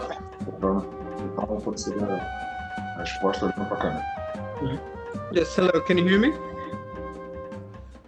Yes. Hi, so Tyler, can you just walk us through that moment a few weeks ago when they told you on Saturday that Montana De La Rosa was out? Mesma pergunta, sobre a Montana de la Rosa, o que você achou quando cancelaram a luta? Então, quando eu recebi a notícia, eu fiquei triste, né? Porque eu tinha batido peso, estava pronta já para lutar. Mas assim que a luta foi remarcada, eu vi que já foi remarcada para agora, dia 19, eu já fiquei bem contente também, porque eu pensei que, como tinha sido cancelada, eu sei que eu só ia lutar em janeiro, fevereiro. Então, quando eu vi que a luta foi marcada para agora, eu fiquei bem contente. She was very disappointed about the fight, but because she trained hard, she trained a lot and trained hard for that moment. But when they rematched the fight, it was very good for her. I want to ask, did you already go home when they called you about Jillian Robertson? Você foi para casa? Você foi para casa quando remarcaram a luta com a Robertson? Sim, a gente recebeu a notícia, daí a gente resolveu voltar para o Brasil. E a gente foi para casa, continuamos o treinamento que estava fazendo, continuei na dieta e depois retornamos para cá novamente. Yeah, she go back home because here she didn't have the good conditions to train, didn't have sparring. So she preferred go back to Brazil and now come back to fight. Jillian lost her opponent for last week. Obviously, you lost yours a week earlier. Was there ever any talk about you fighting on the UFC 256 card instead of this week? A Júlia perdeu a adversária dela, você também. E o que você acha desse card, você ter sido encaixada nesse card agora? Então, achei bem bacana. Vai ser um card bem maneiro. E até porque eu queria muito ter lutado com ela, já era pra gente ter lutado. Então, nós duas temos entrado agora nesse card. Foi bem bacana. Taila and Julia was supposed to fight in the beginning of the year, so she's already know the opponent. She already knows Julia, and it was very important to her fight this year because she trained a lot and she didn't want to waste all the training. My final question, how do you feel you match up with Jillian? Can you repeat, please? How does she feel that she matches up stylistically, her and Jillian? What does she think of the fight? O que você acha da luta com a Júlia? Então, a Júlia é uma menina bem agressiva, ela sempre tenta buscar a luta de solo. Começa a luta, ela já vem agarrar, buscar a luta de solo, então a gente é estilos bem diferentes da trocação. E com certeza ela vai querer buscar a luta de chão, mas eu também me sinto muito bem no chão, então acho que vai ser uma luta bem interessante. Julia is a very aggressive fighter. She always starts going forward and trying to a ground game. And Taila is a striker, so she thinks it's a very good fight, but she's really well prepared to submit her on the ground. She's not afraid about her ground skills. Thank you and good luck. Boa sorte. Obrigado. We'll take our next set of questions from Diego Ribas with AG5. Oi, Taila, tudo bom? Oi, tudo bem? Maravilha. Me diz uma coisa, quando cancelaram sua luta, né, esse processo de adiar algumas semanas, você chegou a receber alguma coisa por aquele camp que você fez, inclusive pelo corte de peso? Não? Sim, eu recebi sim, já tinha batido peso, né? E com certeza para nós atletas essa é a parte mais difícil. E recebi sim, e depois ocorreu tudo bem. E você mencionou a questão do corte de peso. Você vai fazer 2 cortes de peso tão próximos um do outro. Você chegou talvez você chegou a pensar em não aceitar pela proximidade dos cortes de peso? Você acha que vai bater o peso tranquila? Como foi esse processo de 2 cortes tão próximos? Não, tô bem tranquila, eu desidrato bem pouco, minha perda de peso foi bem tranquila, bem rápida. E depois que eu bati o peso também eu não passo de um certo limite, eu não extrapolo o peso. Então tá bem tranquilo para mim bater o peso novamente, isso não me preocupa. E o que você espera da Robertson como adversária? Como é que você prevê esse casamento de destino entre vocês? Olha, vai ser uma luta bem bacana, né? Porque como a gente é estilos diferentes, eu sou da trocação, ela sempre busca luta de solo. Então acho que vai ser uma luta bem interessante. Ela também tá com o nome bem forte aí, vendo uma sequência boa de vitórias. Então acho que vai ser uma luta bem interessante. Para terminar, então, essa mudança de estratégia, voltar para o Brasil, fazer camp lá, óbvio que foi algo novo, tem a questão da Covid, não tem como prever. Mas você chegou a mudar, deu tempo de mudar alguma coisa na estratégia, fazer algum ajuste, ou apenas se manteve para cortar o peso e a Taila que a gente iria ver semanas atrás será a mesma cara que a gente vai ver no sábado? Então, como era muito pouco tempo, não tem muito o que ganhar ou muito o que perder, né? Em 1 ou 2 semanas. Então a gente manteve todo o treinamento já que estava fazendo, manteve o foco. E também como eu já ia lutar com a Robertson, né? E a luta foi mudar de adversária bem em cima também. A gente já tinha praticamente que o jogo contra ela assim engatilhado. Maravilha, obrigadão, Taila, boa luta. Obrigado, Carol. Obrigado. We'll take our next set of questions from Omer Mersavici with S Sport. Hello, Taila. How are you? Oi, Taila. Tá perguntando como você tá. My question is, what do you think about Gillian? She has a lot of submission, rear naked choke. What is your game plan on Saturday? O que você acha da Júlia, que ela tem um jogo de chão bom e você está preparada para isso? Com certeza, eu estou preparada, né? Treinei muito para isso. Eu venho da trocação, né? Minha raiz é trocação, mas eu estou muito bem treinada, treino com os melhores da luta de chão e com certeza estou preparada. Ela é uma menina muito boa no solo, tem um jogo justo, mas com certeza estou bem preparada. Julia is a very aggressive fighter in the ground, but I'm really confident about my striking game and my ground game. I'm really well trained for this, and I'm confident about this win.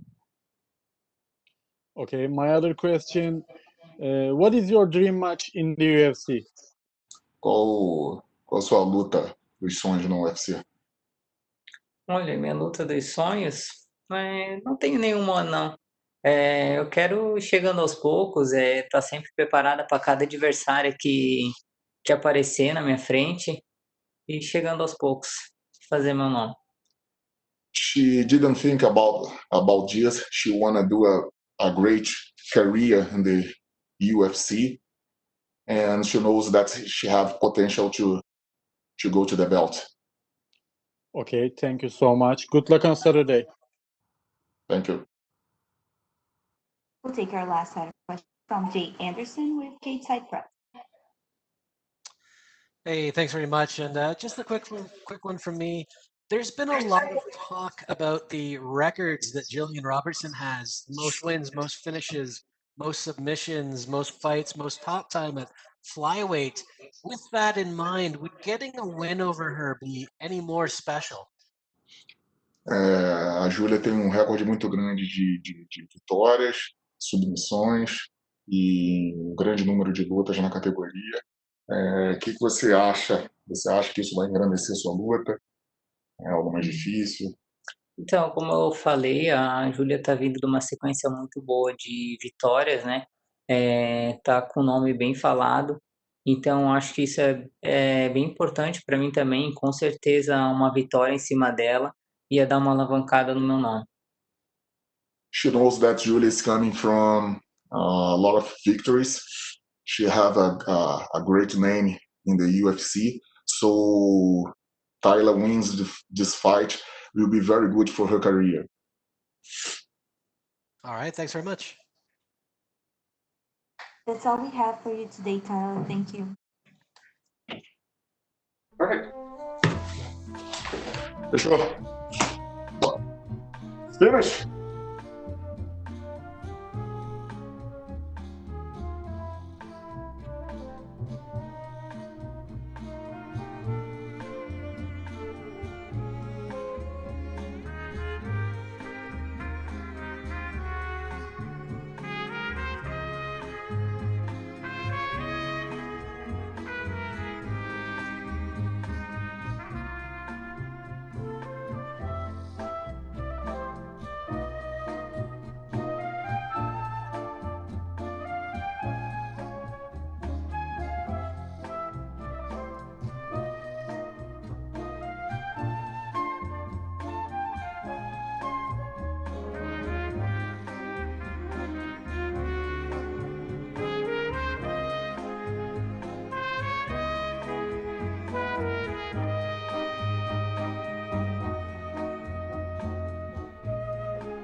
Up next, we will be joined by number 5 ranked UFC welterweight Stephen Thompson.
We're now joined by number 5 ranked UFC welterweight Stephen Thompson, and we'll take our first set of questions from Jay Anderson with Stateside Press. Wonder Boy, welcome back. Good to see you. Thank you. Thank you. Glad to be back. Absolutely. I mean, it's been a while. It's been over a year since you last competed, and you're returning to a very different landscape with the pandemic, no crowds, the safety protocols and testing. Does it have a bit of a surreal feel to it, or have you seen enough of it just watching from the outside that you felt prepared? Yeah, man, I feel prepared watching the fights. And of course, my very first fight in the UFC, there was literally nobody in the stands because that was the first fight there. So got a little experience there with that. But I'm just excited to be back and glad to be back and ready to put on a show for the fans. And a main event with Geoff Neal. Records can be deceiving sometimes. You got a similar number of fights, but you're definitely the veteran here. You've got your kickboxing background as well, and he's the young up-and-comer. The media and fans read a lot into those storylines, but does it matter to you at the end of the day who you're fighting here? Not really. I mean, he could be the top 5 or the champion or the number 15th ranked guy. Geoff Neal's a beast. And if you fight in the UFC, I mean, come on, you're a dangerous man. So, and anything can happen out there. So, preparing for this fight is definitely my number one. Been focused for it. And Geoff Neal's no joke. He's been knocking dudes out. He's 5-0 in the UFC. And he's a big welterweight, very strong. So I know he's going to use the smaller cage to his advantage. But whatever the fight goes, I'm going to be ready for it. Were you surprised at all to see him coming back so soon after that, what was called a life and death experience he had back in August? Yeah, man. I mean, the guy recovered like no other. I know he was a young and he's an athlete, but Lord, that was like I didn't really know how serious it was. But he almost died, this guy. And now I'm getting ready to face him Saturday, which is kind of scary. The guy's almost dying, and now I'm getting ready to fight him. So he's a fighter for sure. So not just physically, but mentally and emotionally, he's game. He's only had, I believe, maybe one 5-round fight, and I think it came outside of the UFC, obviously. Do you feel you have the edge if it does go into deep waters? I don't like thinking that. Just for my psyche, my confidence, I'm prepared for the best Geoff Neal come Saturday night. I know he's a smart and intelligent guy. He's got a lot of intelligent coaches around him, so I know he's going to be prepared. And, the first thing I think of, if I go out there thinking that, he's not prepared, and then he is, how's that going to affect you mentally, So I'm always prepared for the worst. I'm always prepared for, just a grueling fight. I don't like predicting anything, any knockouts. If it happens, it happens. If it doesn't, it doesn't. I just visualize my hand being raised at the end of the fight. And last one for me, I mean, I don't want to use the G word, but it did come up in interviews recently. Does it bother you to be hearing the gatekeeper talk at this point? It doesn't really bother me. I just know what I'm capable of, and that I've got a lot more in me. And, I'm 37 years old. I'll be 38 in February, but I feel like I'm 25 and still improving every day. I came in this game fairly late, so I haven't taken a ton of damage. The only time I've been knocked out was with Anthony. He's actually like right across the hall from me right now. But I feel fine, man. I feel awesome. I know that I could be champion in 2021, and that's my goal. All right. Well, best of luck this weekend. Thank you very much. I appreciate you. We'll take our next set of questions from Sumik Data with Sportskeeda. Hey, Wonder Boy, welcome back, and I hope you're doing well. Thank you very much. I appreciate it. So it's been a while since we've seen you compete in the UFC, of course, and times have changed a lot since the last time you fought. So how has the preparation been for you in the lead up to this fight during these unusual times in this pandemic? To be honest with you, I've been out for a year. Broke both my hands a year ago, and the whole pandemic thing. And of course, everybody's been out in quarantine. But where I come from, a little small town of Simpsonville, it hasn't been too bad. We had to close down the gym for maybe 2 months, and we had to innovate, do some online classes and things. But when you got access to a gym, it's kind of hard not to stay in shape, hard not to still improve. So, I lived there, and even though I was injured for a while, there was always something that I can do: working on my kicks, working on my movement, working on my wrestling. Nothing slowed down for me, to be honest with you. Helping fighters get ready for theirs, helping Chris Weidman get ready for his fight kept me in shape as well.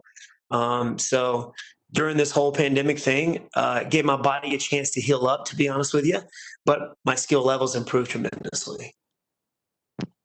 Okay, so heading into this weekend, you had mentioned you'll be ready for Geoff Neal's wrestling and ground game, but of course, you being one of the best strikers in the fight game, there's a little stylistical difference between you and your opponent right now. So how do you see this fight playing out come this weekend? Well, Geoff Neal, like I said, he's a big welterweight. He's a very strong welterweight. Keeps his right side forward. He loves to throw his left hand. He tries to hit you with that left hand, kind of the same as Conor McGregor. He hits you with it, you're going out. He also has a left high kick that's been dropping people. So that's just another element in his game I got to watch out for. But the guy's improving every day, every time you see him fight, and that's a dangerous guy. He's doing a lot more wrestling, clinch work. You see that in his last few fights. So I'm prepared for wherever the fight goes. I got Chris Weidman, Carl Reed, great wrestlers, Carlos Machado, great grapplers that have been helping me get ready for this fight. So, like I said before, wherever the fight goes, I'm going to be prepared for it. And I visualize my hand being raised at the end of this fight. Okay, and I also got to ask you this. You're someone who has always been very calm, very composed, and you don't seem to engage in any sort of trash talk with your opponent. Is there any sort of secret behind you being able to stay in this composed zone of yours? I don't know. I think it just has a lot to do with who I am and how I was brought up. I was brought up in the martial arts, and through the martial arts, was able to teach me, it's a very humbling sport, right? Very humbling sport for sure. But it allows you to be able to be put in uncomfortable situations and know how to be, to cope with that. And that's in everyday life. But the martial arts has helped me be able to do that in every aspect of my life. If it's the fight game, if it's outside of it, I know people do a lot of trash talk, and I just eat them up with niceness. Sometimes it has a reverse effect. Like they start getting angry because they can't get under my skin. But I just eat them up with niceness, man. I just put a smile on my face and keep going. Of course, I got a good support system, good family, good friends who keep a small circle to keep me motivated and focused. And nothing really gets me frustrated. And I think the martial arts has a lot to do with that for sure. Okay, one final question for me. Speaking of niceness, you're obviously known as the NMF of the fight game, but I'm just curious, have you, in the back of your mind, have you ever considered possibly fighting for the BMF title? You have a win over Jorge Masvidal, after all. I know, right? I mean, I know he had mentioned fighting me if he had won the title from Usman. He said he would like to run it back with me. So I know, my name is still up there with him. I would love to fight him again. He's ranked higher than me. He's given me inspiration because I beat him at UFC 217, and now he's ranked higher and super popular, which is awesome. But I think that would be cool. That would be epic. NMF versus the BMF. You don't have to be like a trash talker to be the BMF, right? You just got to be a bad dude in the cage. That's how I look at it. Yeah, fair enough, sir. Well, I look forward to a fight this weekend, and good luck to you. Thank you, sir. We'll take our next set of questions from Omer Mursavici with S Sport.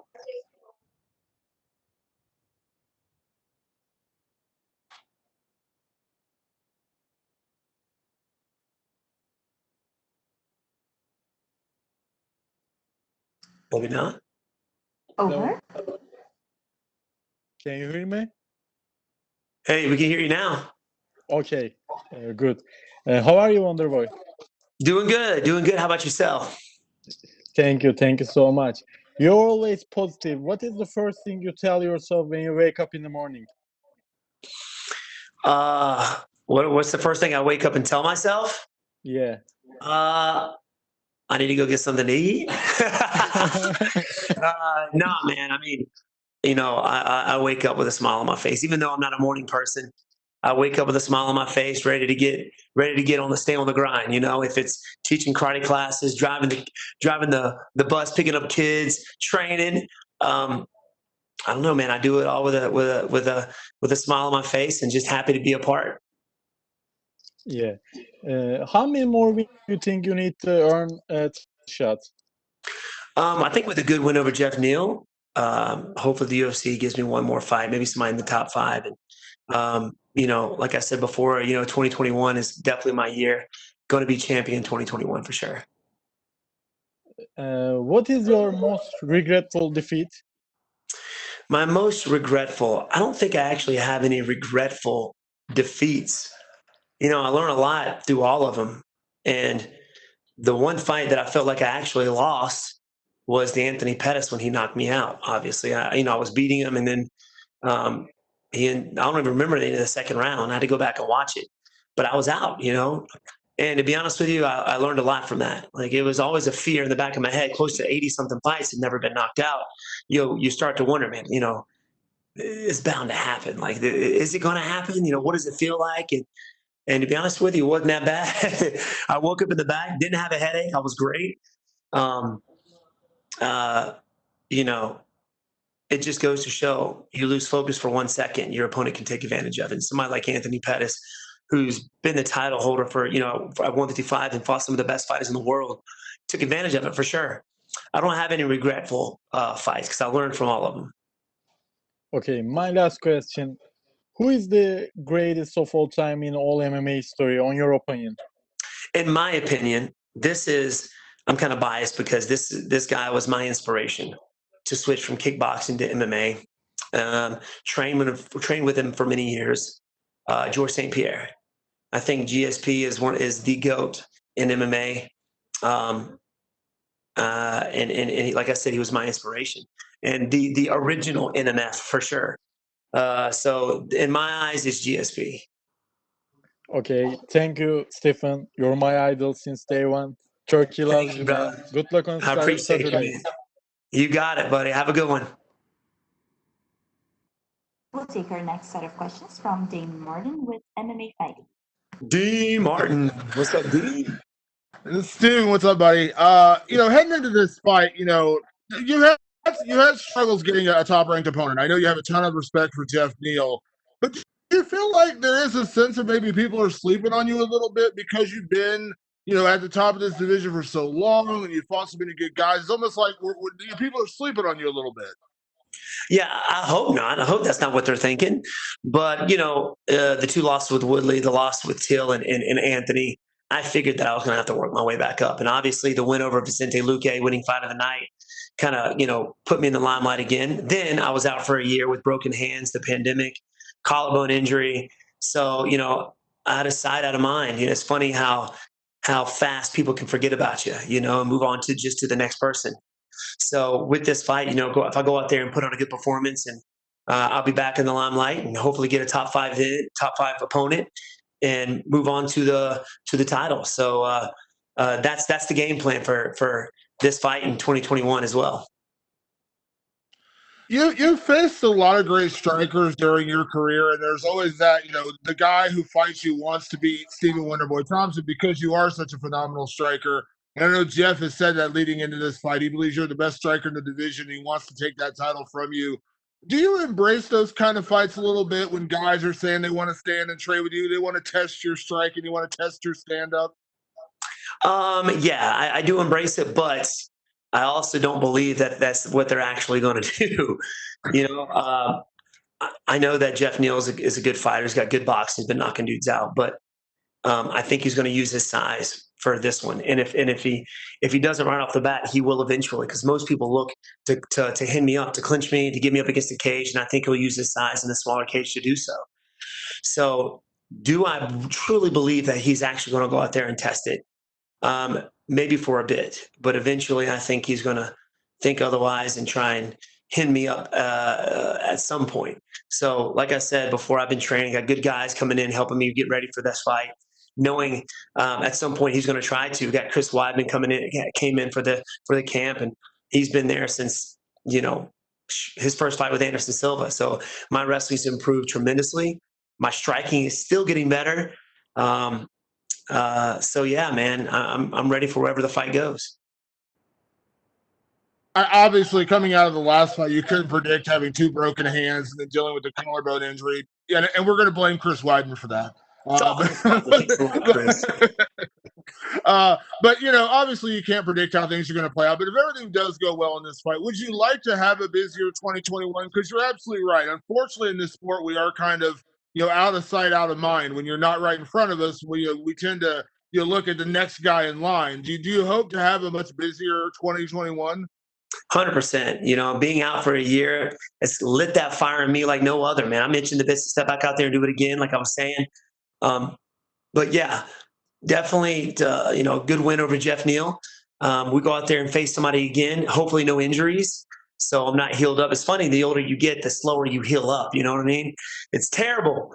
But hopefully no injuries, and we'll be back at it at the beginning of the year. And last one for me, you know, you did it in the Luque fight, coming off the Pettis fight. You know, you went out there and fought another really aggressive guy who kind of had some hype behind him. He had a good win streak, had some, you know, solid wins under his belt, and then you go out there, you have a fight of the night, and you do your thing. You go out there and do your thing. Geoff Neal, kind of the same thing, coming in 5 wins in a row, 4 knockouts or submissions out of those 5 wins. Do you feel like this is kind of another showcase for you to kind of remind people that, you know, Wonder Boy is still here and you're not going anywhere? 100%, man. That's exactly what it is, and that's how I'm looking at it. Yes, he's a tough opponent, but and he's undefeated in the UFC as well. This is my chance to go out there and let everybody know that Stephen Wonder Boy Thompson is here to stay. Thanks, Stephen. Thank you, sir. We'll take our next questions from Eric Addison with Kimura.s. Hello, Eric. Hi, Stephen. How are you? Doing good, my brother. How about yourself? Not bad. So I was gonna ask you, your last fight was a little bit over a year ago, and do you believe in ring rust? And if so, what have you done to get yourself ready for your first fight in over a year? Yeah, to be honest, I don't feel like I would have any ring rust because I'm staying active in the gym and haven't stopped since my hands were broken. I've been training since I got back from my last fight, to be honest with you. I wasn't able to punch anything, but I was able to work on my movement, my kicks, you know, working positioning, drilling, things like that. I've been doing that for a year now. Even during the pandemic, I was training. So I feel like I haven't slowed down. Yeah, I haven't been in front of the cameras, but like I felt like I haven't missed. I feel like my last fight was like a week ago, to be honest with you. I feel like it hadn't felt like a year. So I feel great, man, and I'm confident stepping into this fight. Fair enough. And this fight was supposed to be 3 rounds, but now it's 5. What have you done in your training to adapt to that? And do you prefer 3 or 5 rounds? I prefer 5 rounds, and I train for 5 rounds, even though this was originally scheduled for 3 5s. I was still doing the championship rounds. It just gives me confidence. You know, if I can go out there in the gym and push myself for 5-minute rounds, 3 5s are going to be easy. So I was already training 5 5s. So when I got the word that, hey, I'm going to be headlining this event, which is awesome. I think this is my 7th headliner, which is pretty cool. And doing 5 5s and being in the last card of the year. Let's go, man. I'm ready. Nice. And being Swedish, I want to ask you one question about Chimaev. He was supposed to headline this card, and he's one of the most hyped up fighters in the division right now. What do you have to say about his quick rise? And would you like to face him in 2021 if possible? You know, I have nothing against Hamzat at all. You know, he's had 3 fights and he wrecked those guys. He fought once at 170 at the 170 division, and He's already ranked number 15. And I kind of called it. I was like, why is the UFC pushing this guy so much? And I was like, watch Khabib retire. And they gotta keep pushing that market somehow. So, if he goes out there and he just dominates Leon Edwards, which on paper I don't see that happening, because I just haven't seen enough of Hamzat to really get behind him yet. But if he does, then I will say that he is the man. He's a good fighter. I just haven't seen that yet. But he goes out there and does work. I could probably be facing him in 2021 for sure. Awesome. Thank you so much. Yes, sir. Thank you. We'll take our next set of questions from Pablo Santamaria with MMA Ecuador. Hi, Wonderboy. Can you hear me? I got you loud and clear, man. Okay, man. You're back. You face. Okay, sorry. I confused. You're back in the octagon. Your last fight was a year ago or even more. So how are you feeling coming into this fight? Feel great, man. Confident more than ever. I'm just glad to be back out there to fight in front of the fans of the UFC, man. Like I was saying before, I'm itching to get back out there. Being out for a year is terrible. Even though I was out, I was always training though. For a year, I've been training and helping fighters get ready for their fights. I helped Chris Weidman get ready for his. I had some injuries along the way, which kept me out, but I'm back, baby, and ready to rock. I get it. So, I mean, your YouTube channel is amazing. You got a lot of fans for that YouTube, or you keep the same amount of fans, or do you think your fans became more? I think more. I mean, with the YouTube channel, I'm actually, collab with some really good other YouTubers, and pulled some other fans that never watched the UFC before, and now turned them into UFC fans. So I think it's great. The YouTube thing was just something that we're going to do for the fun of it. Me and my brother, we didn't know it was going to blow up like it did. We've got close to 300,000 subscribers, in just a little over a year. So, which is pretty crazy. We're loving it, man. We're just having fun with it. And I think that's why people like it. The personalities, and people want to see what is Wonder Boy really like. Is he just like this in front of the camera, or is he like this all the time? I think people like the vibe of the channel. So we're having fun with it, man. And we're going to keep on keeping on, To be honest, this is one of my favorite channels at the moment. I mean, Sweet Tea with your dad, I mean, it's a very good channel. Oh, thank you, man. I appreciate you. Okay, do you think the nicest Mother F title is on the line in this fight? You know what? Geoff Neal's a nice dude too. He's a very nice guy.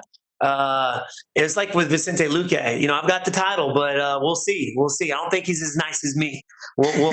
I'm the nicest guy in the UFC. It's funny because I saw it was like a competition or something online. I think Junior Dos Santos won the nicest guy in MMA. I'm like, what? I've got the NMF belt, man. What's going on right now? But yeah, man, he's a super cool dude, Geoff Neal. Okay. So if you get the W, would you mind fighting Jake Paul at boxing? I would crush Jake Paul. For one, as an athlete, it doesn't make sense. As an athlete, these guys should not even think about, they're just not worthy to step in the cage or the ring with these guys that they're going to be fighting. Not worthy. But as somebody who's dabbled in the YouTube and social media and stuff, you got to take your hat off to these Jake and Logan Paul. These guys are making some money and making moves. So hats off to them in the business aspect. But the athlete in me is like, why is this even happening? Like, they don't even deserve it. Sure. You got to earn the right? You got to earn the right to step in the ring with these legends. Yes, that's you're right on this one. And would you like to send a message to your Ecuadorian fans, because you have a lot of fans here in Ecuador? Well, everybody in Ecuador, this is Stephen Wonderboy Thompson. I love you, and I hope you guys have a happy holiday. Thank you very much for your time, Wonderboy, and good luck on the fight. Thank you, buddy. That's all the time we have for you today, Stephen. Thank you. Thank you very much. I appreciate you. And that was easy. That was awesome.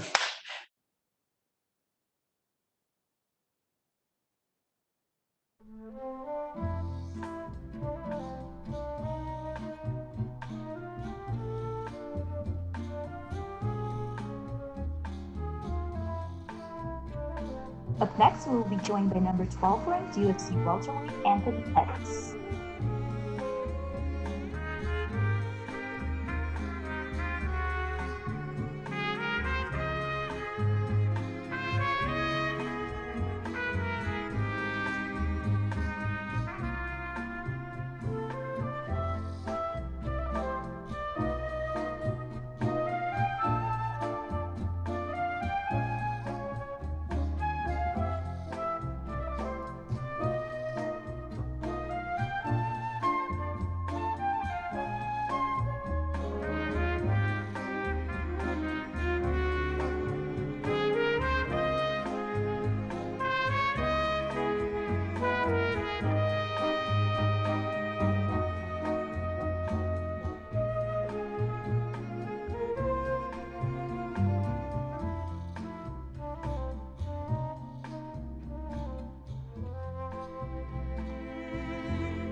We're now joined by number 12 ranked UFC welterweight Anthony Pettis, and we'll take our first set of questions from David Gonzalez with Stateside Press. Hey, Anthony, can you hear me? I can. So, Anthony, it's been a few months since your last fight. I mean, you were on the first card back for the pandemic. Now you're on the last card of 2020. How does it feel to kind of bookend your year with those two particular dates? Yeah, man. The first fight back was wild. You know, we were in the arena with like no one in the arena. That was definitely a different experience. You know, I think this time around it's going to be a smaller venue, so it should be a little more comfortable. You know, getting out there and exchanging it up. But man, it's been a crazy year for everybody. You know, 2020 was a wild year for all of us. But I think for me, I had a lot of growth as a person, as a athlete, and it feels good to be where I'm at right now. I wanted to get on this card for a while, so you know I was kind of getting in shape and getting ready for opportunity, and you know it popped up.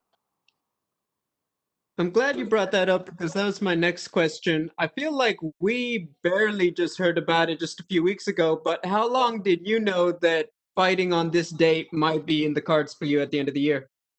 Yeah, in my head, I was getting ready for this since my last fight. Honestly, I was like, I want 3 fights this year. We didn't get something booked, on the card specifically, like when it popped up, because I initially it was going to be the 12th. I think that's what we were kind of negotiating.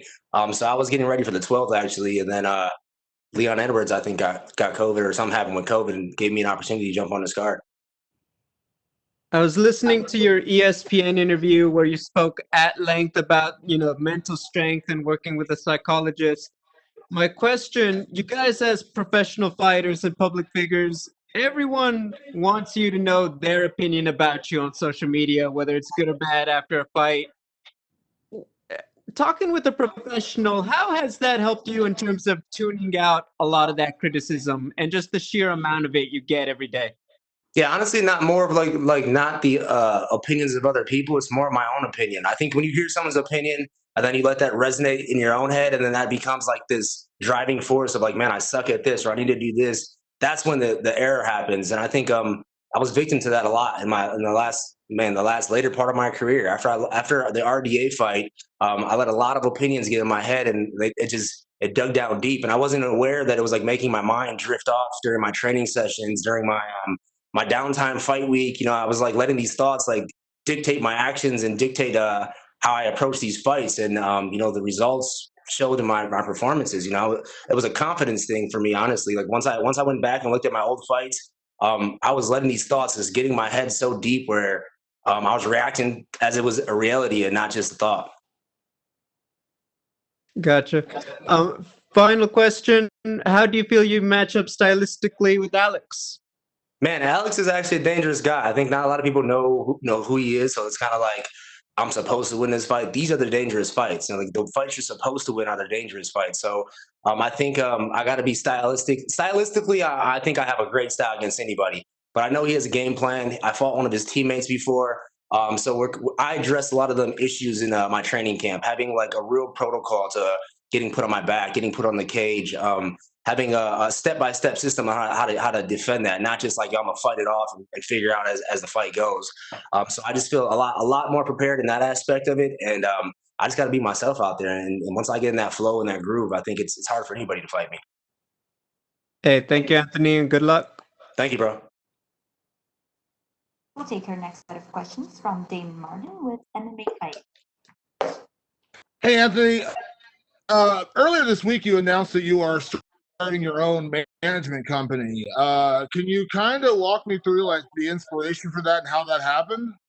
Yeah, man, I've been doing this. Honestly, I've been doing it for a while, just not officially. You know, with my younger brother's career, a lot of fighters that root for the sport, and we kind of have the factory to build great fighters. You know, from where I started fighting in a Harley Davidson dealership in Milwaukee, Wisconsin. That was my first fight, all the way up to a UFC world title. So we have all the pieces of the puzzle in Milwaukee. And it was something I've been wanting to do for a long time. It's just like I didn't officially announce it. You know, I've been guiding Sergio's career since he started. And I think I know what fighters need. You know, I've been with numerous management companies. I've been in all different stages of my career, and I feel like there's a spot that I can give back to these fighters a little more from. Without getting crazy details, but like, you know, finances, mental health, the right fights at the right time, the ability to get into the big shows.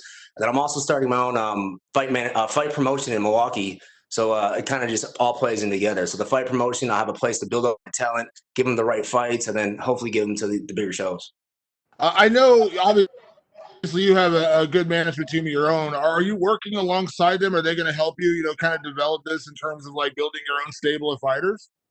Not really, no, not hand in hand helping me do this. You know, they got their own stable of fighters they got to deal with, but they definitely give me advice. And you know, I think I definitely still need somebody that represents my career. So I'm not going to pull myself over, you know, on the as the fight negotiation side, but as the marketing side, I'm doing all my own marketing stuff now. I'm doing all my own relationship building stuff. So you know, it's just giving me that insight in how this works. There are great managers out there, obviously, but we also unfortunately have heard some of the horror stories. You know, guys having money stolen from them, sponsorship deals, you know, things like that. Do you feel like that's a big aspect of doing this? Is kind of sharing your own experiences with the next generation? Because unfortunately, we have seen good side, but we also have seen a lot of bad side of management in this business. Yeah, man, there are some great managers out there. This isn't something where I'm like, yo, there's horrible managers. It's more of like I think I know the way it needs to be done. And I know what fighters need at all different stages of their career. So like when I'm doing this, like we have 80 guys that we signed currently for my first combine. It's more of a fight family. Like I want these guys to be part of something that's not like, all right, here's a negotiated contract, go get ready, and then we'll talk to you on your next negotiation. You know, we're doing like Zoom meetings where it has to be Zoom because of, you know, COVID. But mindset stuff, different older fighters that have experience, you know, talking to my athletes, tax accounting, teaching them how to make LLCs, paying themselves salaries, all the stuff that I had to learn on my own, honestly, that I'm giving to these guys right from jump. And Anthony, correct me if I'm wrong, from another interview I saw, did you say that this is the final fight on your current UFC contract? This is, man. This is my last fight on my current contract. So we'll see what happens after this one. And I'm trying not to like let my mind get into that and like, you know, what's coming next. Some people were asking questions like, you know, Dana announced that chopping block thing. I feel like every fight is the biggest fight of your life. And, you know, no matter what, your job's always on the line if you don't perform. So I'm coming with the same mindset as I always do. So my last question following up on that, I mean, you're a former champion, you're a veteran. You always go out there and put on exciting fights. I don't personally think you'd be on the chopping block, win or lose, but is there a little bit of, you know, we've seen it with certain fighters, they kind of bet on themselves. You know, not that you want to leave the UFC by any means, but if you go out there and put on a second great performance after beating Cowboy and you go out there and beat Alex Morono, are you kind of in a way gambling, you know, betting on yourself to get a better contract next time out?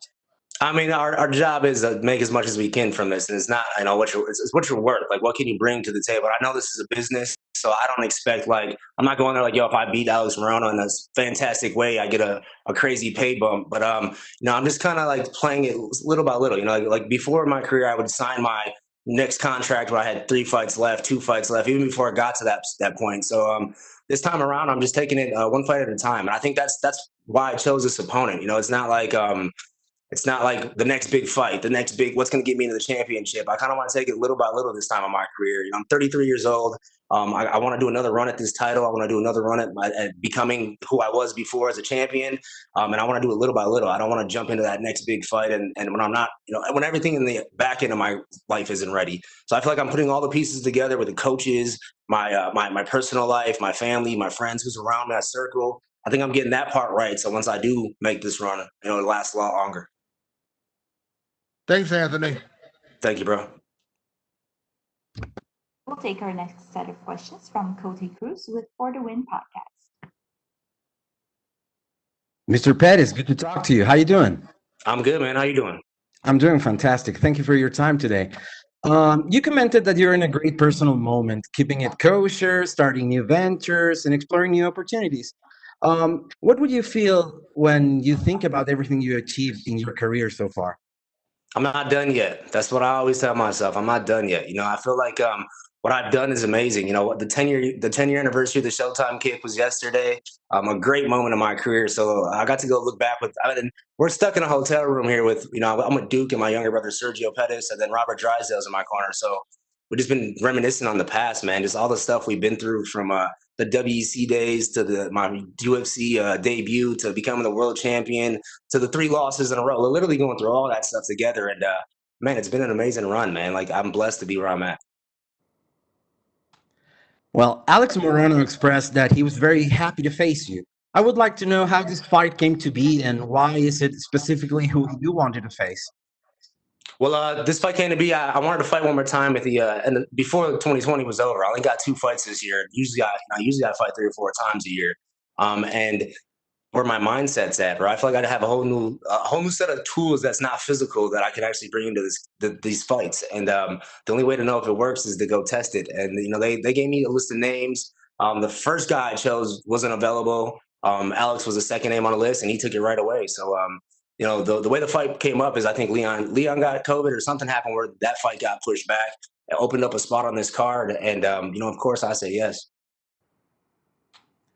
Regarding your technical aspects, I know it's a known fact that you're pretty well-rounded. I would like to hear your thoughts on how do you think your experience will factor in for this match against Morono? Yeah, I mean, I've got so much experience. I mean, I've grew up under these lights. I think most of my professional fights are in the UFC or in the WEC, under the Zuffa flag. So I've seen all of it. I fought the main event on the card, Wonder Boy, another crazy style that I had to get ready for. So I feel like definitely my experience is going to help, help me in this fight. But Alex is dangerous, and I'm not overlooking this guy. It's like one of them things. Like this is a high stake fight, especially because not a lot of people know who he is, and it's his chance to make his name known. So this is a dangerous fight for me, and I love these kind of fights. It puts the pressure on me. Well, you are very creative, without a doubt, one of the most entertaining fighters to watch in the sport's history. Where does this creativity comes from? How do you feel about being in this position where now you can be an inspiration for the young and up-and-coming fighters? Yeah, it's crazy, man. Like after seeing the Showtime kick and seeing it's been 10 years since then, I'm like, man, that made me feel old. Even though I'm 33, I'm like, I've been in this game for a while.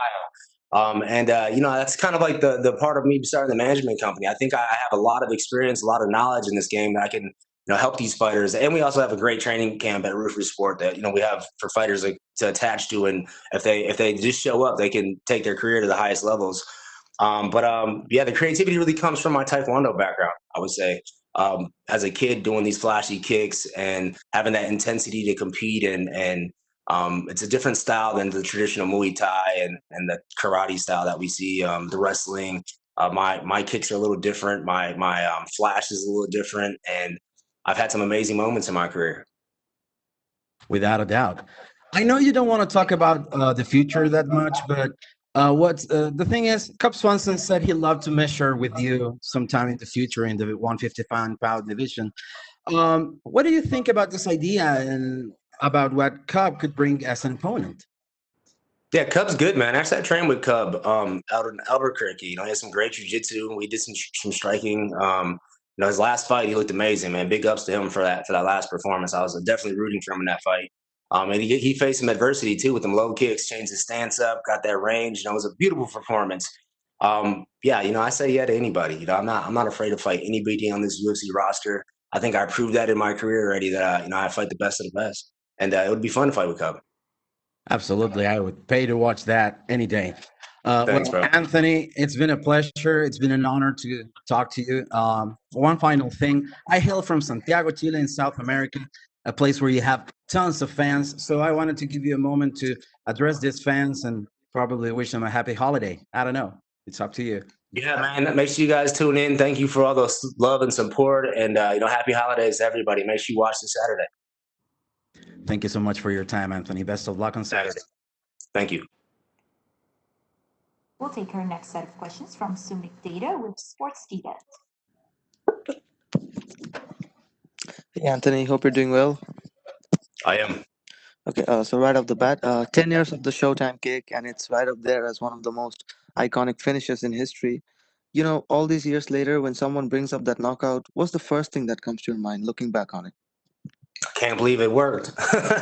Honestly, when I threw that thing, it was the last round of the last UFC WEC fight, and it kind of won me the title. So it was like me and Henderson had a good back and forth battle that whole fight. If you watch the whole fight, that's what makes it even more spectacular is how I landed it and what the stakes were going into that kick. But yeah, I mean, even when I threw the kick, I remember I jumped off the cage. I remember I hit him with my foot. I'm like, I did a full 360. I'm like, oh shit, it worked. And I go and try to finish him off. But Ben's a tough dude, man. So it was definitely one of them moments in my career that I always look back and be proud of.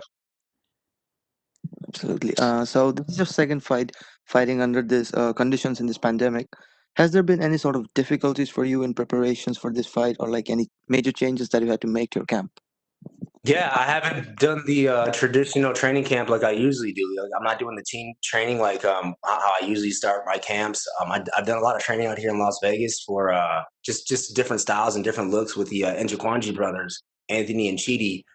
Both guys, amazing Muay Thai fighters, great MMA martial artists. And for me, it was just getting a feel for different body styles. It's crazy because I was supposed to fight Anthony and Njikwanji in WEC, and now he's kind of holding pads and coaching me. This many years later. So, he's amazing athlete. And then Robert Drysdale is somebody that's going to be in my corner. So I changed up my my approach to my jiu-jitsu and got some new tools and some new body styles, new ideas. And I feel like where I was at mentally, it allowed me to actually absorb a lot more from these guys. I wasn't going in there with the mindset of I know everything. It was more like, what can they teach me? What can I pull away? And what can I add to my game? And you recently also mentioned you've been working with a sports psychologist. Could you tell us a little on how that has benefited you? Yeah, I was totally against that, honestly. Before this year, I was like, I don't need to talk to anybody. I know my head, I know my body, I know what I need. My fiance actually is the one that talked me into like going to actually sit down with this guy. And the UFC offers this to all their athletes. So, I mean, any UFC fighters, they definitely should be taking advantage of this avenue. And he just opened up my eyes to a whole new aspect of not only the fight game, but to my life, like how I deal with specific situations. Like just the I guess when your body's like in control and your mind's out of control, like you're not even present in like certain reactions like anger, anxiety, fear, like all like your body's in like set in these ways of handling them things, and you don't actually sit back and absorb like why do I react this way? Why do I handle it this way? And initially so I started this in like February is my first time meeting with him. So it's almost a whole year with this guy.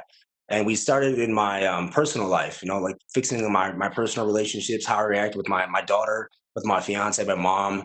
And then we trickled that into my fight career and bringing back that presence to the training room. Like instead of letting my mind drift, like I always train hard. It's not like I wasn't training hard. It was just like the right style of training for my mentally being there. So like, you get a thought in your head and all of a sudden, 20 minutes later, you're like, oh shit, like how did that 20 minutes pass by? And I'm sparring these top level guys.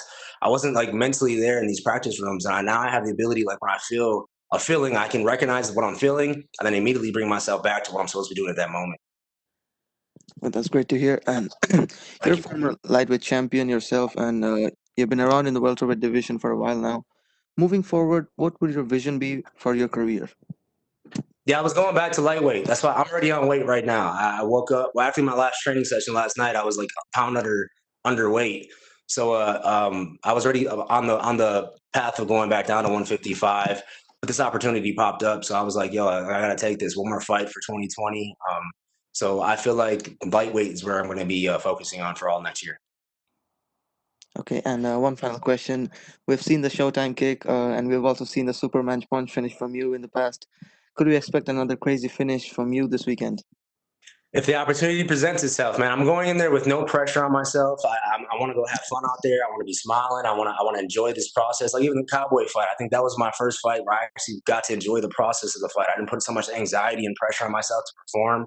And I think I'm finding that right recipe to make these things happen again. Like when the Showtime kick happened, I was so focused on becoming the champion, and I didn't have any distractions. I didn't have any old fights to revert to that I had to face adversity. I was like on a tear during that time. So now, like when these like moments happen where I face adversity, I break my hand, or I have somebody gets me with a good shot. My mindset goes back to those fights, and it's like, oh shit, I gotta deal with that before I lose again. Or now I have the ability to bring myself back and deal with the current moment. All right, thank you so much for your time, and good luck for your fight this weekend, sir. Thank you, bro. That's all the time we have for you today, Anthony. Thank you. Thank you. Perfect. All right, guys.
Joined by number 7 ranked UFC bantamweight Jose Aldo, and we'll take our Vai ter ninguém aqui, só vai responder direto para Gabriel Gonzalez. Hello, Jose. How are you? Como é que você tá? Bem, graças a Deus. I'm good. Thanks. So, Jose, I haven't really seen interviews from you since your last fight. Now, a few months later, what are your thoughts on the fight with Petr Yan? Ele viu algumas entrevistas depois da luta com o Petr Yan. O que você pode falar sobre essa luta? Não, acho que foi uma grande luta, né? Acho que só faltou o resultado, mas acho que foi uma excelente luta. I think it's a great fight, but almost I will win. But that's fight is the fight. I think a lot of people watching it, even though you did not win, everyone loved your performance. They said that was the old Jose Aldo. That was, one of the best fights we've ever seen from him. For yourself, were you proud of the way you fought? Muita gente viu essa tua luta, mesmo você não ter vencido, muita gente falou que você voltou a ser o José Aldo, que era sempre. Você gostou da sua performance? Sim, como falei, né? Eu acho que a performance foi boa. Acho que só faltou a vitória mesmo, mas dentro daquilo que eu propus fazer, né? Foi muito bem. Like I said, I like the performance, and I think I can show everybody my skills, but I'm not win. But I think I have a good performance.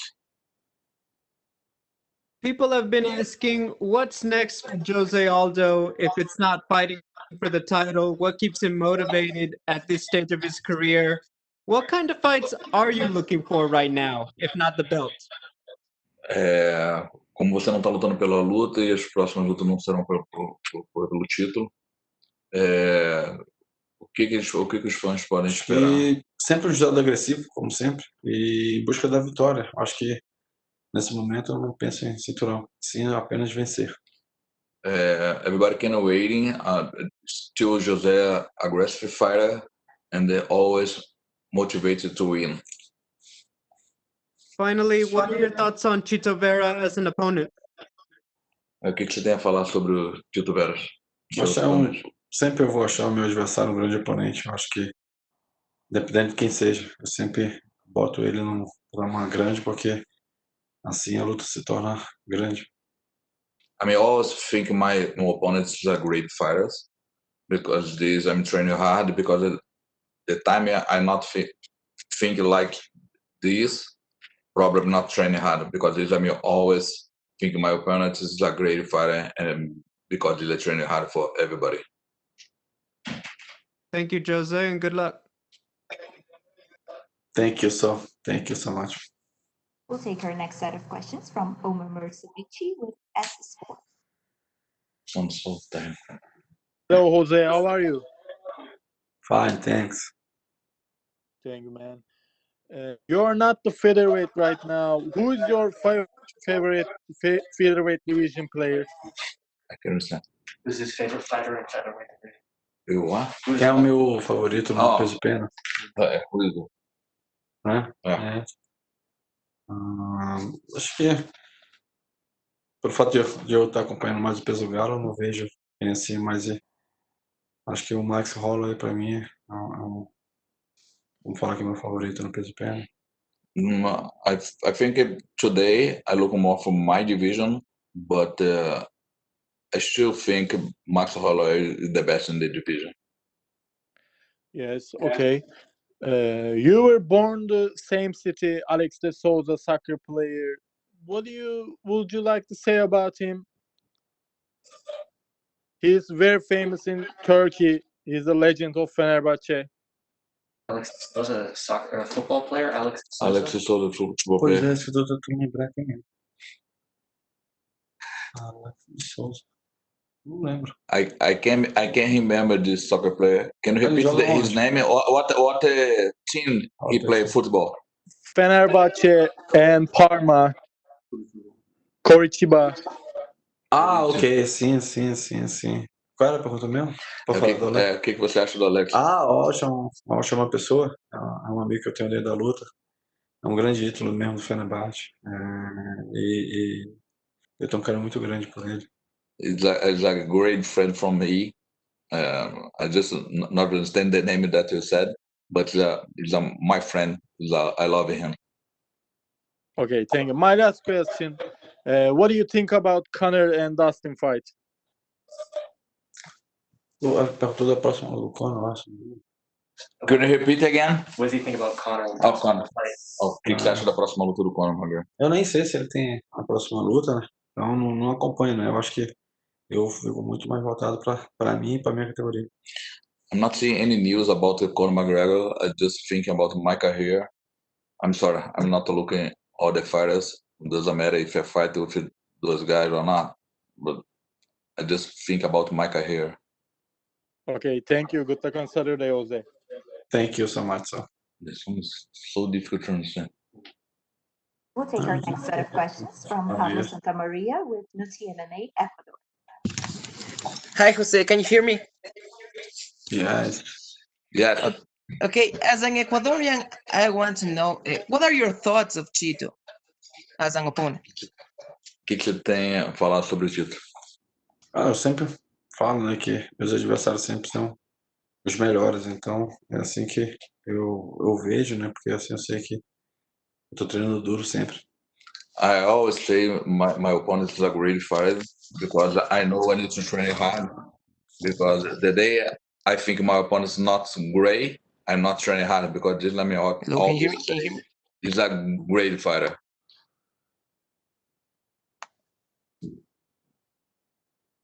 We can hear you. Go ahead. Hello.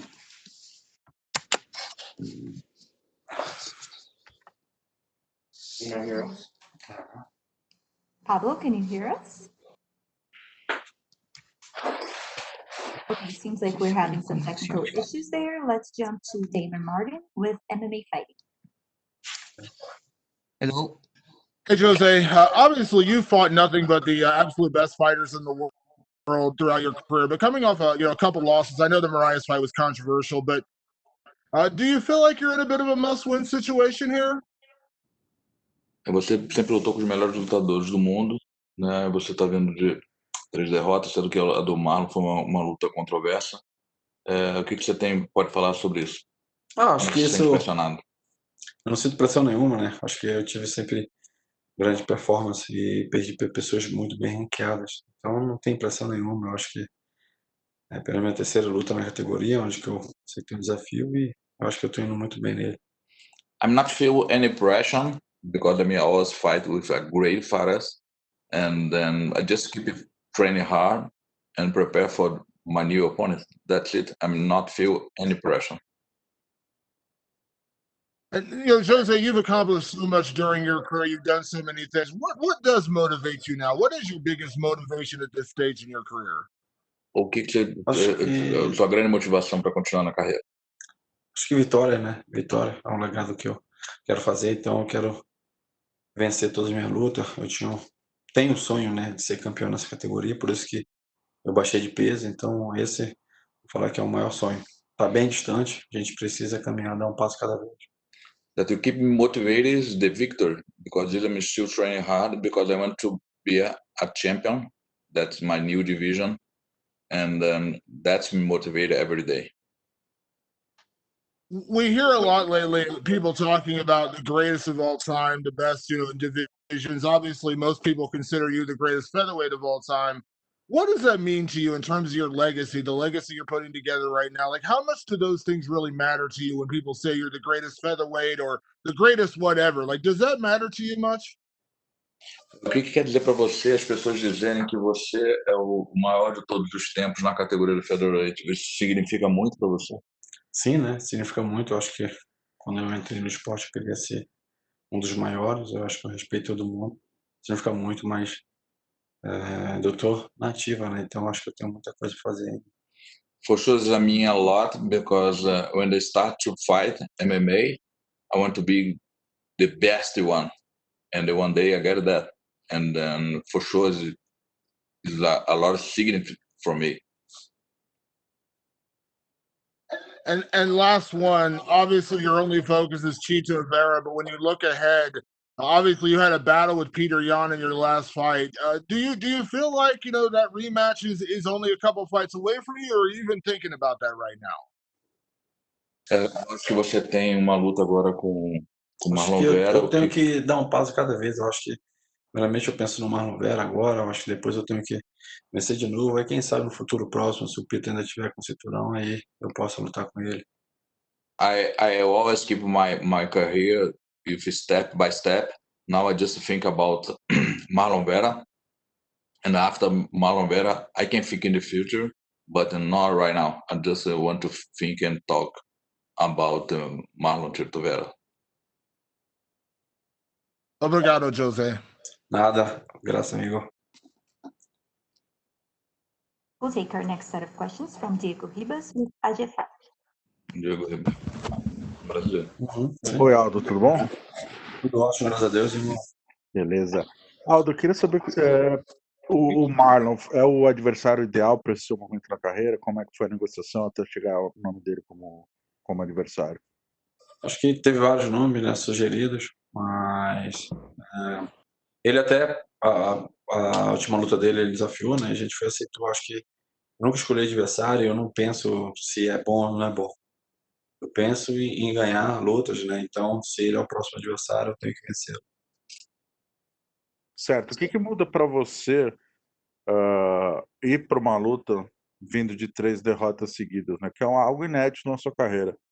Como você precisou fazer você chegou a fazer algum trabalho com uma psicóloga esportiva, alguma coisa do gênero? Foi algo que você teve que trabalhar a mais, esse lado talvez psicológico? Não, acho que isso faz parte, né, cara? Acho que quem tá na luta tanto tempo é sujeito a isso, né? Acho que é continuar trabalhando, você tem que sempre estar se reinventando cada momento, então é isso que eu procurei fazer, né? Parar, ver como que foi a última luta, a gente poder melhorar. Então foi isso que eu fiz. Eu acho que lado psicológico continua a mesma coisa, cara. Eu tô acostumado a entrar ali dentro e lutar. Acho que eu tenho que fazer ótimas performances para isso. Certo. A questão do tamanho do queijo, Aldo, você já lutou em algum queijo desse tamanho? Você chegou a fazer algum teste? Chegou a se preparar, alguma adaptação para isso? Já, né? A gente tá acostumado, né? Então já luta há muito tempo. Eu acho que na WC era desse tamanho. Então, para mim, melhor ainda, né? Eu acho que quanto menor o cage, o ringue que eu já lutei, para mim sempre me ajudaram, porque tem um contato o tempo todo, né? Então não tem tanta fuga do adversário. Perfeito. Para finalizar, Aldo, 2021 promete ser uma temporada que DJ Dillashaw, Dominic Cruz, grandes nomes estão retornando para a categoria dos pesos galos. Uhum. Você como ex-campeão dos penas, enfim, como você imagina essa temporada de 2021? Como você vê os desafios pela frente? Interessa de repente cruzar caminho com algum deles no octógono? Acho que primeiramente tem que pensar no sábado, né? Acho que tem uma luta marcada agora, então pensa no sábado, assim vencendo. A gente faz um prognóstico, né, para frente sobre esses oponentes. Eu acho que são grandes lutadores e volta, então vai dar uma mexida na categoria. Isso é bom. Maravilha. Obrigadão, Aldo. Obrigadão, Carol. Valeu, irmão. Let's try once again Pablo Santamaria with Noti MMA.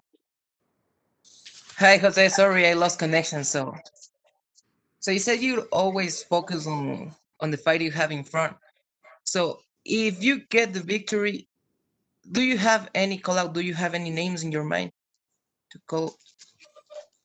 Acho que não tem, não. Acho que primeiramente estou pensando em vencer sábado, aí depois disso voltar para casa, passar as festas, descansar, para no futuro, mais lá na frente, pensar no próximo oponente. No, I don't have any name for the future. I just think about my fight in Saturday. I just want to win, and after New Year, I start to think about the new name. Okay. Besides the fight, I saw you on the soccer match between Flamengo against River in the final of Copa Libertadores.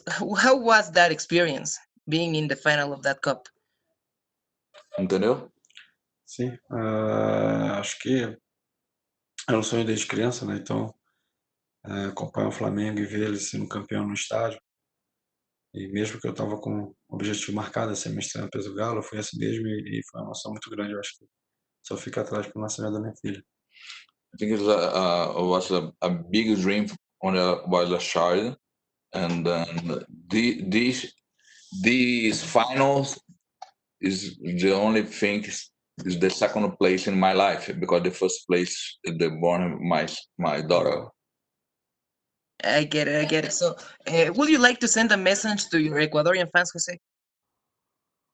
Fans from Ecuador, does he have a message? Você uma mensagem para mandar para o Equador? Sim, eu deixo um grande abraço a todos os equatorianos e espero que ele acompanhe essa grande peleia no sábado. I want to give a big hug for all Equatorians, and then everybody want to see this fight on Saturday. Thank you so much for your time, Jose, and good luck on the fight. Obrigado. Thank you. Not a problem. We'll take our last set of questions from Cote Cruz with For the Win podcast.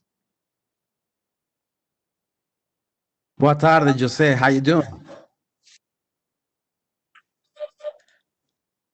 Do you hear me? Hello? We can hear you. Yeah. Oh, I'm so sorry. I thought we had some issues. Well, you've been competing in the highest level from such a young age, and now as a mature ranked challenger who knows the in and outs of the sport. How would you describe the moment in your career which you're currently right now? Entendeu? Sim. Acho que não procuro ver como é que é o momento que eu esteja, né? Acho que eu compromisso marcado no sábado, eu espero vencer a luta, eu treinei forte para isso, então é isso que eu penso agora, não penso em momento nenhum, penso em vencer lutas. I'm not thinking about the moment. I think just to the fight that I need to do next Saturday, and I not stop my mind to think about the moment of my career. Just what I need to do in the future. My future is to fight on Saturday with Marlon Tybura. I see. How have been the weight cuts, and how much has your diet changed since you have been in this new division? Entendeu? O que você, como é que tá o corte de peso e como você acha que ficou a sua mudança de dieta para essa categoria? Acho que o corte de peso, a gente está chegando dentro daquilo que a gente já está fazendo pela terceira vez na categoria. E eu acho que com essa descida também tive uma qualidade de vida muito boa. My cut weight right now is good, and then about my diet for my life, I think much better. I feel much more health now than before. Well, as we have said, you have been fighting at the highest level for a long time, but in what way do you feel that you have evolved from your time in the WEC to this moment in the UFC? Você passou a luta vida inteira lutando no alto nível. Como é que você vê o teu momento do WC para esse momento agora? Que eu digo que é o momento de começar de novo, né? Essa luta parece que é como se fosse minha primeira luta chegando no WC. I think this moment right now is the restart my career. I feel right now like I'm a first fight in my career. I see. Thank you so much for your time, Jose. Best of luck on your fight. Thank you so much, sir. Happy holiday. That's all we have for you today, Aldo. Thank you. Yeah, thank you.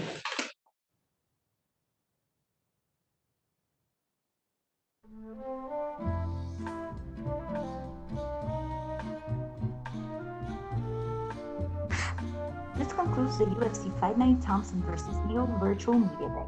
We would like to thank everyone for joining today's event. UFC Fight Night Thompson vs. Neal takes place this Saturday, December 19th from UFC Apex in Las Vegas. The main card will be available on ESPN Plus in English and Spanish starting at 7 p.m. Eastern, with the prelims kicking off on ESPN Plus at 4 p.m. Eastern. Recordings of today's interviews will be made available to media through email soon. Thank you, and you may disconnect.